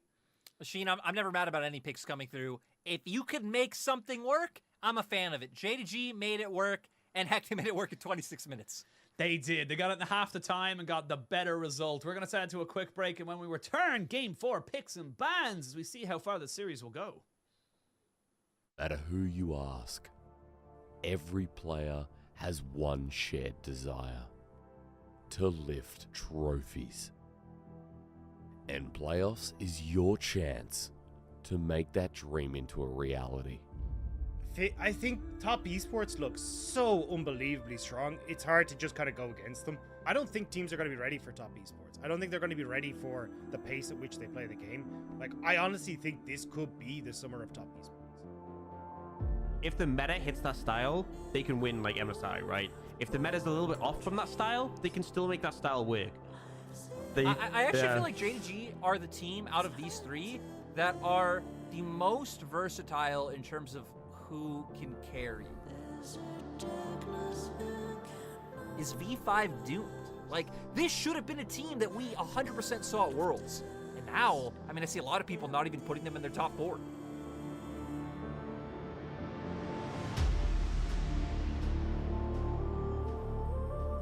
The LPL are kings again.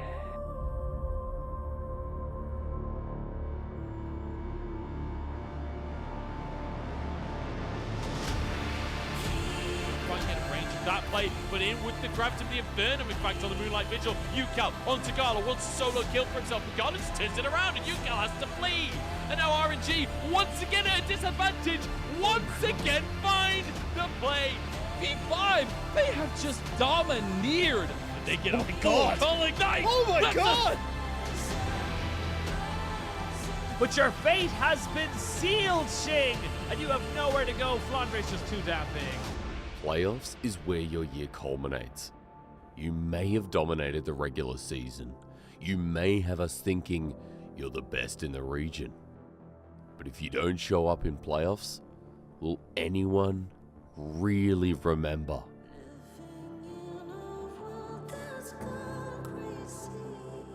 So whether you're looking to reclaim former glory or prove yourself on the biggest stage,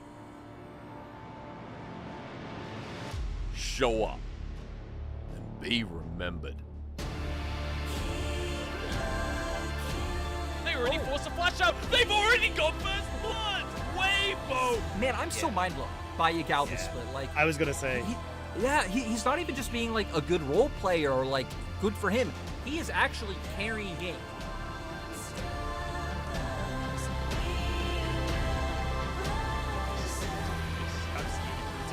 They just dive. Ansem is gone. See ya later, LGTers. Top Esports happy to tank this tower up. Jaculov just free firing, untouched the entire play as he finishes them all off. Jackie Love with an insane performance on the Zipper. This is why we highlighted this guy coming into the day.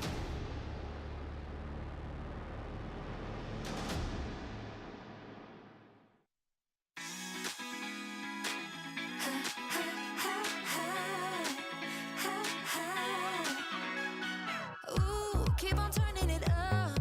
Yeah, you're throwing me looks from across the room. Gotta have it, have it. Ooh, this is not what I do. Something special about you, drawing me in like a magnet, magnet. I see it in your eyes, it's got me. I still try to pull myself away, yeah, but I can't help it. When every single thing you do is magic, it feels like magic. I can't help it. When every single thing you do is magic, it feels like magic.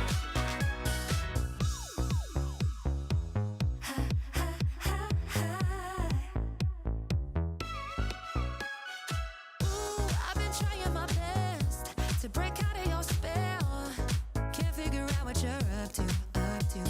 But ooh, as far as I feel, all your magic is real, and I couldn't escape if I want to, want to. 'Cause I see it in your eyes, it's got me. I still try to pull myself away, yeah, but I can't help it. When every single thing you do is magic, it feels like magic. I can't help it. When every single thing you do is magic, it feels like magic. So give me your love, give me your time, show me your magic on the floor tonight. Give me your love, give me your time, show me your magic on the floor tonight. You give me your love, give me your time, show me your magic on the floor tonight. You give me your love, give me your time, show me your magic on the floor tonight. But I can't help it. When every single thing you do is magic, it feels like magic. I can't help it. When every single thing you do is magic, it feels like magic. But I can't help it. When every single thing you do is magic, it feels like magic. Baby, I can't help it. When every single thing you do is magic, it feels like magic.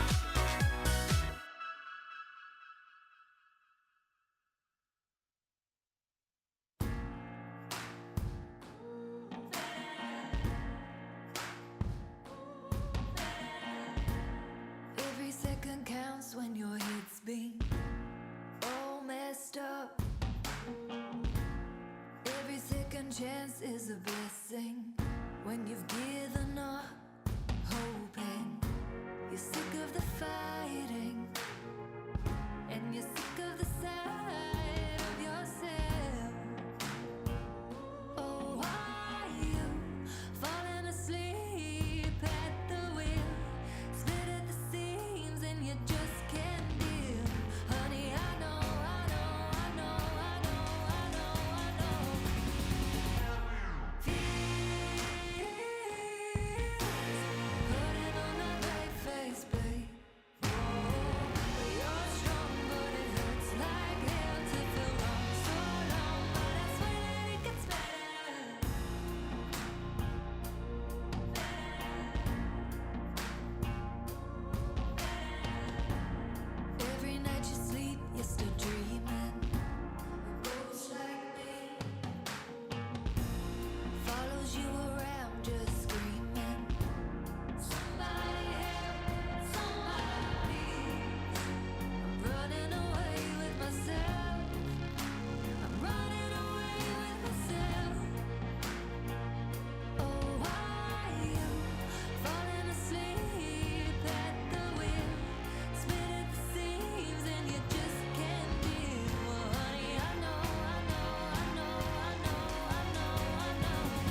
May not feel like you're gonna make it through.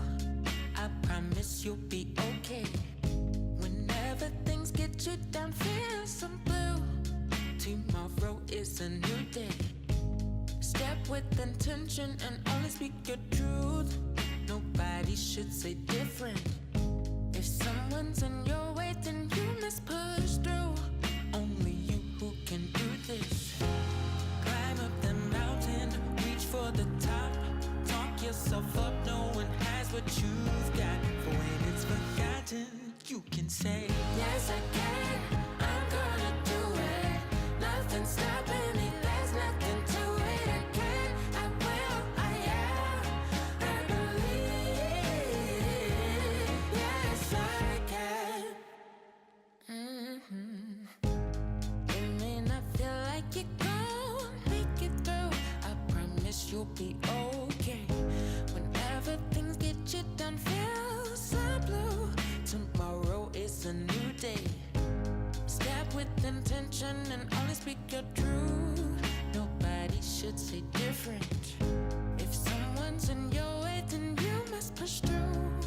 Only you who can do this. Climb up the mountain, reach for the 因为常规赛我们赢了他们，他们可能季后赛更想复仇我们吧。然后跟滔博打的话，中野比较关键吧。跟滔博下午打的话，就是对线要比较重要吧。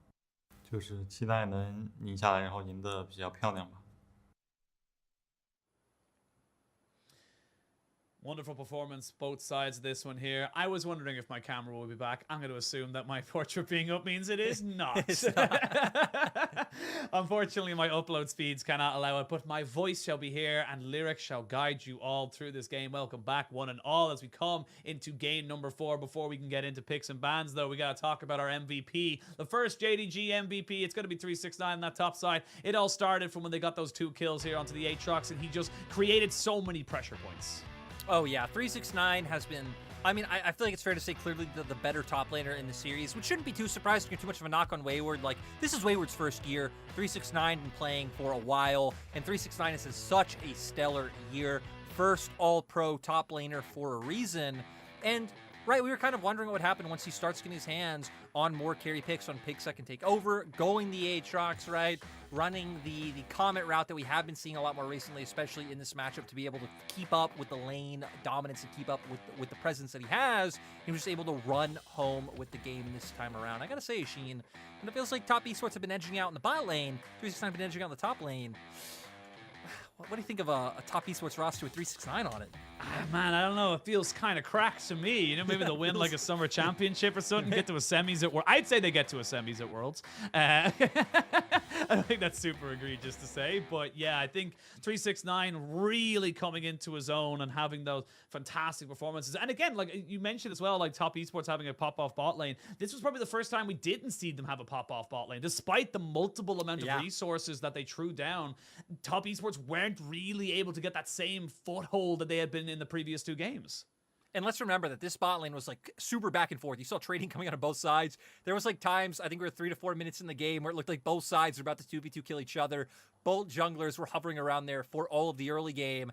And top esports, I believe I remember early, were like starting to eke out, you know, the advantage towards that route. And that was when Yaga was finally like, okay, 369 stacking this massive wave top, run warp towards top side, and they start getting that top lane lead and really start driving that home. So we're going to go into game 4.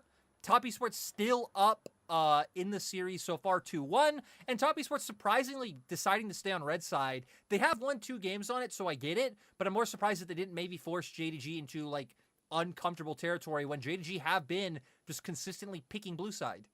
Yeah, and again, this is something that we've been kind of talking about pretty consistently throughout the LPL, even just playoffs and major regions in general, is that power of the blue side. So many teams are opting towards it over the side of the red. But top esports saying, look, we value the counter picks. We value the fact that we can maybe pick our ADC and support on that first rotation. So we'll see what they're able to kind of go for. And again, I don't think it's a bad idea. They do have technically a buffer of 1 more game, but you don't really want to be losing 2 games in a row, especially after losing that momentum of 2 games in a winning 2 games in a row. So we'll see what they end up prioritizing. But again, I would love to see Knight maybe on a little bit more of a damage carry. Maybe give him the first ban or first pick just before you go into the second ban phase. Something different.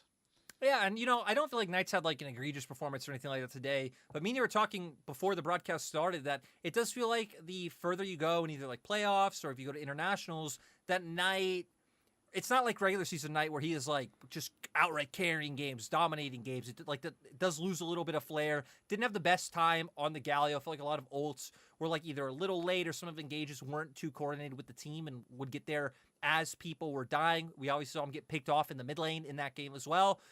That game, 6 mid lane bans, so kind of forced into that uncomfortable position. We thought that would be where he thrived in terms of, okay, looking to flex your champion pool, but we're going to see it again as 369 looked like, throwing some banter at his former teammates. I like it.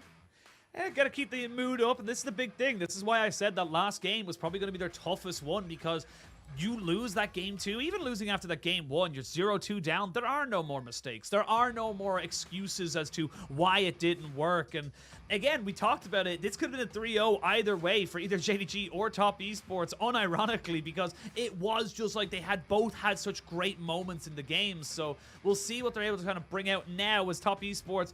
They know they're still in the advantage. They know they still have the capabilities of winning. They just need to try and maybe build something a little bit more to their standard, if that makes sense. And it's also nice just having that breathing room from being up those 2 games, right? Even if you lose here, you don't have to worry too much, which is why I feel like we can see Top Esports being so comfortable in terms of how they're interacting on stage. But like you said, heck, Top Esports even pivoted, right? They could have gone many different ways with drafts. They instantly locked the Lucian and the Vi instead of maybe even going back to something like a Zeri that had given them so much success in the previous game, or being willing to pick up, the Kalista Renata themselves when JDG in the past 2 games had been banning that Renata pick out, and that was the first game that combo was left open and available. So Top Esports definitely have the ability to shift in a lot of different areas, even just in terms of how their first rotation of picks went. We'll wait to see where the draft ends up going, and we kind of like move into more, kind of the style, I suppose, of Top Esports, and what we kind of said, like, very bot lane focused, very much throwing different resources towards that bot lane. And in the last game, like we mentioned, it was mitigated for JDG, so Top Esports going to have to maybe be a little bit more creative with how and when they're kind of throwing those resources down there. I feel like JDG have finally found themselves an opportunity to give Kanavi the space to be able to kind of focus on 369, to give Yagao these roaming champions like the Rise we saw in that last game, to just throw up there to 369 so they can get those advantages. And again, look, Wayward's been absolutely fantastic this whole split, but there is a difference of veterancy. 369's been in the league for a hell of a lot longer than Wayward, and you can see that sometimes veterancy can leak out into a little bit of its own advantage. It makes me wonder, as Top Esports, do you just go back to like game 2 where you put Wayward on the Ornn and you try and put him on these tanks that can just survive and do fine? Like, sure, he felt like 150 CS down in that lane, but, again, it could give you something where he can function and then play a low econ role, still do all the items he picks up, but that could be a double-edged sword because still 369 then can get whatever matchup he wants. You assume he'll be able to win out, and you can have a lot of pressure and a lot of freedom to impact the map. See what kind of freedom they end up giving themselves here. Pretty much the same bans coming out here for the side of JDG. Top Esports as well, not willing to let that Renekton go, because yes, they did win that game with the Renekton in it, but again, it was 4-item Renekton against the 1.5 item Ornn. They do not want that situation again, but now we're starting to see those 80 carry bans come back into the meta and kind of seeing that the power you can get. Hope had a great game on this Kalista, was able to deal with Jackie Love, so will JDG be able to answer? Not with the Kalista this time around. I gotta say, though, now Azir's left open, and Yagao has had good performances on Azir, even in their last years against LNG, where his early game left us with wanting a little bit more. His late game team fighting was absolutely phenomenal and is what led JDG to winning that game. So I wonder if JDG will have enough confidence to go for that in a first rotation, or, as you expect, Top Esports did lock in a bot laner now, they lock in the Lucianami. If now you feel threatened to just outright match that immediately, not going to be able to match with the Kalista Renata like you said, so they can either go back, go far back, go towards like an affiliation Renata, or they can match with a Zeri and a Lulu pickup, and it looks like that's what JDG are going to go with. Yep, we'll get the Zeri, the pick that Jackie Love completely turned game number 2 around with. I will say, I still do like the Vi here for Tien, even if he did look a little bit muted in that game number 3. It still gives you that point-and-click CC available to try and burst out something like a Zeri, even with a Lulu at her side. And now for Top Esports, You know, you can go into round 2, you can take away that Azir and not make sure Yagao is something he's incredibly confident on. And then we might end up in a similar situation where we did last time around. But Top Esports might end up with a more favorable mid laner left open. And since they're on red side, they'll have first pick of the litter. If JDG look to do what they did last time around, which was take away the Ahri and the Talia. And there's the Azir, like you mentioned, was being left open, but shall be picked or banned away here by the side of Top Esports. They really want to get over that one there. And again, the Lissandra probably going to be banned as well. So JDG have an opportunity again to try and ban away some of these big mid lane picks. I wouldn't be surprised to see an Ahri ban come out here. Maybe even something like a LeBlanc if they're really feeling it. But no, they want to try and keep Wayward down and say, look, we know our win condition can be on that top side if Wayward's not on his Gwen, which again, we talked about in his previous series against EDG, was absolutely insane in game number 5. They're kind of saying, no, we're not gonna forget about it. We're not gonna let you have that comfort. I also feel like it is going to the phase of now with the Azir left open and banned in phase 2. And if you follow the same route of bans from last game, it would leave open a mid laner that Knight would be able to take away from Yagao, and then Yagao might be left in an unfavorable matchup. So I think it's a decent pivot coming out from JDG. And heck, maybe you even just ban out another top laner here, and you just accept whatever side of the Talia Ahri trade you're going to be on. But no. So they ban out the Ahri. Talia is left open. JDG do have LeBlanc if they want to go towards it. Yeah. I mean, this is another like really famous pick for Yagao. Rise, of course, is something they could look to go back to as well, but definitely having more comfort on the board this time around for mid laners than we saw in the last draft. Yeah, and again, Knight on the Talia has been absolutely exceptional all split. Looks like they're going to maybe go back towards that Rise. I still do like the pick because, again, we saw it in game number 3. Opened up the map for those very aggressive moves. Remember, the Realm Warp is definitely a bit more of an aggressive movement than a defensive one. You definitely want to be trying to move around the map as quick as you possibly can as soon as you have that available. Weaver as well can answer and also gives you that extra little benefit of cutting off the sides. But Gangplank now for 369, something we have not seen in a little while, especially not in playoffs. Yeah, we haven't seen it in play. It was still picked a little bit after the nerfs on 12-14 came through, where it got pushed. Like, they tried to push a lot more of its power into the late game and tried to take away some of the early game power that it had, adding things like, you know, crit damage on the Trial by Fire. Did hurt the barrels a little bit as well in terms of the crit damage able to come through later on in the game. But still one of 369's most comfortable champions. He will go back to it. Looks like they're putting a lot of emphasis on the bot lane, but still having 369 in a position where he can carry late. Wayward, though, will get on something that is very self-sufficient, and that's what we said was kind of the big thing for Wayward. And this is one of his most played champions, something he looks incredibly comfortable on. 9 games played, almost an 80% win rate on the pick, and Top Esports doubling down on the engage, able to come through. JDG, it looks like it's going to be a lot about kiting back. It looks like it's going to be about finding picks with the Realm Warp able to come through and Cannon Barrage able to fall on top of, you know, some of these key carries on Top Esports side. And I love that you brought up the Cannon Barrage as well, because remember, a lot of the time you look at what, you know, Top Esports have been able to bring into this particular fight. If you were able to separate people out from following up the Vi with that Cannon Barrage to kind of say, look, you can't just walk through this, you can't just sit on top of it, that could be a very big difference maker in some of these fights. That global pressure available to you. Honestly, you've kind of 2 global pressures coming out from JDG as they look to try and move around the map as quickly and as efficiently as possible. But for Top Esports, if they find you, they're going to kill you very short range when you consider all the champions they have, but a hell of a lot of burst damage. They really do. I mean, both sides having a ton of bursts coming through. Definitely Top Esports having more, JDG having way more DPS with the 3 laners that they picked up. But JDG going into another do-or-die match, putting a lot of eggs into the 369 basket.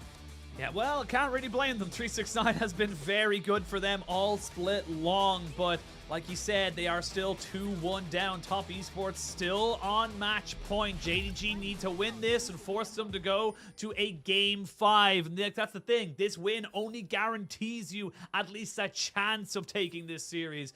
We all hope and pray we are hearing silver scrapes in about an hour's time, but we'll have to wait and see. As you can see now, Mark actually dodging expertly until that last one of the queue there from Hope, but we'll wait to see what any kind of shenanigans is. JDG, I think that's their 7,000th game in the LPL as an organization, so congrats to them. And you can see, even though they're a relatively young one, they're definitely not the age of like WE or IG. They're still racking up some decent performances and getting some good games under their belt. Yeah, JDG coming in 2017 took the spot from the QG Reapers. So I've been around for a little while, especially as you consider that, you know, we're almost at the end of 2022. But yeah, definitely not one of those long-standing WEs, IGs of the world.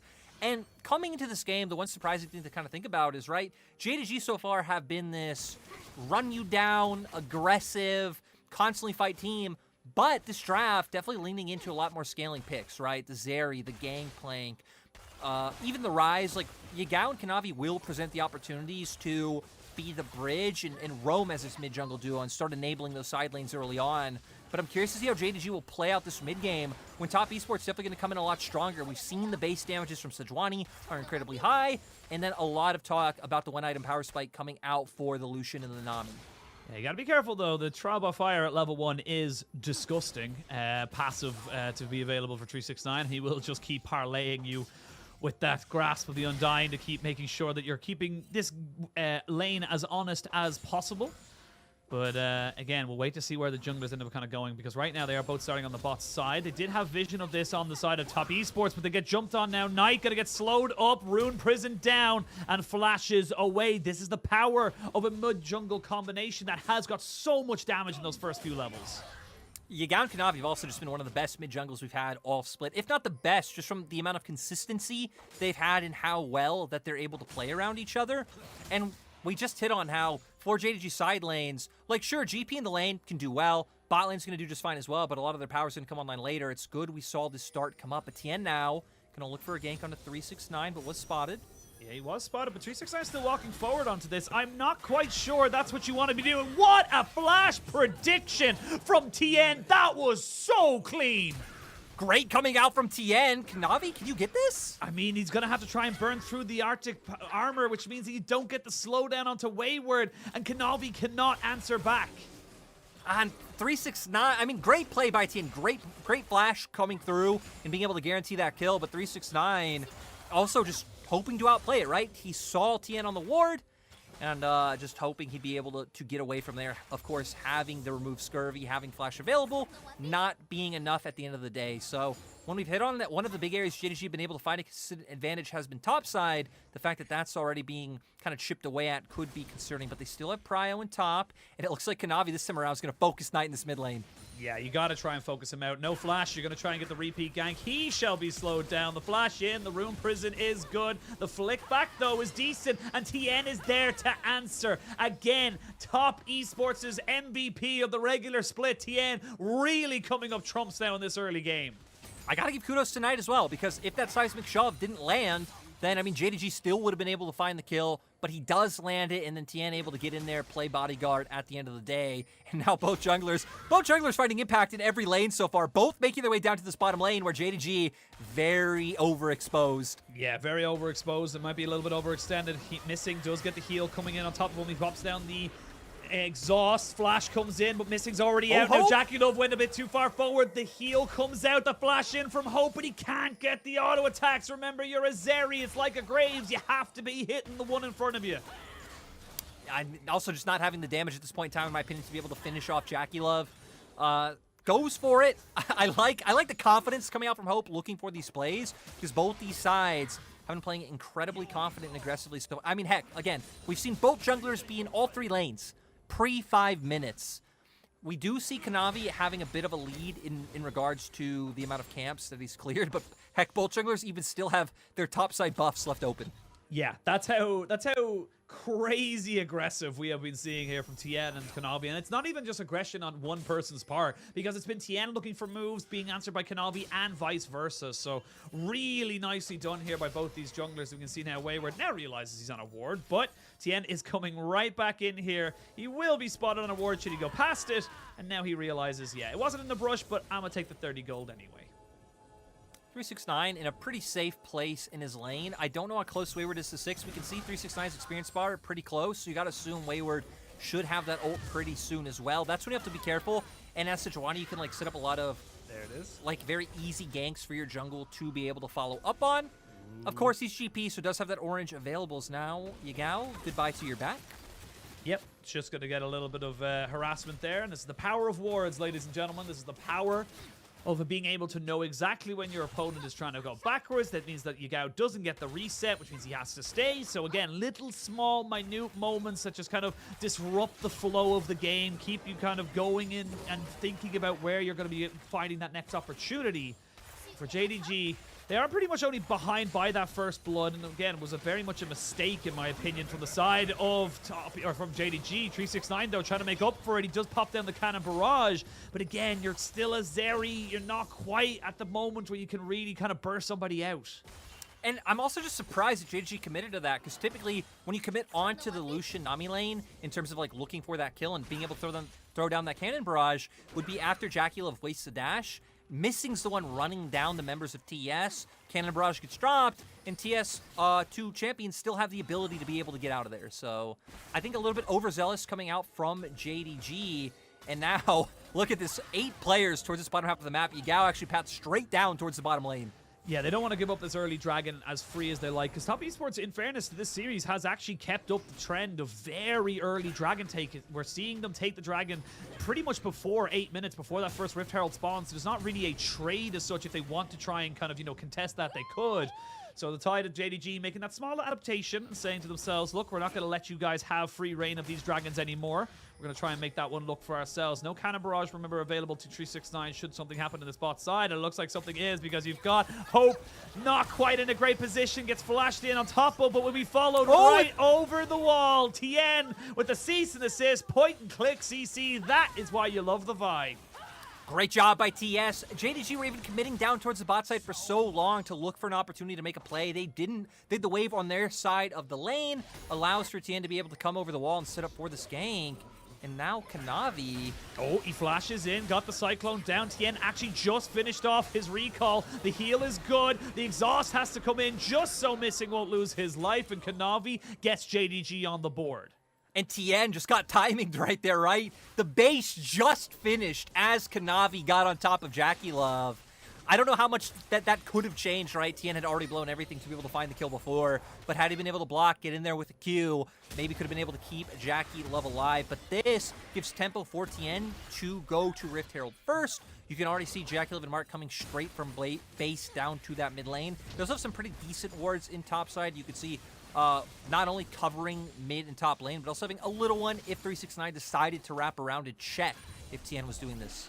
And I like this again from Top Esports. They kind of said, okay, JDG are aware we're going to look for early dragons. Let's switch it up. Let's get the tempo going back in our favor. You will see Kanavi now realizing that Tien is in his side of the jungle. But with Yagao and Nightboat here, the Weaver's Wall, a hell of a lot quicker to join in on top of this one here. Missing's but there's here going to be the first. round warp. They're going to try and make this turn around. You have got the flick back. Great to bring him back over the wall. You can see Tien looking for it. Oh, he baits out the ultimate there from Wayward, who doesn't get it. And the smite to keep him alive. No way. Oh, Wayward finally takes him out. They're going to try and donate that one over to 369 on this gangplank carry, but it's still 2 for 1 in favor of JDG. JDG come out ahead, and I mean, had Missing gotten there just a little bit sooner, and he was already the first support on the move, that could have just been 2 for nothing going over to JDG. TS were the aggressors in that situation, not expecting JDG to be able to answer first, and now we're going to go straight into the replay. Tien looking for the pick. Neither of these junglers have their ultimates available. Tien thinking he has the advantage because Knight is already here. But with the Realm Warp, Yagao actually gets in. Damage comes through. And I'm surprised Missing not pathing the other way to try to help keep Kanavi alive, instead wanting to try to guarantee a pick onto the Thalia. And at the end of the day, with the passive damage... Oh. Wait, Machine, what's going on? We're going to have a Cannon Barrage, trade it back. That's Yagao going down in favor of Tien. Now you got the Zeri trying to come into this. Jackie Love flashes away and gets himself an ebb and flow. But you can see Hope now has them in a barrel. He's got Fish ready to shoot, and he's just lining them up, ready to take him out. A double kill, but he's got to be careful of Knight. There's some significant damages. That's a hell of a lot of rocks. Missing is here to try and maybe body block just a little bit. But oh, Hope, where are you going? You just went the wrong way. And he's just going to be able to get Knight to get out. The Ultra Shock laser shall not land. And Knight, you got to be thanking your lucky stars. How did we end up here? That's what I want to know. How did we end up in this side of the jungle? Thank you, observers. As it looks okay, so Top Esports wanting to go for this invade with the fact that Tien's on his way here. Nice. Oh, beautiful seismic shove by Knight. How do they end up losing this one? As cease and desist is up for TN, at least on the screen. They do find it, but just no damage. Jackie Love not getting here in time. Knight already blowing his full combo. They are able to get the rise, but once Hope joins in, just huge damage able to come through. And I guess at the end of the day, a 3 for 2 in favor of JDG. So not too bad for the side of Top Esports, you're right. Had they been able to find this last kill, could have been massive. Here it comes. Watch Hope just go on the journey of a lifetime. Just like, he tries to dodge away from it and then just whee! And they, yeah, I feel like that should have been a 4 for 2, but obviously unfortunate for JDG. They shall come back out onto the map, and unfortunately the Dragon shall be taken by Top Esports. So in terms of neutrals, Top Esports be able to get it. And Missing's already taken a chunk there. I don't actually know how. He must have gotten Aqua Prisoned or something, but looks like the side of Top Esports, again, going towards this tried and true tested method that we've talked about. They're just going to focus in on the spot side. You got Talia roaming in with a Weaver's Wall as well. Kanavi has to cover. You have a Rift Herald for TN, so it looks like they just want to take this turret outright right here with this push. But Realm Warp on Yagao, if Top Esports look for an engage, just a full-on fight could break out, but with these low health bars, I feel like Top Esports would be in a pretty good position. Yeah, and you went a bit too far forward, so not able to kind of get for it. Now you're going to have the Cyclone down onto Mark, which is going to force out the Tidal Wave. No Realm Warp taken here by Yagao as he just tried to scare off the rest of Top Esports, but they're not to be deterred. They are going to keep pushing forward and look for something else, but without the Rift Herald, no real chance of taking that turret. And that's a very unfortunate move there by Top Esports. Losing that objective and losing those plates is going to be pretty painful. It is pretty tragic, especially from what we've seen of how much work 369's done in the top side once again. I expect us to devolve to a few minutes of like normalcy of junglers actually picking up their camps, because neither jungler has actually been farming very much in this game. I think once again both top sides are just completely up, as we saw the exchange happen right there in the top side where 369 did have to burn that flash. But yeah, complete top side jungle camps up for both TN and Kanavi. You expect them to start picking those ones up. Gale Force now for Jackie Love, so you will have some more immediate threat, especially as Hope still not having that Immortal Shield bow online. Yeah, you got a little bit of a power spike here. Hope, you imagine, is just going to try and push in this wave, maybe go for a reset. Should maybe have it right now. I'm not quite sure exactly how much gold he is sitting on, but we come back out to live. It's about a 700 gold lead for JDG. Dragon in pocket for Top Esports as Yagao and Knight are going to find each other. And we're going to have a little bit of a 1v1. They're just both going to throw their Qs at each other and back themselves away. I will say Knight showing out the Unraveled Earth the wrong way was definitely a little bit more of a memeable offense. But, you know, no harm, no foul. You know, Sheen, take a drink of water every time the casters say that Knight and Yagao are from the same city. Knight and Yagao are from the same city. All right, take it. As we've said many times. They highlighted in this pregame interview. They know only each water. Other We don't well. condone anything else. Drink of water. Exactly, to stay hydrated. You know. There it is. There it is. You got to keep you on your toes right now as come back into this one here. Sheen, I said it. I'll hydrate. You take over. All right. I mean, I was, but I was going to. But yeah, you take a little bit of a hydration break for yourself, as we do have Hope coming back onto the lane. This time around with that Immortal Shield bow like we were just talking about. Crown of the Shadow Queen. Actually, Mythics across the board for all the real carries coming out here for JDG and even for Top Esports. You know, missing 1 or 2 on the other side, but 369. Weaver's Wall is going to be good to put him over the side of the wall, but he's going to flash in. There's a Cannon Barrage to try and delay them. You can see them just trying so desperate to take him out. Good flick back there from the side of Knight means that 369 should be going down, but while that's all been happening, Yagao's been caught out as he tried to help out his top laner. The exhaust gets cleansed by Jackie Love, and blink and you'll mix it. Top Esports just explode onto the Rift. Yeah, Top Esports playing the map with Herald about to come up, rotate bot lane mid, rotate mid lane or top, able to attack on 2 fronts. It's going to open up, you know, Hope to be able to attack that turret down in bot lane. Looks like he might even just be able to get it. Wayward does have TP if he cares that much to defend, but Top Esports pick up 2 kills. They're going to get a turret, and they're going to get a Rift Herald. Yeah, they're going to get a Rift Herald, and honestly, they get 2 turrets from this, because look at Lucian Nami in the mid lane. They saw half health getting taken by Kanavi as he tried to defend that mid lane turret, so Hope will get first turrets. That's a little bit of extra local gold for him, but great moves here by Top Esports to make sure they're continuing the monopoly on those neutral objectives. And we said, right, move mid lane up to top, move your bot lane to mid to try and find this pick. They get the CC able to come through, and yeah, Mark, great tidal wave. Throw it in a different direction, expecting that flash to be able to come through to pick up the kill. So overall, really nice map movement from TES. Now having the Herald in pocket as well, they'll be able to break open that mid turret super easily, or if they can just dedicate resources there, once they put like Knight in a side lane, he's catching waves, Weaver's Wall comes back up, you can try to overload mid, and if that doesn't guarantee you the turret, right, you always have Herald there. So Top Esports now having a couple of options online, but once again, Ashin, another game in the series incredibly close. Gold completely even this time around.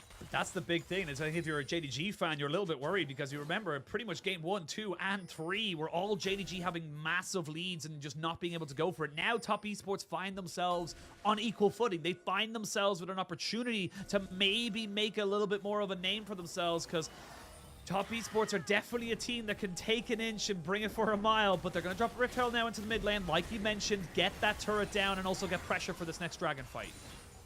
So they won't be able to guarantee this. JDG won't be able to brute force their way in here. 369 finally going to be able to make his way. Oh, wow. Okay, they're going fully in on top of Kanavi because they know they killed the jungler. They can take this fight. They can take this dragon. But with the Cyclone coming in and trying to trade back this damage, it's a good cannon barrage, and you've lost your super tank. There's going to be the Realm War bringing everybody now on top of Knight, who has to use his stopwatch, but everyone's dissipated. They've all left him to the winds because they said, look, buddy, we can't really do much for you. Now we can see Ho aggressively flashing forward. He's peppering down the damage. You can see him. He's ramped up and ready to go. Won't be caught out by the Aqua Prison just yet. And Jackie Love knows he needs to sacrifice himself for the betterment of his team. JDG thought they got caught out, but Top Esports got bitten back.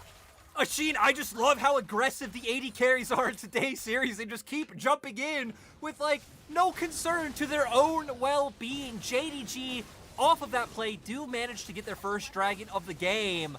And now, we're just saying, oh, gold completely even. JDG start racking up the gold lead. Yep, 1,500 gold and a dragon. But let's have a look at this one, because again, look, it's Wayward going in. Great insta-cleanse from Yagao to make sure he doesn't get caught. But then you can see Top Esports, they say, look, the fight's separated. And I love here, Kanavi gets caught out, realize he's going to go down because everything is thrown at him.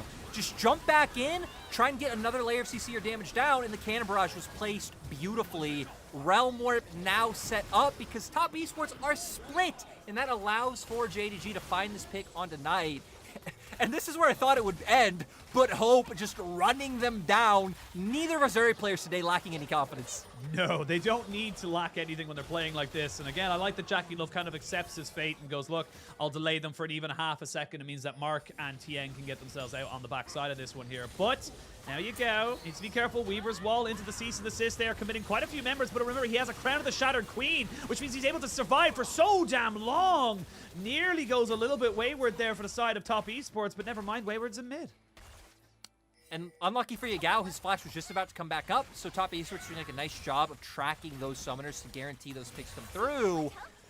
JDG do have control of top side, bottom side of the map right now. We can see 369 getting some damage down on that turret, but hey, 4TS finding a nice pick, relieving some pressure. If they can force another fight right now.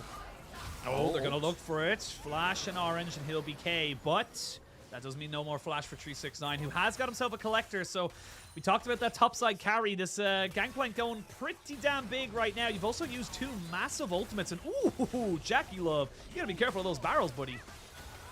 And we highlighted, you know, JDG having the team finding advantages for most of the series, but oh, Jackie Love. But we got to remember, JDG this time around have actually gone a lot more towards having damage in the late game, to where, like, all their previous comps were focused on getting those early advantages and just kind of running them home, right? The Renekton solutions coming full lethality Aatrox. Exactly. So it does feel like JDG consciously made this pivot. TES, though, I mean, TES have done a pretty solid job at keeping up in the early game, barring last time around. It's really once we get to like the 14-15 minute mark where JDG typically really start accelerating the game. But for Top Esports, you have so much CC, so much lockdown. If one member of JDG overcommits onto a side, we've seen many times, Vile, Sejuani ult, Weaver's Wall, you have the tidal wave. Like, you can find those kills very easily. Jackie Love trying to defend this turret, but remember, he's even with the rapid fire cannon, he's still a very short-ranged AD carry. If he gets caught out, gets hit by a Ultra Shock Laser, or even just Kanavi flashing in and maybe getting a Cyclone off on him, he will die pretty damn quickly. So have to be very aware of where JDG are kind of posturing right now as we come up to 20 minutes into the game. It's 9-9 in kills, about 1,000 gold for JDG, nothing too exceptional, 2 turrets apiece. This is probably, in terms of the first 20 minutes of the game, been the closest game we've had so far between these two teams. Remember, it's Top Esports who are the ones sitting on 2-1. They just need one more Nexus explosion to bring them to the side of a finals. Repeat for what it was tried to do in 2020, but here we go. We're going to see 369 getting jumped on here. He's going to get flipped back, but they haven't really put down the damage yet, and they're kind of trying to pile in on top of him, trying to overload this top side. They had to use a hell of a lot, but they didn't only gain the first kill onto the 369 top laner, and he's still going to have Cannon Barrage.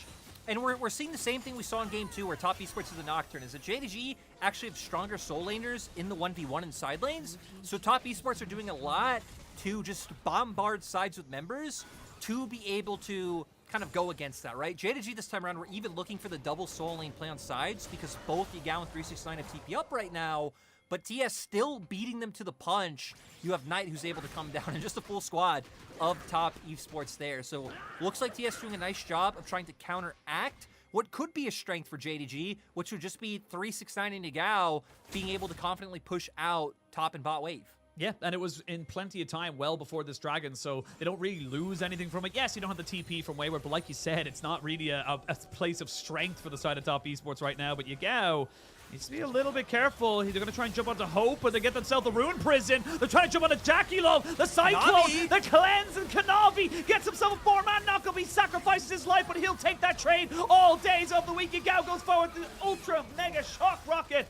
Comes in, and they're going to get 2 more. That's going to be 2 kills right before this dragon. Yes, you lost, yeah, the dragon, but you've lost your jungler. Really nice wild growth coming out from Missing as well, knocking up Tien. I don't know if maybe the damage in the lockdown could have been enough to take down Yagao as well, but Missing making sure that that's not even a factor with that ulti. JDG going to push in this wave, make their way down towards that dragon. Wayward, no TP like we said. Jackie Liv not going to be up on the table, so it doesn't matter that these wards are here for a potential TP to come out. Should just be JDG's objective. We're going to go all the way back to the start of this fight. Jackie Love wanting to be the aggressor, Eing in, and opens up for the lockdown to come down from Yagao. And I love that Kanavi follows it with the flash, because I feel like this is worth. You trade your life for enemy AD carries, and you lock down the other members so long, you're able to put off so much damage, which allowed for the secondary kill onto Wayward. There we can have a bit of a moment to breathe right now. I can't explain I don't want to breathe. I want more action. Breathes on RNG. He'll be in the gauntlet potentially, depending on how this result goes. Exactly. We come back in. It's 2 dragons to 1. Again, it's such a close game, and I can't explain why, but I just keep mistaking Zeri's Ultra Shock Laser and Super Mega Det Rocket every single time, and I don't know why, but we're going to see Missing and Kanavi taking a hell of a lot of damage right now. Kanavi knows he's dead. He's just trying to save out Missing right now. With no jungler here, and you have priority over the Baron, this could be a turn here for Top Esports. Top Esports are thinking about it, but still doing their due diligence, trying to clear out some of this vision and make sure they know where JDG are coming from. They're just going to immediately start it. And they still have a lot of tools to turn, right? They still have Cease and Desist. They still have the Glacial Prison to come out from Wayward. So once JDG approach, you know Top Esports are going to look for the fight. Yeah, they're going to try and go for it. There's the Cannon Barrage out. They're going to try and put out the Ultra Shock Laser. Got it that time. As we can see now, 369 a little bit of a pickle. The Weaver's Wall doesn't really separate anyone out from getting in, but it stops them from retreating. Here we go. We're going to go straight on top of it. It's going to be a bit of a trade back. The Smite comes out, and that's going to be Kanavi securing it. Wayward very, very low as the Cease and Desist comes in. You've traded back the Zeri for the Lucian. It's going to be down to 369. The carry you set up. The big gangplank nearly able to keep it going, but Top Esports have Knight, and he wants to become a king. And sadly for the side of JDG, Kanavi getting picked off opened up everything for TES. I like how they commit to the Baron. They don't even stop once things at the Cannon Brush come down. They're waiting because they know they can pull JDG in because they have the tools to look for the turn. They pick up the Baron, and now the gold lead swapping over to the side of TES. We'll see how it all goes down. Cannon Brush forcing members off. Jackie Love turns, gets good damage down. 369 Sparrow's not able to connect, but they're still just waiting for JDG to come in. No Smite available, so we know Top Esports will be able to guarantee this Baron. And then with Tien going straight on to Hope, it felt like things were doomed for the side of JDG. Gao makes it close, though, with a beautiful barrel chain connecting onto 2 members. Might have connected onto Wayward as well, but still, at the end of the day, once that barrel chain has gone through with the Zeri down, Top Esports having more consistent damage to be able to keep following through with the fight. Yeah, I think that's the big thing that you mentioned there. The fact that Zeri was dead so early on in that fight meant that you didn't have the same level of follow-up. But that's the same fight with the Zeri able to get out and rejoin the fight. That's completely different. You probably lose all your Baron buffs. But it didn't go that way. Top Esports now got themselves 3 Barons. They're going to be able to kind of put themselves towards this front side. And again, just being a 5-man unit, recognizing that, like you said earlier, we can't deal with the side wave. A 3-item gangplank is just too damn big. We need to use our strength and the fact that we can point and click CC people to death. And luckily for Top Esports comp, the comp is a lot more about playing out through like this 2-lane setup anyway. Just, you know, manage one wave in sides, rotate quickly, and try and find these picks with the amount of movement you have available. Knight should do a fine job at least just catching this wave up in the top side. 369 will get out scot-free, but this will be this is great momentum. Is 369. He's caught between a rock and a hard place, but it's still 369. He's still a 3-item top lane gangplank, but then Zeri died in the bot side because they thought they had a numbers advantage. It ends up being a trade on 2 sides. TP coming in here from Knight to try and make this one back in the side of Top Esports' favor. Missing and Yagao have been separated, everyone going their own ways. Yagao has got a TP, but he's got no Realm Warp. He's going to flash over the side and maybe look to try and TP away, but here comes Tien. He's got a flash and he's got himself a mark. Nowhere for Yagao to go. He's got himself a phase rush, so he's playing keep away. It's going to end up being a 3-for-1 for the side of TS at the end of the day. And JDG, they had done such a good job to position themselves with the lead, with champions like the Zeri, with the Gangplank that are just coming online more and more. But Top Esports with that Baron play and now forcing these fights is doing so much. I guess JDG are the ones to force us on bot side with that numbers advantage. That bubble. But beautiful bubble, and then even better tidal wave across the board. Jackie Love still goes down. It does take Kanavi committing his flash onto the play, but it feels like the damage has already been done. And now with Knight able to commit his DP, with Tien coming from the opposite side of the map, it just opens up the 3rd kill for TES. It just feels like just such small margins. And again, Mark having such an incredible pop-off series, someone we don't really talk about that much because, again, it's Top Esports. You have so many things to talk about, but we can't talk about them at all because we're going to come straight back into the action as 12 seconds till the next dragon spawns. If JDG don't feel comfortable taking it, they can leave it because they've already got themselves 2. JDG probably going to want to do so. I saw items right before they disappeared. Hope looks like he's still matching Jack Hill. I believe Yagao was a whole item down under Knight. Yep, whole item down under Knight. And then top lane actually being the one area where JDG's still ahead and jungle being behind. So, okay, I understand JDG knowing they want to try and get more items under the belt of 369 and Hope are fine to give this away at the end of the day, because it would be pretty tragic, right, for JDG to come out ahead in most games and end up going down 3-1. They need to pull deep within themselves, Sheen, to push this to a game 5. Top Esports have control and great vision control as well, just all around this bottom half of the map.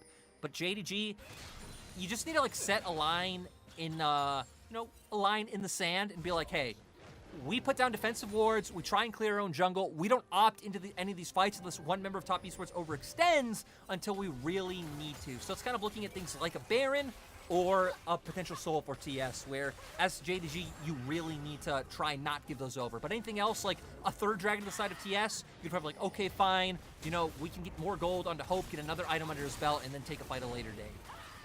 And I don't want to say any kind of omens, and I'm not saying it either way. Oh, I'm going to stop myself because we can actually have Knight on a little bit of a flank here. 369 and Yagao, though. Oh, great damage onto Kanavi. They're going to have to use the Shrelia's Battle Tongue as Yagao, or not Yagao, excuse me, Hope finds himself caught between the Raptor Pits as the Reaper's Wall does come out. But I was going to say, the last time we had a Zeri up against an Ocean Soul, it didn't go great for the team that got Ocean Soul. So we might be seeing a little bit of a repeat of this particular game. Hope outdoes Jackie Love's damage.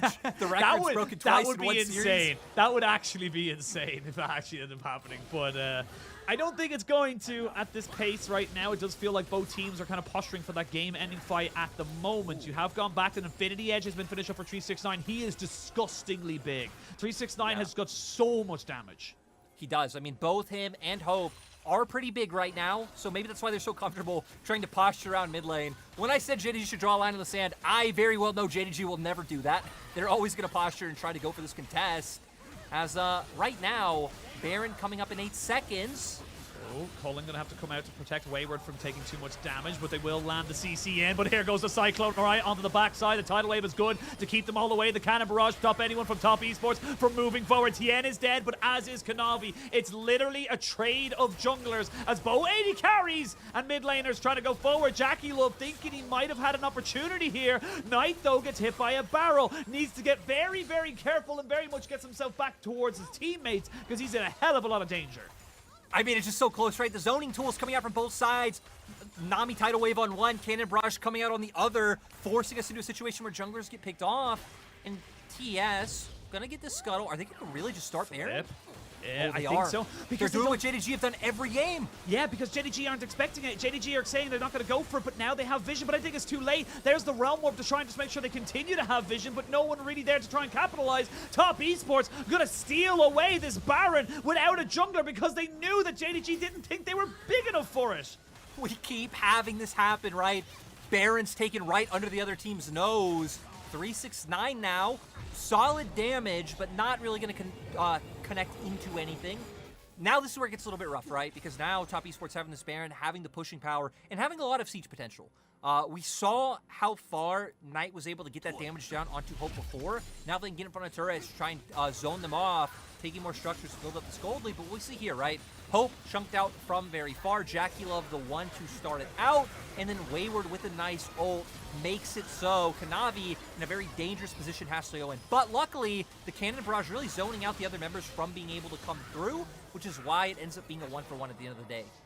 1-for-1, but like we just said, Baron over to the side of Top Esports. 369 now. That's some crit plank right there. That is a pretty much half the health bar of Jackie Love, and if you're able to get those little small angles going for yourself, you're definitely in a winning position here at the side of JDG. However, Wayward needs to be a bit more careful. Jackie Love goes forward. There's a cannon barrage, but really well baited, honestly, by the side of Top Esports. They knew they could just move forward, get that cooldown out, and back themselves away.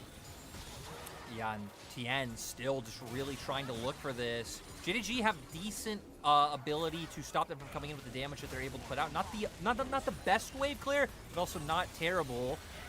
Well, Weaver's Wall trying to separate Yagao from the rest of the team, but the Q in there from Vi means they're just able to try and get out Yagao's passive on his current the Shattered Queen. And like you said, still decent wave clear from the side of JDG, but this Baron buff makes it very difficult to kill off that last little minion. So Hope had to go back to base and make sure that he is as healthy as he possibly can be before this next Baron. So not really hitting the barrels at the moment, and Hope gets jumped on here by Jackie Love, who goes very aggressive and forces out the ultimate and the Immortal Shield Bow. So a lot of protection no longer available for Hope on this area.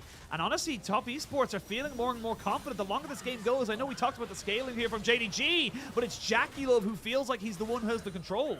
That's why I said the line had to be drawn in the sand of like, hey, Top Esports can't get Soul, can't get Baron, or they could really just bring this home and bring it down to JDG. Doing a great job so far. Jackie Love using the culling off cooldown to just keep members of JDG low so they can't answer this push. Yeah, you still have 30 seconds left on this Baron push right now. Jackie Love still needs to be a little bit more careful, but you can see right now, Mark has got the ebb and flows, and he's doing significant healing with it. There's going to be another cannon barrage on such a short cooldown, but it's really just to control the wave. Kanavi gets taken out, and there's nothing they can do. They can't even kill Wayward. Never mind. A flash in from Yagao means they're able to trade it back. 369 looking for the Lucian, and he finds him, and Exhaust goes down onto TM, but they traded it all. As we can see, there's going to be the ultimate. Oh, Yagao playing very close to the chest. It's a 3v3, but with Dragon alive, and you have your jungler, Top Esports still have the advantage.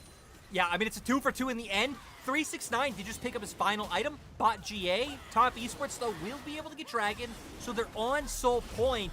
For JDG, they're still just happy that the game is still going. I am surprised how they committed to this, knowing, like, hey, it's getting rough. We're getting poked out. We just need to opt in. Kanavi immediately gets locked down. This is where I thought it was doomed for them, but Wayward was chunked so low, and both Yagao and 369 beat, like, knowing they have the damage to be able to finish off a key target.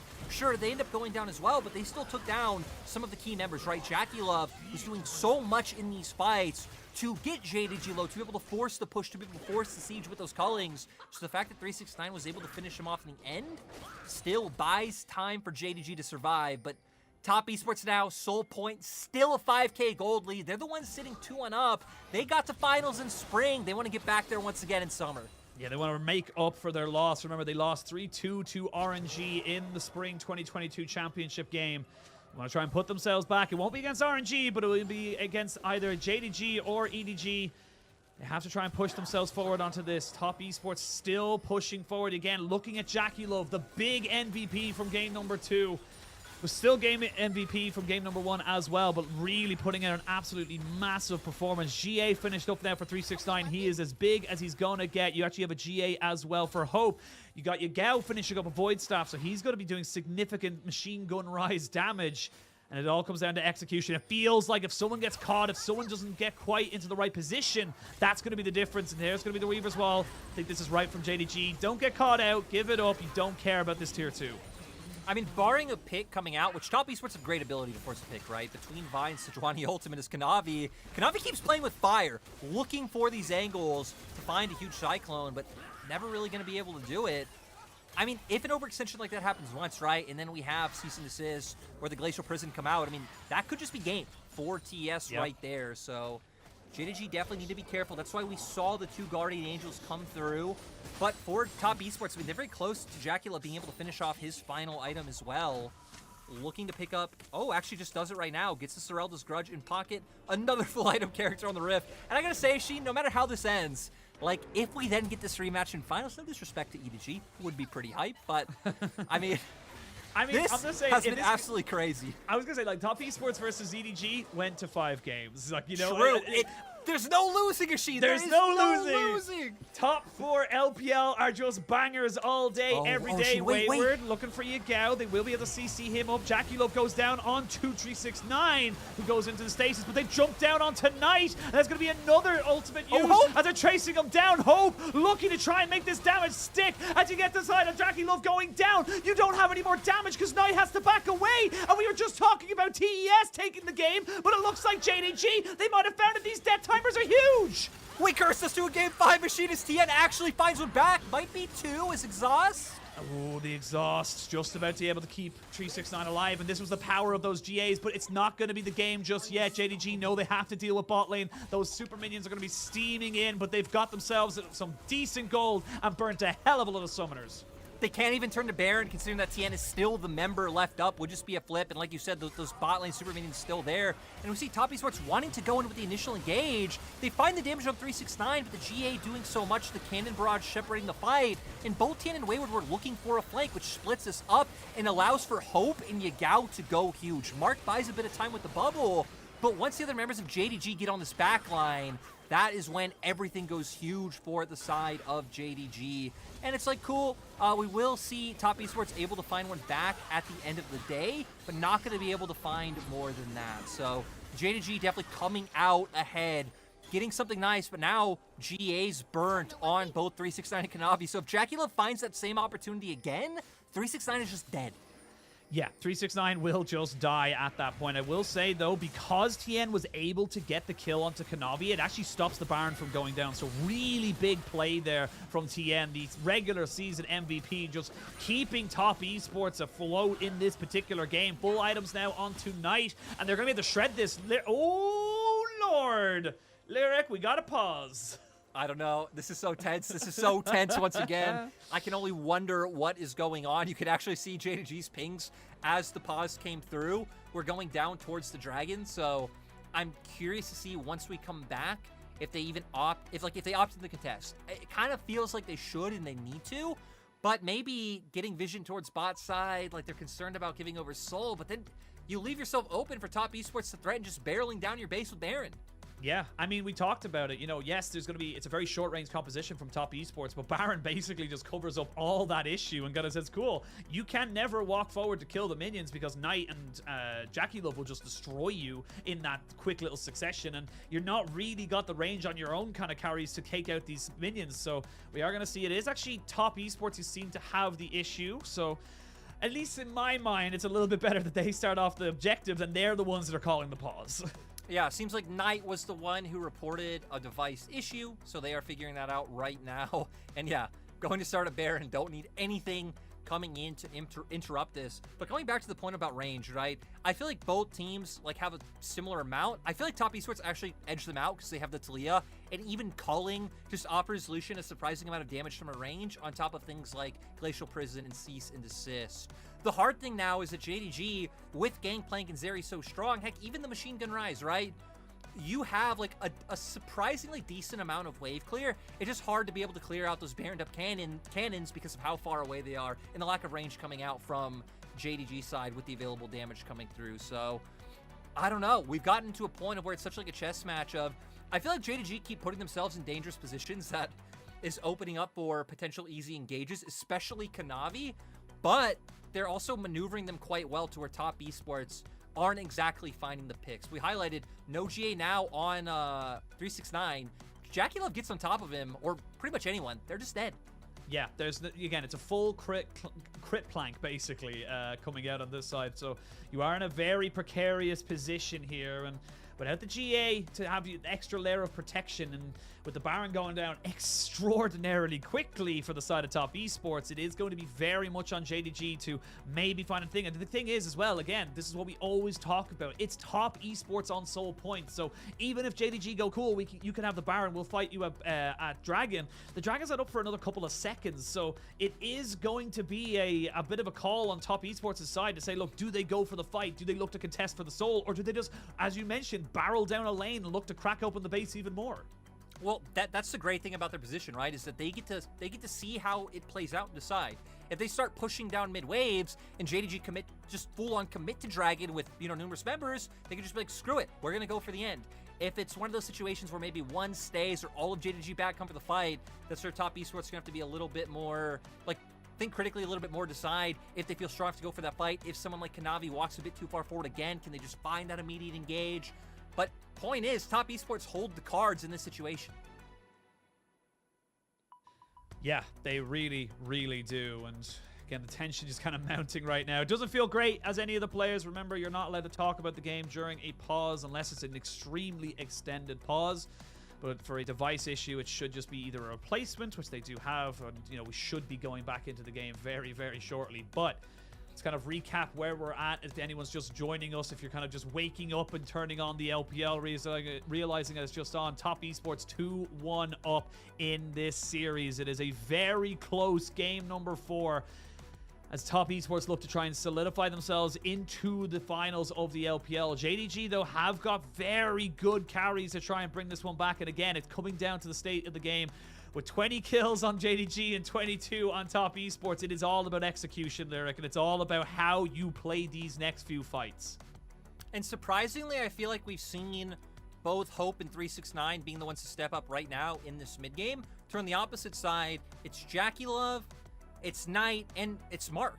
Mark, like you highlighted in game, I mean, I feel like Mark had a great series against EDG as well, but Mark overall today has been incredibly solid, on point, landing skill shots, going where he needs to be at the right time. I mean, we saw him earlier setting up Jackie Love's play with the wild growth. Like, it's just been tremendous to see Mark. When Mark was a support back in the day, when we think, to LGD, to DMO, of like, cool, this guy is aggressive, he engages, he has like some good mechanics, has some good moments, but also used to just get picked off so frequently going into the enemy jungle by himself, looking for these, we can say like Chocho or Balan-esque engages, which I love, but sometimes they're on a knife's edge. Mark, this split has just been on point.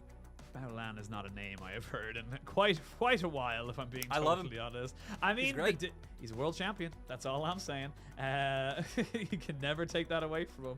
But yeah, it does feel like it is just kind of, as you mentioned, people stepping up to the plate. And I think the thing is that because, like you mentioned, Knight, Jackie Love, and Mark are stepping up, and on the other side, it's going to feel like you need more people to step up. You're going to need Kanavi to do something exceptional if you want to try and keep into this one. Wayward maybe has an absolutely god-tier ultimate to try and catch out the Zeri before the cleanse is back. So little things like that can make the difference in this game are going to be the difference makers. These are our two top teams, number 1 and number 2 seed, only separated by game difference.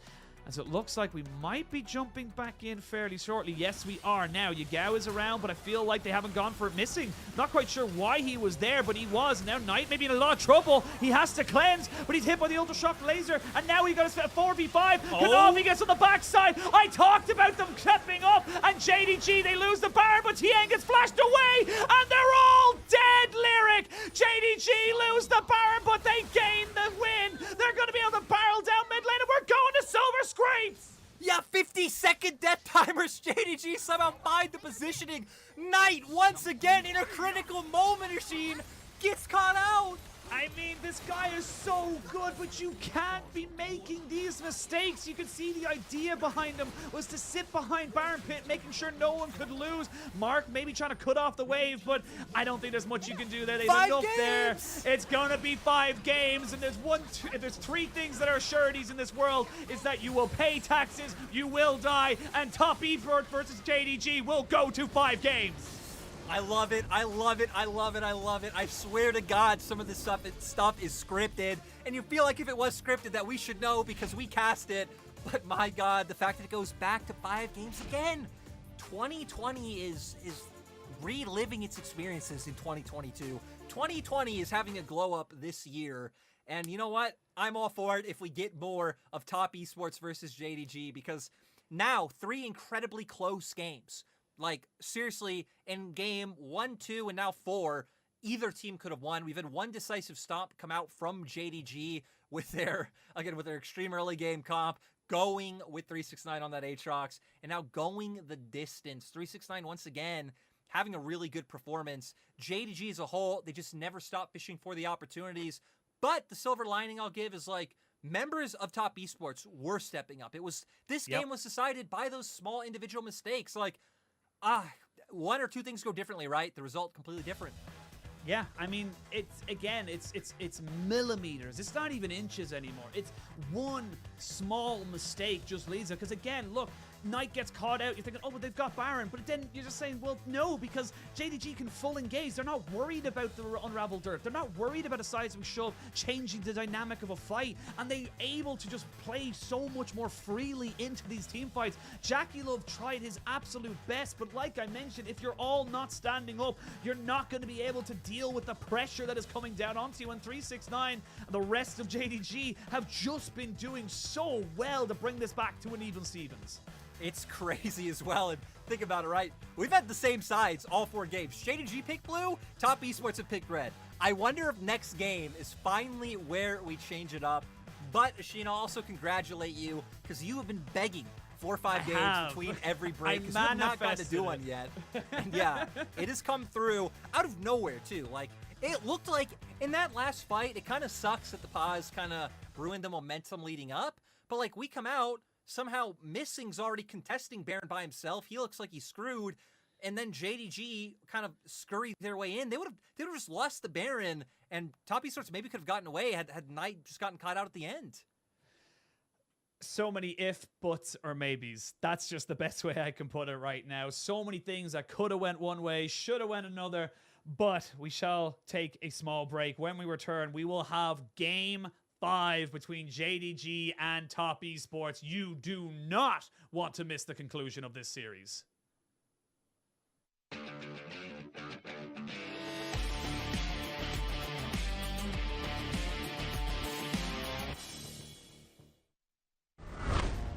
The Cyclone comes out. They do get the last breath. That's a good wind wall, though, to try and stop any of the damage from turning back onto this. Tarzan almost survives. Eventually, he does go down, so it's another 3v3 on the bot side. The Yasuo has fallen. Light trying to jump down on top of Yasuo Bevan. He falls. Now Angel, with one last Spirit Rush, is still doing work.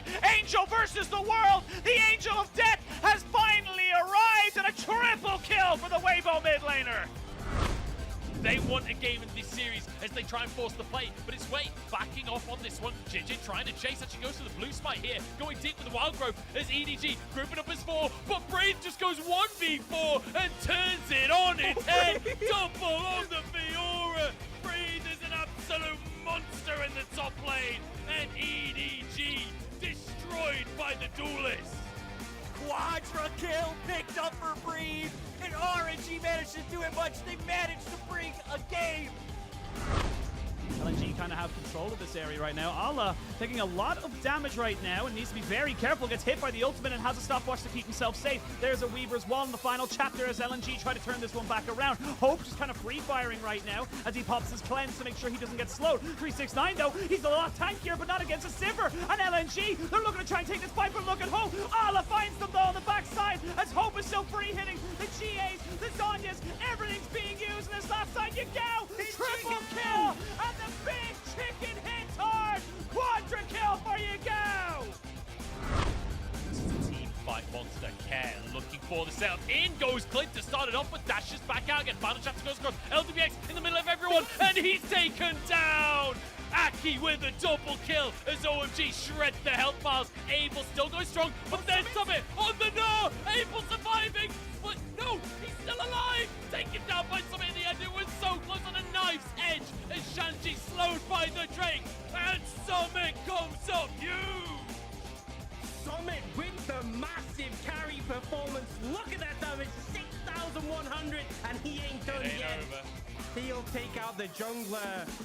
That fight looked doomed. Through this portion, right, through Doonby.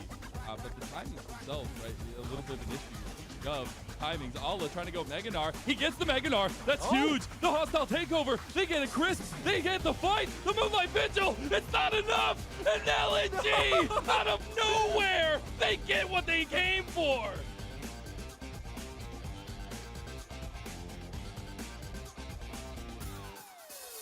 At this point, it's a 5v3, and LNG, they found it! That's it! BLG, their summer is over, and LNG will deny the reverse sweep!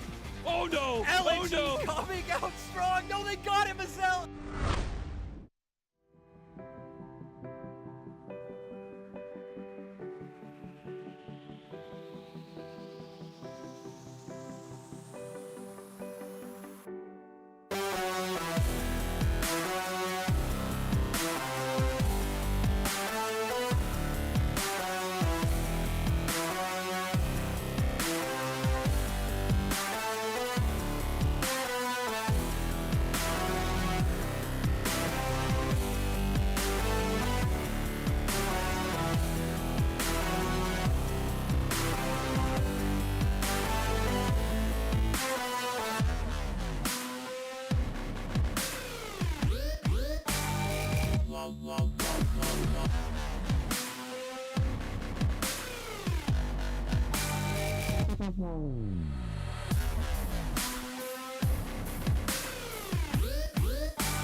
You know, it's an absolute banger when we come into the scenic. No more interviews, no more content from the players. We are coming into game number 5. Silver Scrapes is echoing through the halls, and I am back on camera as we try to bring us through this last game here. Lyric, it was an absolute brawl between these two teams. It came down to the smallest little decisions, and the one big decision came from Kanavi on the side of JDG getting onto that backside of the Baron. Yeah, I mean, it was great, right? That game, once again, so close. That's been the epitome of this whole series. Kanavi picking up the MVP, though. We're questioning because this man was so aggressive in this game, right? He kept looking for opportunities, and it opened him up to be picked out a few times, but there were a lot of fights where he was giving his life for JDG as a team to find optimal positions in team fights. So Kanavi has been a standout all split long. I think we've said numerous times throughout the split that like him and Tien, in my mind, were like the two clear best junglers we had in the league, consistently performing. And Kanavi has been, I'd say, the main focus of this JDG roster pretty much all the way through, even with the amount of pressure 369 has generated up in the top side and how much of a stud he's been this split. I mean, think about it, right? Kanavi's been the long-standing member. I guess Yagao is right, coming in 2018, but Kanavi's been who this team's been built around since he came in 2020. And heck, he started on this team on loan, right? He was on loan from Griffin before 2021, coming in as a full-time member of JDG, the organization. Yeah, it feels like, yes, he was a part of Griffin, but, you know, that's where he came from, but JDG has been his home. That's the best way I could put it for the side of Kanavi, and it does feel like we are coming into such an important, incredible matchup, because again, remember, this is still double elimination. The loser still has an opportunity, but to get to the finals, to build from that momentum in the winner's bracket, it cannot be understated how important it is. No, I mean, right? Just being able to go straight to that final. We already talked about just how much it means, obviously, for a team, for a player, for someone in an organization, having the chance to go lift that trophy right away. No worries, no anxiety about having to face EDG, who Top Esports have already seen. Like, they pushed Top Esports to 5 games. I'm sure JDG don't want to experience that themselves. That will be a tough series that you will have to go and win. So just focusing now, edging out in this one game is what's most important. The crazy thing to me is we're finally swapping sides. Top Esports are on blue, JDG on red. Top Esports 2 wins this series are on red side. JDG's 2 wins on the series are on blue. We're going to get something completely different now.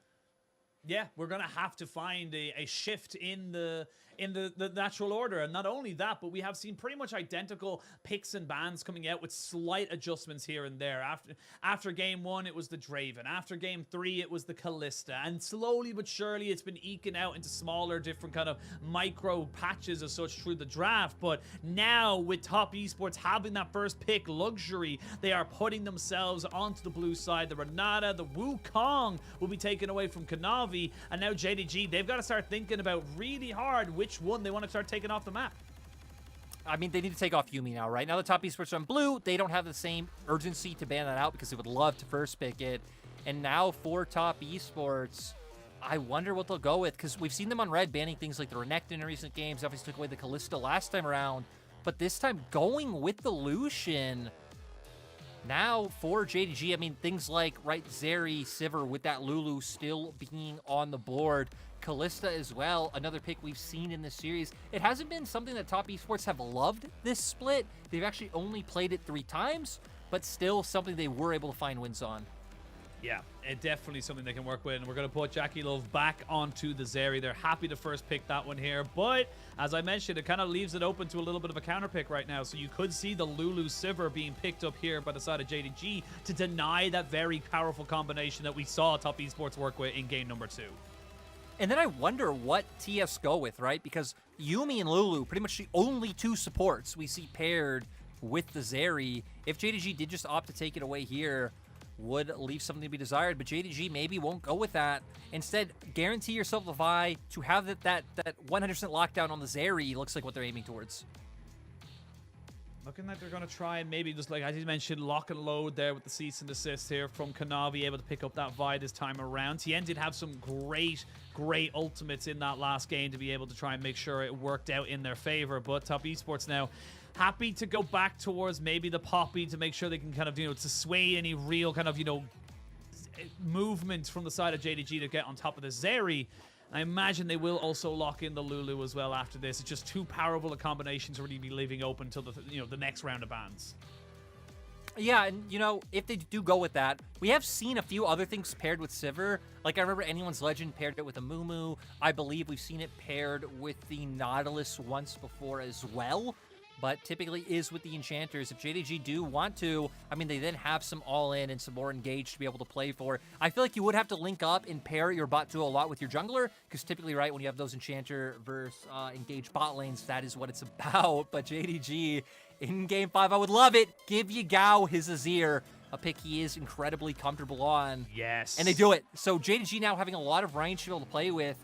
And right, Poppy brings the ability to find engages, but still not the same as the effect of like a Leona or a Nautilus. So now with a lot of disengage under their belt, a lot of range to play with as well, Top Esports definitely going to need some more guaranteed all-in to be able to take down Yagao and make sure he isn't too much of a menace. I mean, it's been banned away every single game, and for good reason. Yagao is a menace on this pick, and we talked about it very much at the start of the day, saying that, yes, Azir is an incredibly powerful scaling mid laner that can do very well when you get to those 35, 40-minute marks, but the way Yagao plays this just opens up such a massive world of exceptional play for this mid laner. He can really make things work, and when you have something like a Vi to follow up on that, the mid lane 2v2 between Tien, Knight, and Kanavi Yagao all of a sudden has a massive hyper focus on it. And now taking away a lot of these all-in style champions to be able to contend with the Azir, right? Sure, these things can lose in the isolated 1v1 and laning phase, but it's a lot more about linking up with your team. Now for Top Esports, to see what their last ban is, actually taking away the Karma. That was the one other Enchanter support my mind was going for if JDG wanted to try and play that ranged battle and be like, hey, you don't have a ton of engage right now, we can go with it. Showing the other 2 things, Leona still being up, Pyke as well, but I think cementing themselves with some more guaranteed engage would be nice. A Mumu or Leona probably being the most viable things on the table if they really want to be able to start off those team fights. And then for Top Esports, once again, blind picking for Wayward. You still do have Sejuani open, which could give you that avenue, the Gnar as well being on the table. And then for jungle for themselves, I mean, heck, without the Wook, oh, I guess not for jungle themselves, for a mid lane themselves, not too many things on the board. You always could go towards the LeBlanc, but no, wanting to go towards the Talia once again. Knight had a decent performance in that last game in terms of like his mechanics on the Talia, right? The walls were pretty solid. His seismic shoves always land. It was just some of the positioning where he'd get caught out, which really came back to bite him. Yeah, it really did. That last team fight, of course, the back of Baron was the big difference maker in that last game. But for JDG, I was just going to say, this is the first game now they will have guaranteed counter pick into Wayward. And they're going to try and put it onto the Aatrox. So 369 now giving himself that big, powerful move. And again, we saw how good it was in game number 3. This was the game where Wayward took the Gnar and was just getting pummeled, to be perfectly honest. You take the Comet, you build up the lethality, and you just have so much damage. So JDG happy to bring that one back. And honestly, looking at these two teams, it's very hard to see who kind of, you know, quote-unquote won the draft, because I think both teams exceptionally happy with the tools they have. I do gotta say, for 369 though, I feel like he has to be able to put up that level of domination again, because playing Aatrox into these champions looks incredibly hard. Like, Poppy has the ability to just take you out of a fight. Lulu can whimsy you, can make it hard when you're just a champion that doesn't really have the tools to engage. So we're gonna be looking at 369 to put up the same level of performance he did in the last game. And this time around, for the side of TES, kind of looking at Knight to be able to step up, have that huge performance, and then link up and set JackeyLove up for success. Because JackeyLove was able to break damage numbers when he had the Zeri before. Yeah, don't forget, the last time we saw JackeyLove in this series with Zeri, he literally had over 92,000 damage done in the game. That was a record-breaking kind of damage stat for any player in the entirety of the LPL ever. So we'll see if he's able to do it one more time on a champion like Zeri that has got just incredible carry performances. It is now down to the final game. Top Esports started this series 2-0. JDG have crawled themselves back and now stand one step away from a reverse sweep. Whoever wins this match goes to the LPL final. Loser goes down to meet EDG for a second shot, but it all comes down to this. The next Nexus to explode ends this series.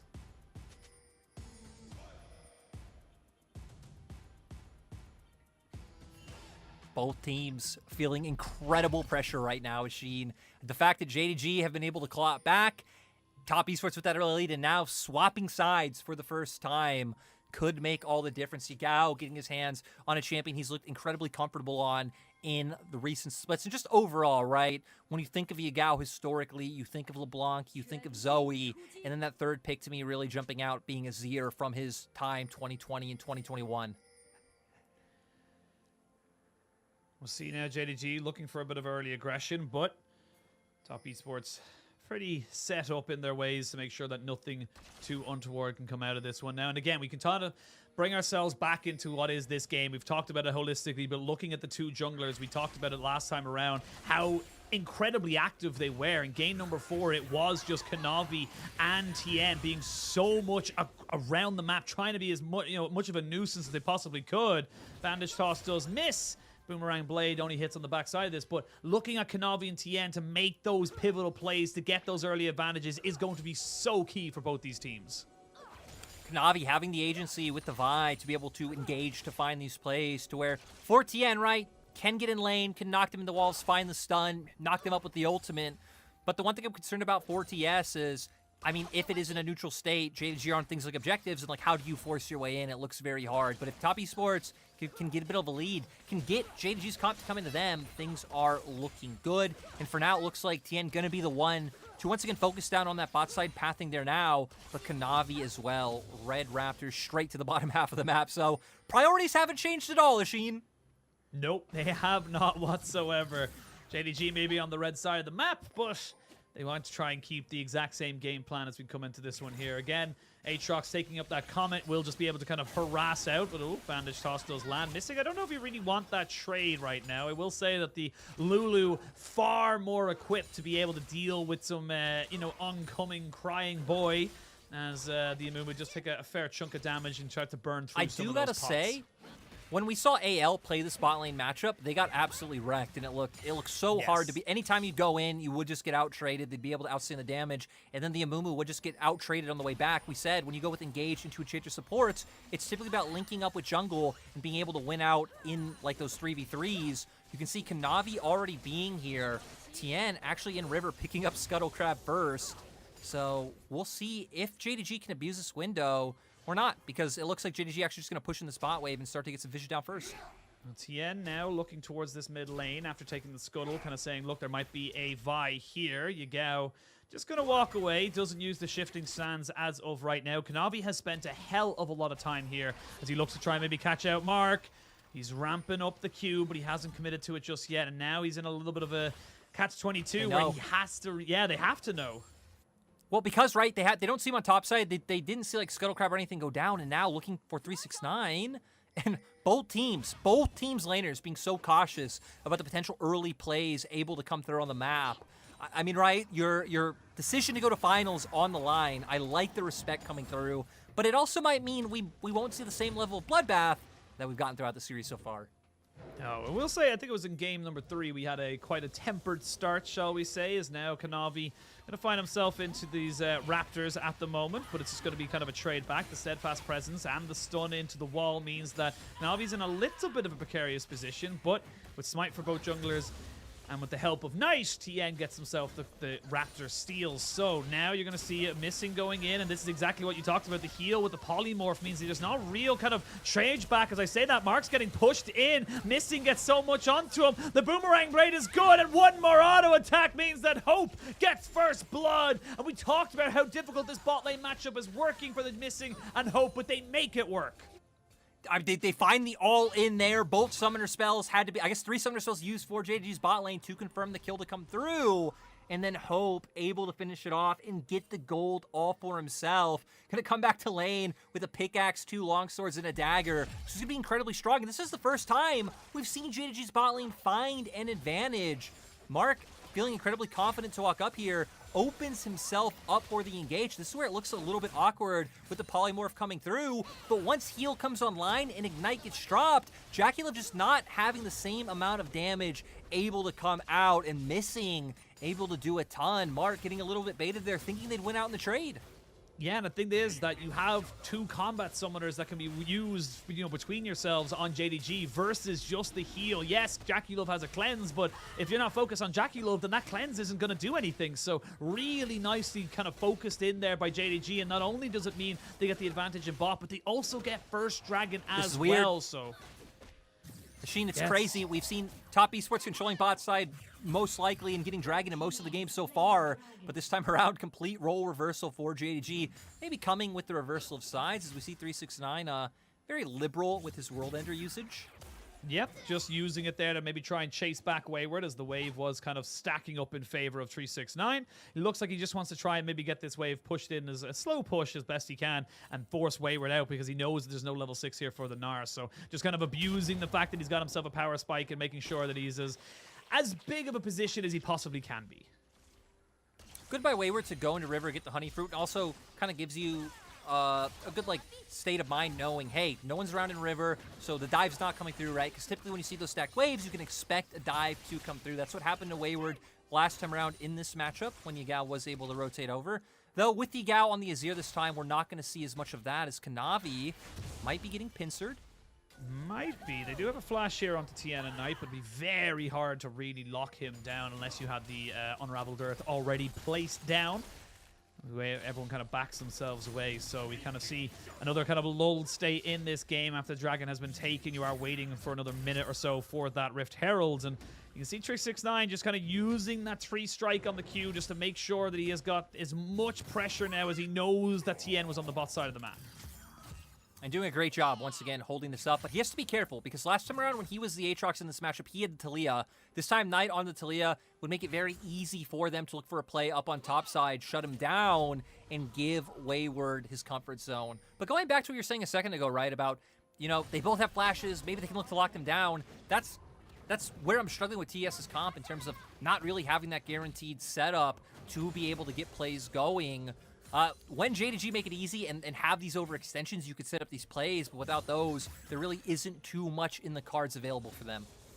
See, 369, he really wants this plate right now, but he will spot out the fact that there is a Tien coming, and he's going to have to try and back himself away. Wayward not quite at his level 6, or excuse me, his Mega Gnar to use his level 6, but now Kanavi maybe thinking he can maybe go for a fight here onto Tien. They're going to get the stun down. Wayward's going to think about it. There's going to be Talia ultimate like you talked about, and they just pile everything in on top of the Aatrox. You don't need guaranteed engage when you're 1v3.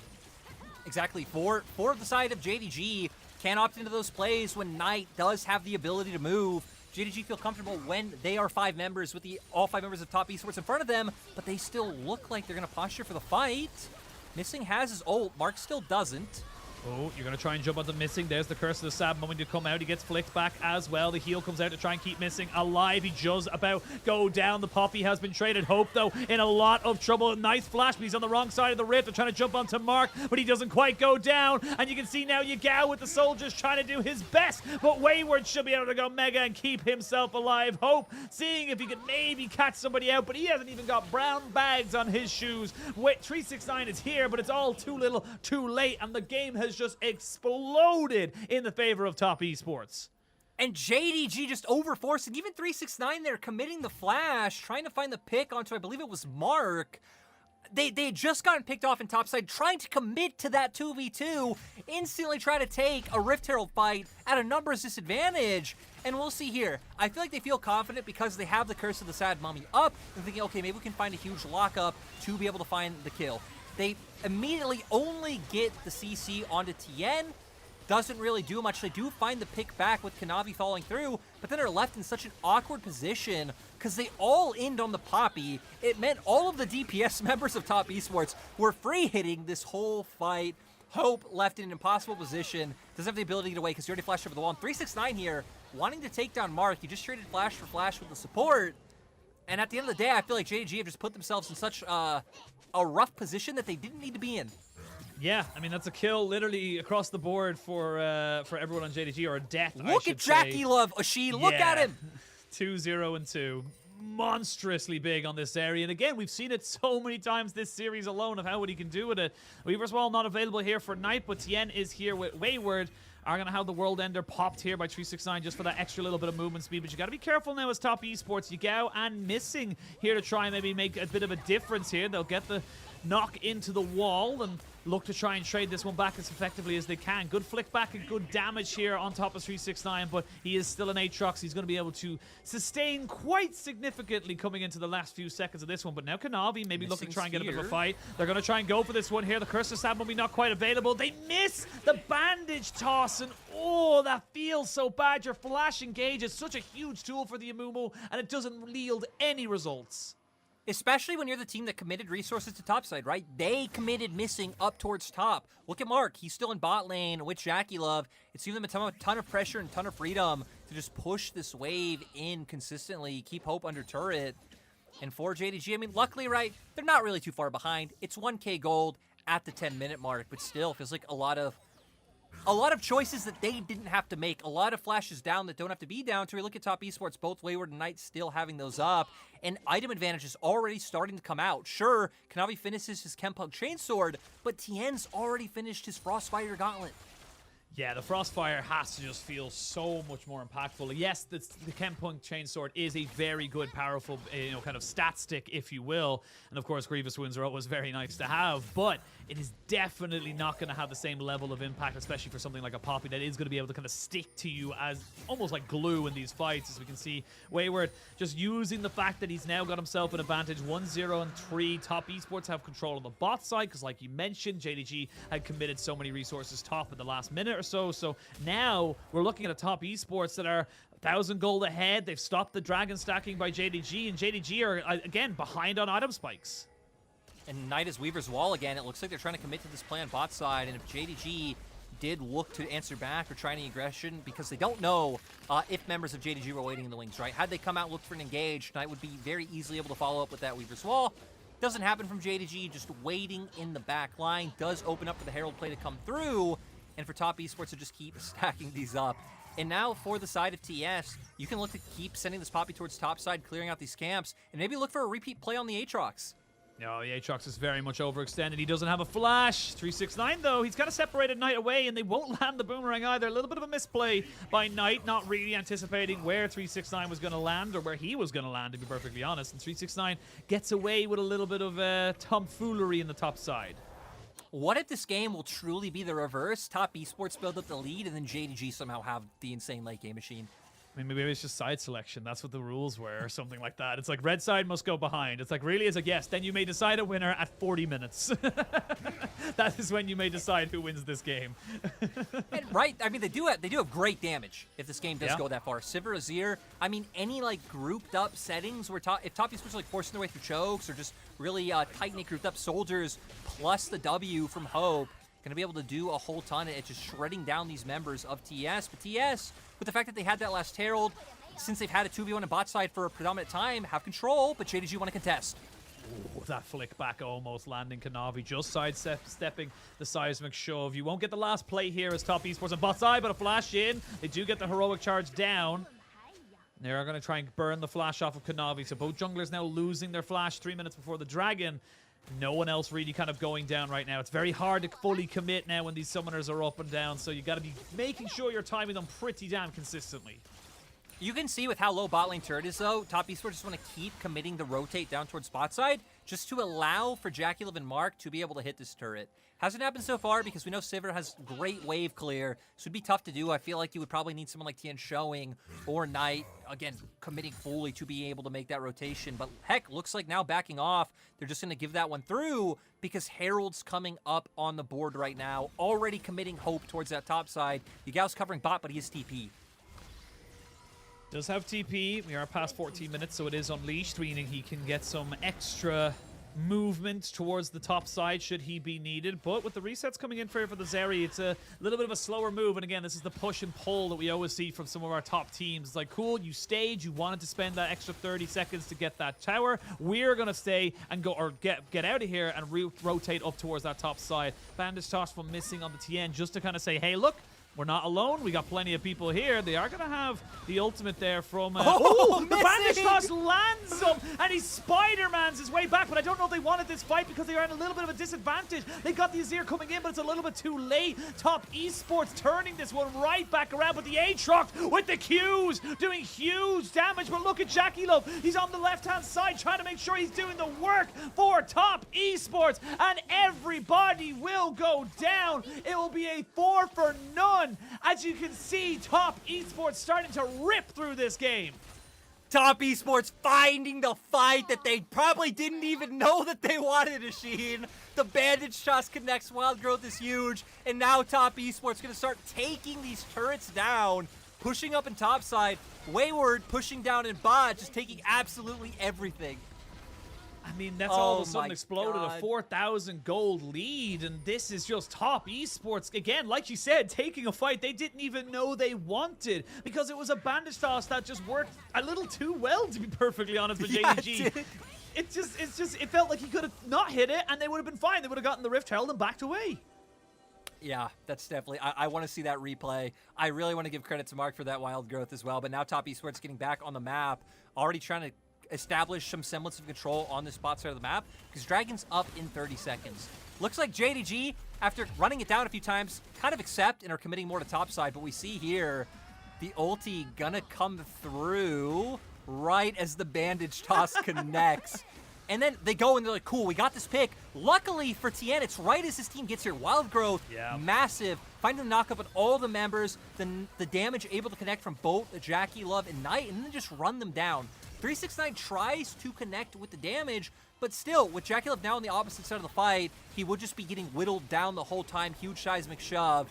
And yeah, I mean, I don't know. That was so unfortunate for missing in the side of JDG, but so huge for TES. TES, except they can't fight, they can feel they're too far in the hole, and they're just looking to cross map for now. Yeah, they got a cross map. You're going to give up that dragon. Again, it's a dragon apiece and another Ocean Soul. We've had quite a few of them now this particular series, as... I can't remember. We definitely had it in 3 of them now out of the 5. I can't remember 2 of them for some reason in my head. But We will see now where this kind of, sets up the map after this. You got the top lane tier 1, but that is in trade for that dragon like we just mentioned. It's a 4,000 gold lead for top esports. It's leading into a couple of kind of, again, that moment where you're having about a half item ahead, half item, behind on either side. I will say Hope is still scaling very well. He's got himself his Phantom Dancer. He's still in tow with Jackie Love despite being 3 kills down, but top esports are so big. I gotta say, though, one thing I'm scared of for JDG being in the reverse position is the fact that JDG are a team who, again, just like to force things. So even when they're behind, we've seen them have incredibly quick games in losses because they just keep hammering home, trying to force these fights and get ahead. That definitely will not work with the items already coming out for TS. I mean, heck, Wayward finally ahead for the first time in the series, and honestly gonna make it hard for 369 to find an impact. And TS just want to keep finding this mid lane turret. Great ult coming out from Tien and just extending these advantages. I gotta say, we had a dominant game from JDG. It feels fair that TS get one. I just wish this would have been earlier in the series. Maybe like game 1 or 2 was game 5. It's not over just yet. We have seen far bigger leads thrown. Yeah, by you're people, right. So it's not over just yet. But People honestly, in this series. Yeah, I was gonna say, we've seen it in the last 5 games or 4 games, bigger lead thrown by either side. So it's definitely not over just yet. It does come down to a little bit of execution, maybe a little bit of creativity alongside it. So we'll see what the side of JDG can do, can bring themselves back in. But yes, I do agree. I think the top esports in such a commanding position, and not even regardless of the gold lead or anything like that, you think about what JDG's composition wants to do with the Amumu, the Aatrox, the Vi. They want to get in on top of you. You know what's really good at stopping that? Poppy and Talia. Very difficult to go in on top of those guys when they have Steadfast Presence and, of course, the Unraveled Earth. So little things like that definitely working against the side of JDG. They're going to have to, again, be a bit more creative. Oh, and now 369 got to get the hell out of Dodge. And going to your point, not only that, even the reverse. That if JDG were the team, in the vantage point on objectives, again, it's very hard for TS to be able to force in. They're throwing out Qs from Knight, like Jackie Love's trying to get that W damage down. And if you can find that, you commit. Or Wayward coming in on a flank, but it would be very hard into an Azir and a Sivir. Now, TS able to just fully take control of an area. They already know they win contests in mid. They're winning side lanes in bot as well. So it just gives them full control over the spot side jungle. Now fishing for a pick with Tien waiting with these control wards. Double pinked. So no, he's not been caught out just yet. Hope, oh my god, wow. He was that scared. He was that scared of a flash into the knockback. So pops his spell shield. Not going to have that for a couple more seconds. No dragon to be taken just yet. And Baron is live on the map. And might see a little bit of a sneaky take right now, but I will say that JDG take the Baron a lot better, or a lot quicker than I would say top esports do at this moment in time. So definitely would be more likely to see JDG go for it than the side of top esports. But now, Mark, trying to just be a little bit more of a nuisance as he moves forward into this jungle, trying to make sure they have full control and full information before they have to go for any kind of a fight. I like the JDG not taking risky paths to their jungle. We even saw when they exited before, when it looked like TS might lock them down, just all of them jumping over the wall instead of walking through an entry point, potentially giving that access to TS to be able to force a fight. So kind of realize their position, trying to get down defensive wards, just trying to clear out their own camps and hit those item break points. Hope trying to make his way to his next item. I mean, if he can get it on board, feels like it will be pretty huge. He's the one who has kept up, and it looks like he's making his way towards that IE instead of something like an LDR. But Yagao still decently far behind, only sitting on Leandri's, but I guess Knight as well. I would expect Knight has a pretty amount of gold in his pocket, though, and might even just outright be able to complete his Seraphs. Yep, there it is. Yep, gets the Seraphs there, so a nice little power spike, of course, upgraded as well, so gets the extra benefits of it. You do actually have a Hex Drinker coming out here for 369, so recognizing there's a lot of damage coming out from this Talia at this moment in time. Just want to try and survive as best he can. I will say JDG have done a pretty decent job of reclaiming vision in their own side of the jungle, but it did mean that they had to give up that top lane farm. So top lane pushing in favor of top esports, and we're going to potentially have another fight, as this would be sole point for top esports. JDG really want to make sure they stop this stack and give themselves a little bit more time. As Wayward, does he know that the Vi is there? That's the question. Yeah, you wonder. Top Esports do their due diligence. They do push in midway first, and even keeping missing around, trying to mark their flanks. Ooh. I mean, they're going to have to find a huge engage straight on top of Knight and Jackie Love. Jackie Love even still has his cleanse and flash available. They're looking to pincer. Missing's looking to try and get on the backside of this one here, but the Weaver's Wall is going to separate everybody out. Look at Kanavi's on the backside of this fight, but he can't really get into the Dragon Pit. And now Missing's being chased down. He does have a Blast Cone to keep himself a little bit safer. As you can see, on the hunt being used to try and save their support. Now Wayward trying to jump out. He doesn't want to be a part of this just yet. Flash by Knight is answered by Kanavi, who says, I'm very sorry. I didn't mean to open this door. And they all back themselves away. But because of the waves that were set up earlier, they're going to have to be answered by JDG, and Top Esports can now turn for the Baron. Oh, it's a beautiful pivot as well, right? They know they have waves pushing in top and mid, so they know, hey, we have full control of jungle. Walk in. Looks like they don't have any wards to be able to place down, but trying to catch JDG out if they're going to rotate up to catch those waves. Not able to find it, but just the fact that they're constantly looking for these minuscule advantages is huge. And, are they going to start it? Are they going to bait the Baron? Oh, they've started it, but they've backed away from it now. So Yagao puts in a soldier and realizes they're not there. That should be immediate warning signs out for the rest of JDG. Kanavi puts down a ward, but I don't think it was really needed. You knew they weren't starting it. You didn't need to put the ward down. And now for Top Esports, going to be a very easy turn to this Baron for them. If they don't find it and then they get a fight instead, so what? It's a win-win for TES, barring some huge misplay doesn't come out. But Wayward about to turn Mega once again. He has ult available. Yeah, Yagao gets chunked out by the Ultra Shock Laser. They're going to try and burn him out, but there's going to be missing. Your engage is no longer there now. You're kind of CCing up 369, who can't get away. He doesn't have a way of flashing, and this has just gone disastrously for JDG. All that momentum, all that trying could be for naught, as Top Esports have now got full control of the game. Yeah, definitely looking like a repeat of 2020 summer rather than spring when Top Esports were able to find that win. We have IE on the board now for Jackie Love as well, so he's hitting his stride. We'll see here, like you said, Yagao coming in, checks out the Baron Pit, and Kanavi queuing over, puts down the ward, and then taking such a dangerous path back to his own base. Just sets up for Top Esports to get the pick. It's tragic. It's sad. It is very tragic, and again, it's not really been one poor performance. It just feels like Top Esports, again, similar to Game 5 against EDG, are just a cut above. Top Esports every damn year. It's why we can never count them out. Even in the last game, where Knight gets caught on this Talia, and you think that maybe knocks his confidence. No. 1-0-9 has been almost 100% kill participation for his team. Him and Jackie Love have been exceptional at just being the carries that they're needed. But now you've got 369 on a flank, trying to see if he can go for something. Kanavi gonna maybe get an ult off as well. They're trying to pincer them in. Talia wall goes down, or the unraveled earth goes in to kill off the Lulu. They're now gonna try and turn on tonight. That's 2. You're getting the Sivir resetting. Jackie Love has nowhere to go. That's 3. The wall as Azir brings them all in, and they're gonna be able to get 4 kills. I'm sorry I ever doubted you, JDG. They've turned this game right back on its head. I can't believe that JDG actually found the kills. Top Esports, it looked like they just had too much damage on the board. By the time Missing went in, he was already half HP. But JDG just able to run them down. Now picking up the bounties. What is going on in this game machine?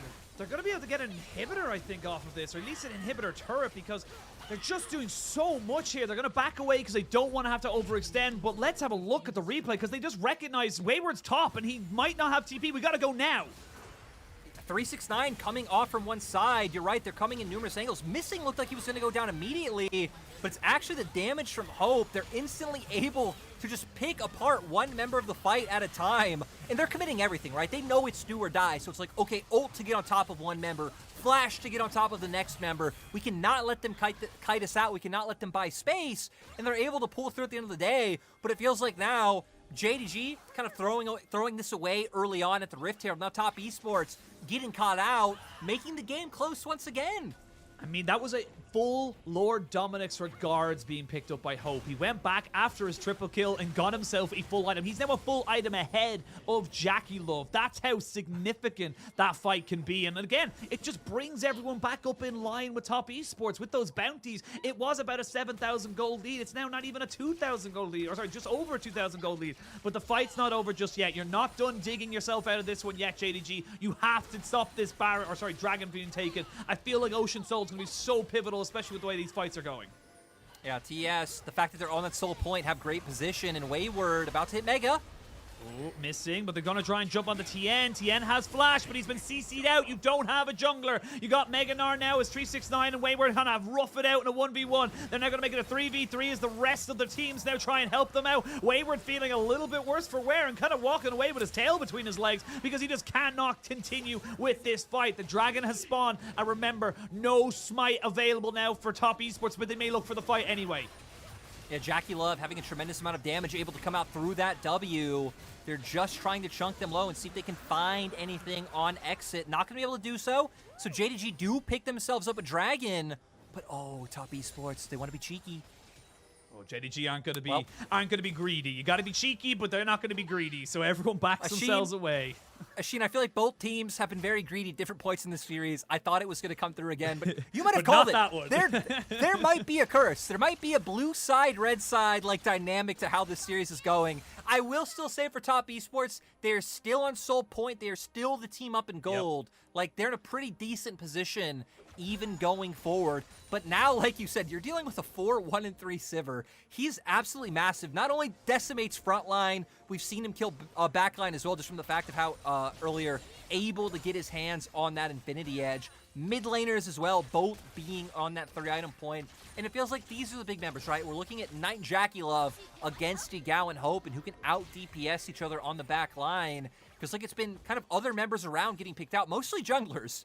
Kanavi and Tien, a lot of times trying to be the ones to start off fights, which is putting them in bad positions to open themselves up to going down. Yeah, I mean, like, you look at the two teams, it is about those junglers. They're only really the two that can really face check. You're too reliant on Top Esports to have Wayward getting that Meganar to really turn around a fight. You can't really let anyone else walk forward. So, and the same on JDG. You need 369 to be that damage carry, kind of threatening the Zeri and the Talia. You need the Mumu missing to be able to kind of defend on the backside. So it is down to Kanavi and Tien. As much as we started saying that these guys were so pivotal to their teams, they are now basically instrumental to making sure not only did they get engages, but also that they can get vision. They have to be the vanguard. TS have done a good job, though, of keeping up their pressure on sides to allow them to walk in to have an easier time getting vision, though, right? We can see it right now, Wayward pushing up and top side. So JDG noticing that, wanting to try to overload and force something here. Won't be able to get anything, but at least will let them reclaim some vision. And now they're going to be the ones to try to find a pick. They're going to look for it right now. They've got themselves a small little pocket, but there was a little ward there just on the mid lane that kind of spots them running into this brush. And you can imagine with the amount of vision that Top Esports have around this Baron pit, they're probably saying, right, well, the one place we don't have is this brush. They're probably there. That's where they probably are right now. But good vision control now being kind of taken back as, whoo, missing. You don't want to be taking too many more of those shock lasers going into the back of your head. So with the Azir turret now going to be felled, they're not going to have that continuous point of pressure. Still 2.5 minutes until the next dragon spawns. Remember, still sole point for Top Esports. JDG are the ones that are going to have to try and be a bit more creative, but now they're on 3 items onto the Azir. They've got a QSS finished up here for Hope, so he's got a little bit of extra survivability should he be caught out. And missing, trying to look for a little bit of a flank. He is going to find Wayward, and you can see now with the sweeper, they know he's there. Yagao gets hit by the laser, missing. They know you're there, buddy. You can see them with the red trinket. They're not going to be caught out with you just yet. I mean, this presents an opportunity to just engage 4v5 before Missing can join in, or they can turn on Missing.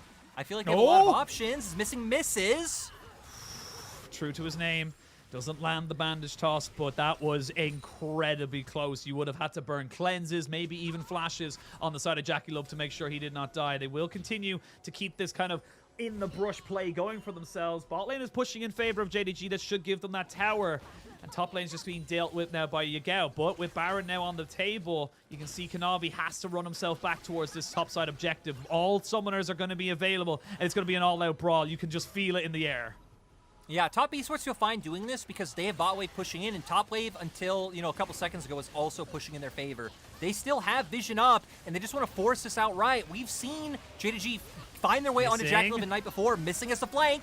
He has got the flank. They're going to try and go in. Stolen! Kanavi gets it in with the flash. He will lose his life, but he does not care. They got the Baron despite Top Esports having all the vision and even then some more.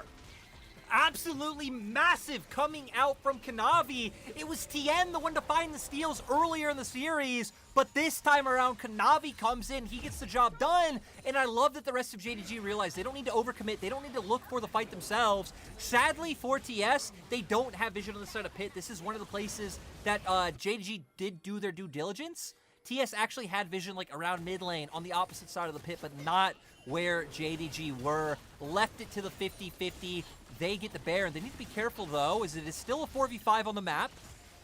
Still 4v5, and the Dragon is going to spawn before Kanavi can reset onto the map. So they're going to have a 4v5 before they can do it. You can see Top Esports are saying, cool, we burn this down, we get this objective. We've seen this trade before. A Baron for Dragon Soul goes over to Top Esports. They would have loved both objectives, but they only get the one. However, I will say, one only lasts for another 2 minutes. The other one's lasting for the rest of the game. They're also the team with the Zeri this time around, to where last time they went for that trade, it was the reverse. It was JackeyLove Zeri having to burn through all the members of JDG with that Ocean Soul, not this time. And, you know, kind of taking stock again of where we're at with items. JackeyLove having that Guardian Angel, like you pointed out before, Hope, having the QSS, kind of that being the last thing he needs to finish up, needs to turn into something before he is at that full item mark. And heck, the other pieces on both sides are the ones not really getting gold, right? We still see 369 sitting about where he was before, having 2 items and some odd components on the table, but feels like most important thing is still the 80 carries and the damage that they're able to dish out. Both of them having full summoner spells up, and looks like JDG, the plan is still to just overload one side of the map. They know they don't really want to contest with Wayward in the side lane. They just want to try and brute force their advantage with this Baron. Yeah, they only got a minute left on it, though, so if they can get this tier 2, you feel like that would be the last real objective they can kind of go for this run right now. But with the Talia, with the Zeri, very, very difficult to actually kind of get the minions up close enough so you can actually hit this tower. With all 10 members of both teams now in this bot side, it's looking very, very tense. Only 300 is the goal difference, but remember, an Ocean Soul for Top Esports. Those Zeri Ws are just doing so much right now, and they're not going to be able to go for it. The On the Hunt has been popped to try and disengage. JDG know they cannot go for this fight just yet. They cannot get on top of these guys when they're getting so much poked down onto their faces. For TS, it just seems like they're so afraid of the engage able to come out from Kanavi and missing. They don't want to keep Wayward up in that side lane to threaten top lane turret, because they know JDG just have such a guaranteed way of finding a fight that they kind of need to match them in the consistent ARAMs that we've seen. They don't want to take the chance when I feel like maybe they could, right? Wayward still has a TP available, could have put a little bit more pressure on top side. If you end up giving a turret for a turret at the end of the day, doesn't feel like it's too big of a loss. And Top Esports, still the team with the soul, are just playing so carefully to not throw this advantage. Now, with no real objective coming up anytime soon, it feels like the fight could just be contesting vision around the mid lane to see if either of you can get into a position where, you know, you control brushes, you can try and force those picks that we've seen consistently fought over time and time again. Look at them in the pink wards, and oh, they found out Knight! He's been forced to flash away. The TP's going to be coming in from the Azir. They missed the ultimate there from the Poppy. As Yigao does jump in, it was a little bit tentative there. Hope does have the spell shield, the W. So, you don't have flash now on Knight. He couldn't Zhonya's because he would have just been left in to dry off, basically. Would have been in a much worse position the longer he stayed there. And that's now a big summoner down. These are the small little things that make the difference. However, you did have to expend the TP from Yigao, so not going to have that side lane pressure like you were just talking about. Now for TS, I expect them to wait this out, farm it up, give time for Knight to get his flashback, and Hope has just finally finished his Mercurial Scimitar, to where for JackeyLove still trying to make his way to that LDR. So for TS, it seems like the sound plan would be keep up that vision line in River. We can see it up in topside right now. Keep funneling gold onto your Zeri and try and be able to match Hope. But are they going to notice Kanavi? JackeyLove. He's trying to go for the red buff, but he finds himself a Vi. Cease and desist. They won't be able to try and kill him off, but that's the Weaver's Wall now down. JDG getting all these big ultimates, all these big summoners out before a Elder Drake in a minute 14. I will say we are super late into the game. It's a level 16 Talia, but definitely not ideal here for Top Esports. Still, though, I mean, think about it. JDG also just traded 2 ultimates. They used the On the Hunt and the Cease and Desist coming from Kanavi and Hope. So at the end of the day, not really. And the other members of JDG, sadly, were just a little bit too far away. With the mobility that Zeri has, being able to slide down those walls just made it very easy for JackeyLove to be able to get away. And it looks like Top Esports kind of on the same page about wanting to farm this one out, try to get that LDR online before opting to take a fight. But heck, with Baron coming up in 30 seconds, looks like they are just going to have to try and contest this, get vision down, and not allow JDG just free control over this top side of the map. Yeah, and you're not going to try and... It's all going to come down to execution. It's not going to be about what gold you have, what gold you don't. It's going to come down to a GA now finished up here for 369, so he's finally on his third item. Full items basically finished up here for the 80 carries. You're just waiting on a bit more gold for JackeyLove so he can get his LDR. The Baron is going to spawn, and immediately you can see Top Esports in position to go for this one. They've got great vision control, and they will absolutely destroy this. They will take down this health bar so damn quickly, and JDG know this. They put themselves in a position to get over the wall. Kanavi could flash in again, but they know they don't want to flip this one more time. Missing, separated from the rest of his team. Nice Zhonya's to stop Wayward's engage. Now they can really look for the fight. As you can see, 369 tries to make stuff work with the Q. They're not quite able to make it work, and Baron resets. You've lost the Meganar now, so that means Top Esports very much at the disadvantage. And JDG, I mean, they still have their engage tools, and Amumu has a Zanya's. Kanavi has a stopwatch. They have tools to be able to engage, buy time for their team to follow up, but Top Esports want the fight now. They know that they can see Kanavi. There's a very important ward there. They know exactly where Kanavi is, and they're going to try to deal with him. There's the ultimate. You don't have a smite now, and that's going to be the Baron going over to Top Esports. That's why the Poppy is so powerful. Wayward flashes in to try and catch 369. Nobody dies, but the prize has been taken. But Elder Drake is spawning in 5 seconds, and JDG, they're making a beeline.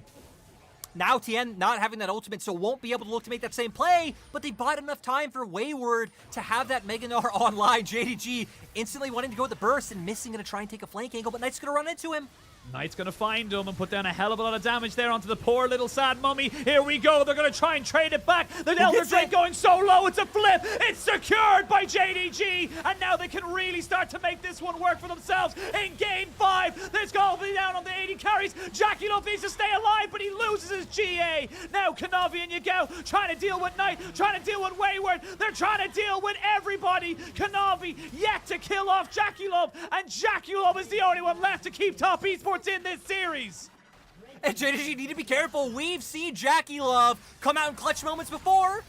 Oh, he's looking for it, but I think the Elder's going to be enough. It is. They get the shutdown. You got the Baron, but you lost everybody, and now they're TPing. They know they can end the game. They know they can get themselves a ticket to finals. It's going to be close to Ashin. Tien coming up in about 10 seconds. Mark not too far behind him. They do have numbers advantage. They do have the Elder Drake buff, but heck, Tien might be able to do it. His ult's coming online as well.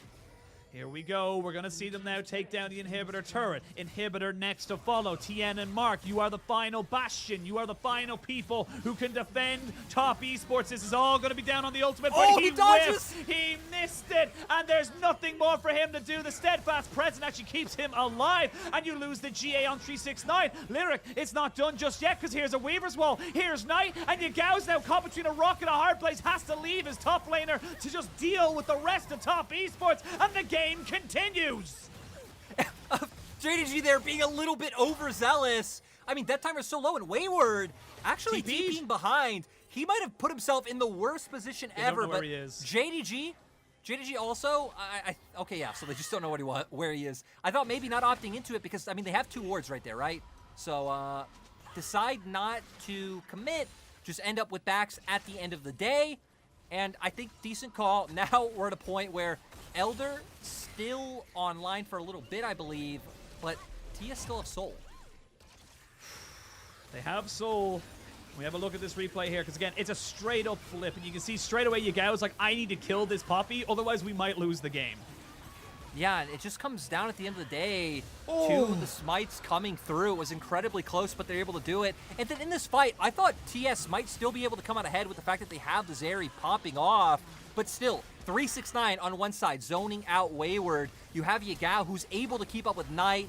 Great stopwatch to make sure he doesn't go down to Wayward jumping back in or the seismic shove, and then all inning on him once he's mini. JackeyLove was able to buy time and survive, you know, for a few more seconds, but still ended up going down in the end.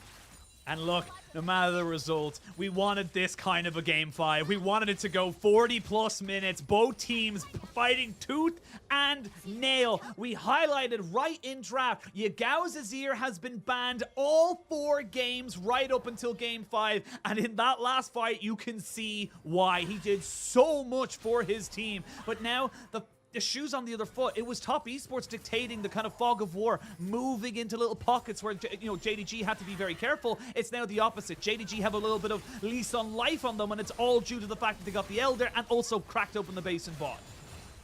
GA's now down, though, for both 369 and Jackie Love. Jackie Love, once again, just selling his right now and changing out for that Mercurial. So we're going to see what is able to come through, because JDG, I feel like JDG are in a pretty solid spot for team fights. They have both Sivir and Azir on full build, like 2 of the highest DPS carries you can have at just shredding multiple targets down in a team fight. And TS, I think, being a little bit more conditional, right? You need to be able to play around things like this Mega Gnar to find fights. And, I mean, heck, Wayward, I think having a decent game so far, but not really finding any impactful ultimates. A lot of them trying to be thrown onto single targets. Last time around the Baron, we saw him try to just catch out Missing, who has Azanias. And yeah, we're going to need to see a little bit more come out from this for them to be able to take these fights. It is getting to the point now where one mistake, similar to game number 4. If you missed it and you're only just joining us, first of all, welcome to the LPL. Secondly, in the last game, it was Knight who got caught out just behind the Baron pit. That led us to a game 5. That's the kind of level that we're at right now. One small misstep, one mistake can lead you to defeat. This is still double elimination, so the loser will go down into the loser's bracket, but having that extra prep time, having yourself the advantage of going in as a higher seed into our best of 5 for the finals is going to be so pivotal for both these sides. Both 2020 champions in spring and summer, JDG spring, Top Esports in summer, both looking to try and reclaim that. And even for Top Esports, they were finalists last spring. They want to go that one step further, but they got to try and win this game. And JDG so far just trying to choke them out from their own jungle. Knight actually walking into bot side, noticing the amount of wards that JDG has, but not feeling comfortable to be able to clear them out. Baron up in 20 seconds, and JDG just trying to set up for a potential pick before that objective comes up, where they can look to start it up and potentially just try and find a turn, right? They also have great engage tools. They have an amazing ability to turn, and they're going to spot TES on their way into River. I mean, you've got the priority now onto the Baron, and you will absolutely destroy this in Top Esports. And know this is a very real possibility. We're about to go Mega, and immediately will be found by 369. They bring him back with the Infernal Chains, and now JDG back themselves away from the fight. Missing goes in, catches out Wayward, but only Wayward. They get the ultimate from the Poppy, but now 369's on a flank. It's an ultimate flank. They're jumping on the Jackie Love. The Zeri is dead. Yagao gets an ultimate as well, and it looks like JDG might have done it. The Sivir refuses to die, as does the hope of JDG. They have brought themselves to the reverse sweep, and they will knock Top Esports to the lower bracket. The one game they didn't find a lead, they actually managed to come out ahead. This org hasn't been in finals since 2020, but they managed to get back, Asheen. They've managed to bring it back, the first final in over 2 years for JDG. Not only that, but they secure themselves a World Championship seed. I cannot believe how this game panned out. Early on, it felt like JDG threw everything away, contesting that Rift Herald. You ask yourself, why did they go for it? They're at a man disadvantage, and quickly it snowballed into a nice gold lead for the side of TES. And then out of nowhere, Top Esports finding those same struggles. One clean team fight from JDG brought it back, and then it just felt neck and neck for so long. Jackie Love trying his best to put up damage numbers on one side, but Hope and Yagao popping off on the other. And sadly for TES, I felt like we started to see what we talked about like, how do you yourselves really force your way in? It got to the point of where it felt like JDG were really just dictating the pace of how mid-game was going. And then sadly, right, this game was kind of decided at that flip at Elder, like all things considered. Like, whoever got that smite, I feel like that team would have won that fight from how close we saw it pan out. And heck, JDG able to win out on the flip. They pick up Elder, they take the fight, and from there they were just able to bring it home. And What a way to do it. Remember, this is again, if you're only joining us and wondering how we got to this point, JDG arguably should have won game 1, definitely should have won game 2, but fell behind a little bit too later in the game, and it was just Top Esports with some fantastic solo performances from Jackie Love, who was able to draw it back. Game 3, an absolute stomp by JDG, building back their confidence. Game 4, very close, but still JDG looking on top, and this one again, like you mentioned, they fell behind probably for the first time the entire series, but they kept their clutch factor, they kept themselves cool, calm, and collected. I mean, just so impressed by JDG. They every single time we see them, they get me more and more. Yeah, JDG, impressive team. TES as well. Like, I mean, depending on what happens in that lower bracket final, right? Like, I mean, JDG matches up with either EDG or TS. Like, I have no idea how it's going to pan out. I don't think anyone could know how it's going to pan out. This series literally could have ended in like any variation of 3-0, 3-1, 3-2 in like either way. And yeah, it was so long as well. Almost 7:30 a.m. here, Sheen. This went the distance, but look at that damn gold graph. Woo! That's LPL, baby. Crazy is our game as we honestly, I'm gonna call it right now. That was probably the best of 5 any League of Legends league has had all year. I'm calling that right now. That was absolutely insane from game 1 right up until game 5. Felt like we saw positives, little bit of negatives, you know, forced errors, unforced errors, players showing that they're human. It had everything in it, Lyric. And coming off the back of that now, you got JDG winning, getting themselves back into an LPL finals, and not only that, but getting themselves up into Worlds 2022. They have secured themselves at minimum 2nd seed, and that is what's so incredibly crazy about this. I mean, it's just nice to see for JDG. 369 especially has always been a player that, like, I personally have valued, even going back to 2020, right, where you'd have like discussions of like the Shy, Zoom 369. 369 to me is just one of these players who can like play both sides, can like do the leave me by myself, like play tanks, not as well as, you know, maybe some of the best out there, but he can do it, he can get by, like we saw his tank game in game 1 on the Scion was like incredibly solid. But also, you know, from his stint on Top Esports and now here at JDG, if you invest resources into him, he likes to take those knife fight trades in lane. He likes to go aggressive and like bet on himself to be able to win out. So I feel like that's such a valuable skill to be flexible, especially in the top lane, right? Just having that flexibility in the team. But heck, even the other members like missing now, making it here, coming onto this JDG roster, Hope as well. Obviously, sadly, kind of being the sub on EDG for a little bit and not really having a starting spot. So just across the board, great to see JDG just, you know, achieve this once again. Yeah, I mean, it's absolutely exceptional. And for Top Esports, look, it's not over just yet. They still have another rematch against EDG, the team they beat 3-2 only a couple of days ago. It was a tough battle for them. So honestly, Top Esports, despite starting in our double elimination, despite being one of our top seed from summer, they have had such an incredibly tough schedule.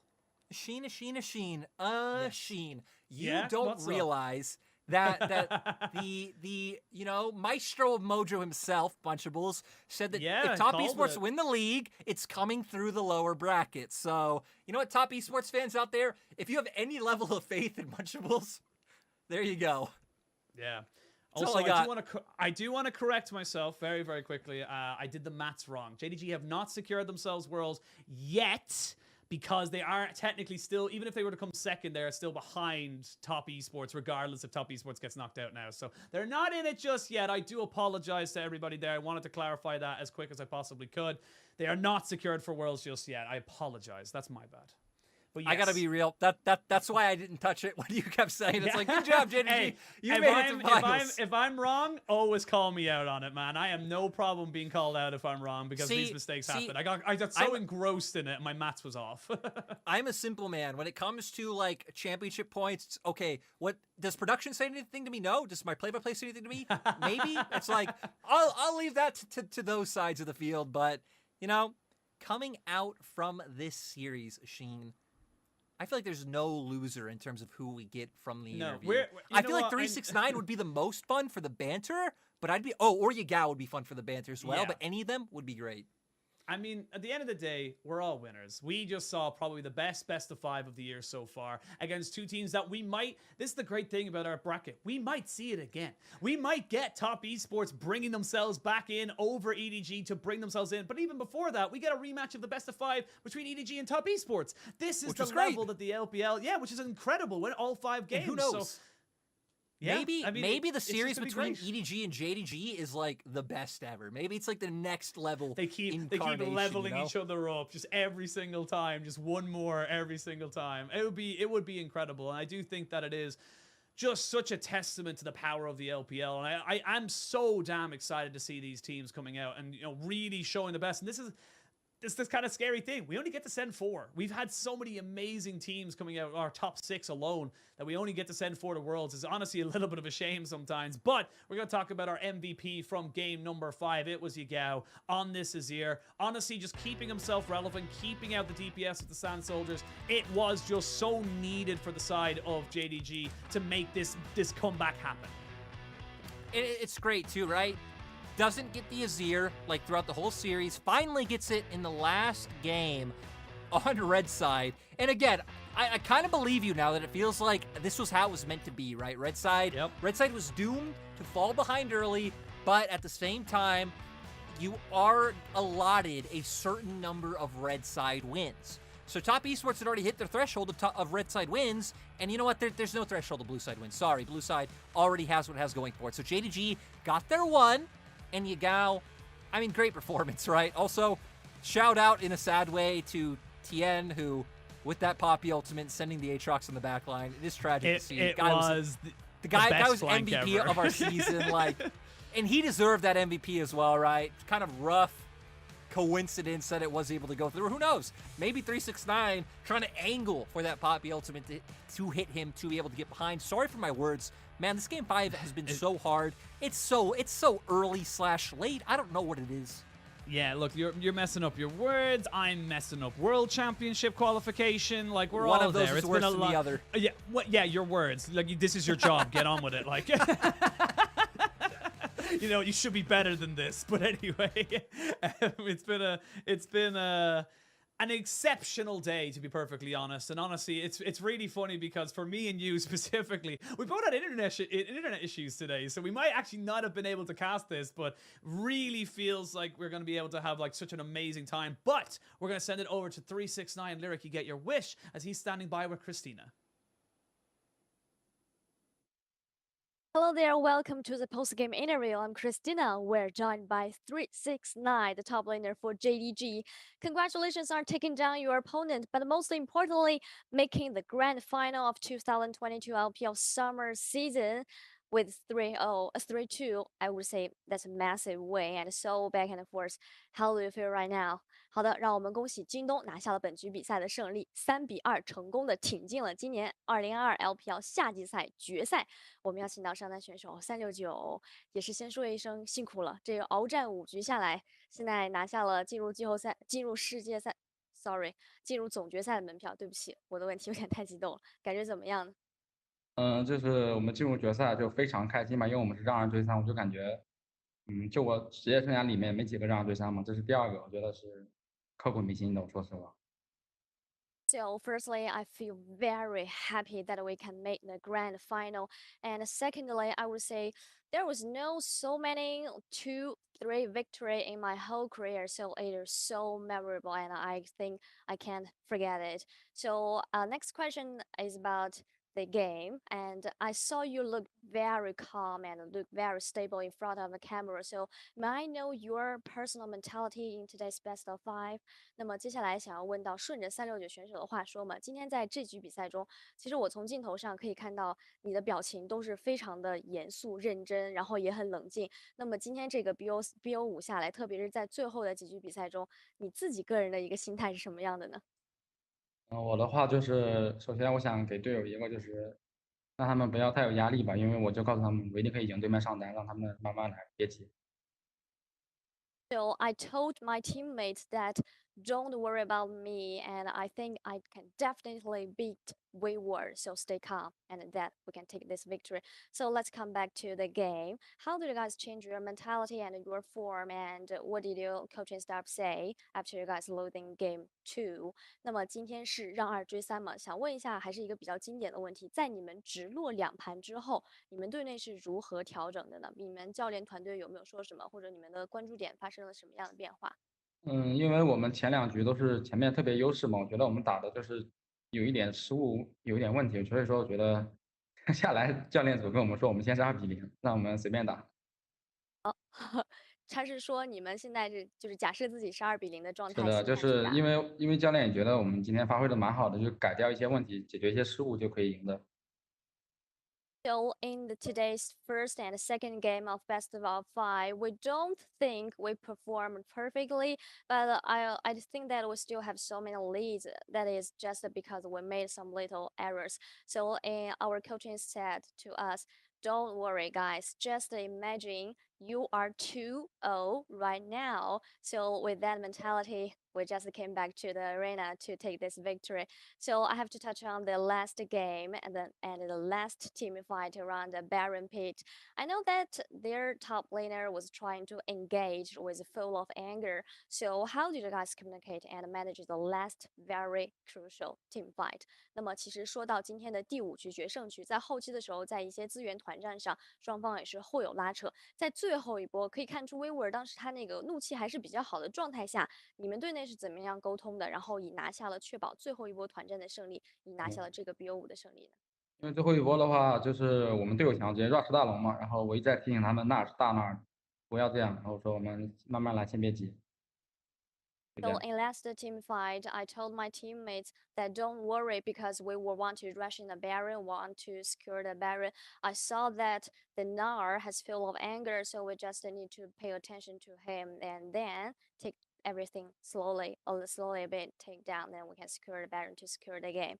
So you have achieved so many milestones today, like the 7K total kills and 300 wins, and for you personally, you have achieved that 2,000 assists. So how does this milestone mean to you and to your team？ 那么今天呢，京东也是解锁了很多里程碑嘛。对队伍来说呢，是出现了一个7000总击杀、300总胜场。对你个人来说，解锁了一个2000助攻。这些里程碑在今天这场关键的比赛结束之后，你觉得对你来说，对队伍来说有什么样的意义呢？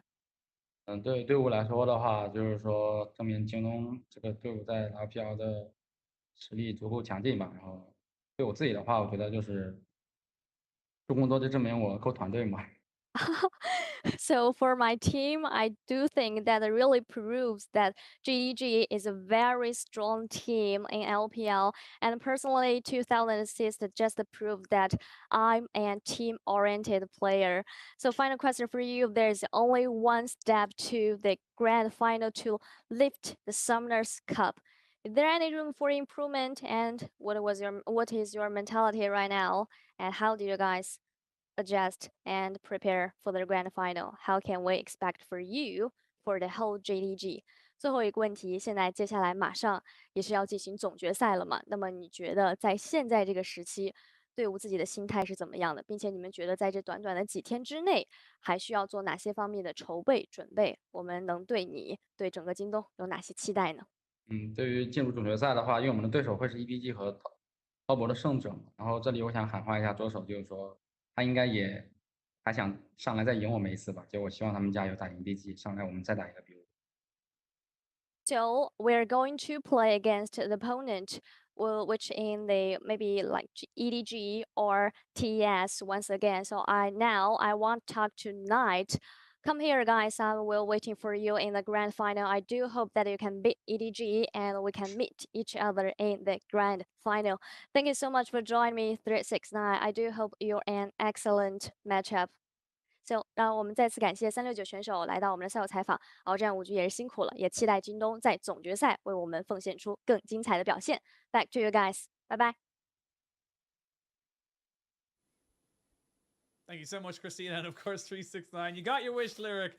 a hell He's of a lot great. of banter He's right great. there. He's I always love him. fantastic. Yeah, you can't not love him as well because he's just such a confident guy. And even then, even his banter is always just so wholesome as well. It's just like, come on, Knight, I'll be waiting for you. I'll see you in the finals. Don't be worrying about it. But yeah, what a game, what a series. I imagine that JDG are going to need a hell of a lot of rest now coming into the next few kind of games, or well, the next series, obviously, for the championship. And for Top Esports, they got 2 days. Sunday, they play up against the lower bracket against EDG. They have a lot to try and bring up. And again, they only played their upper bracket best of 5, went to 5 games, played this, went to 5 games. Now they got to replay EDG. So it's been a tough route for Top Esports, but I imagine there's got to be a lot of faith for them to bounce this back.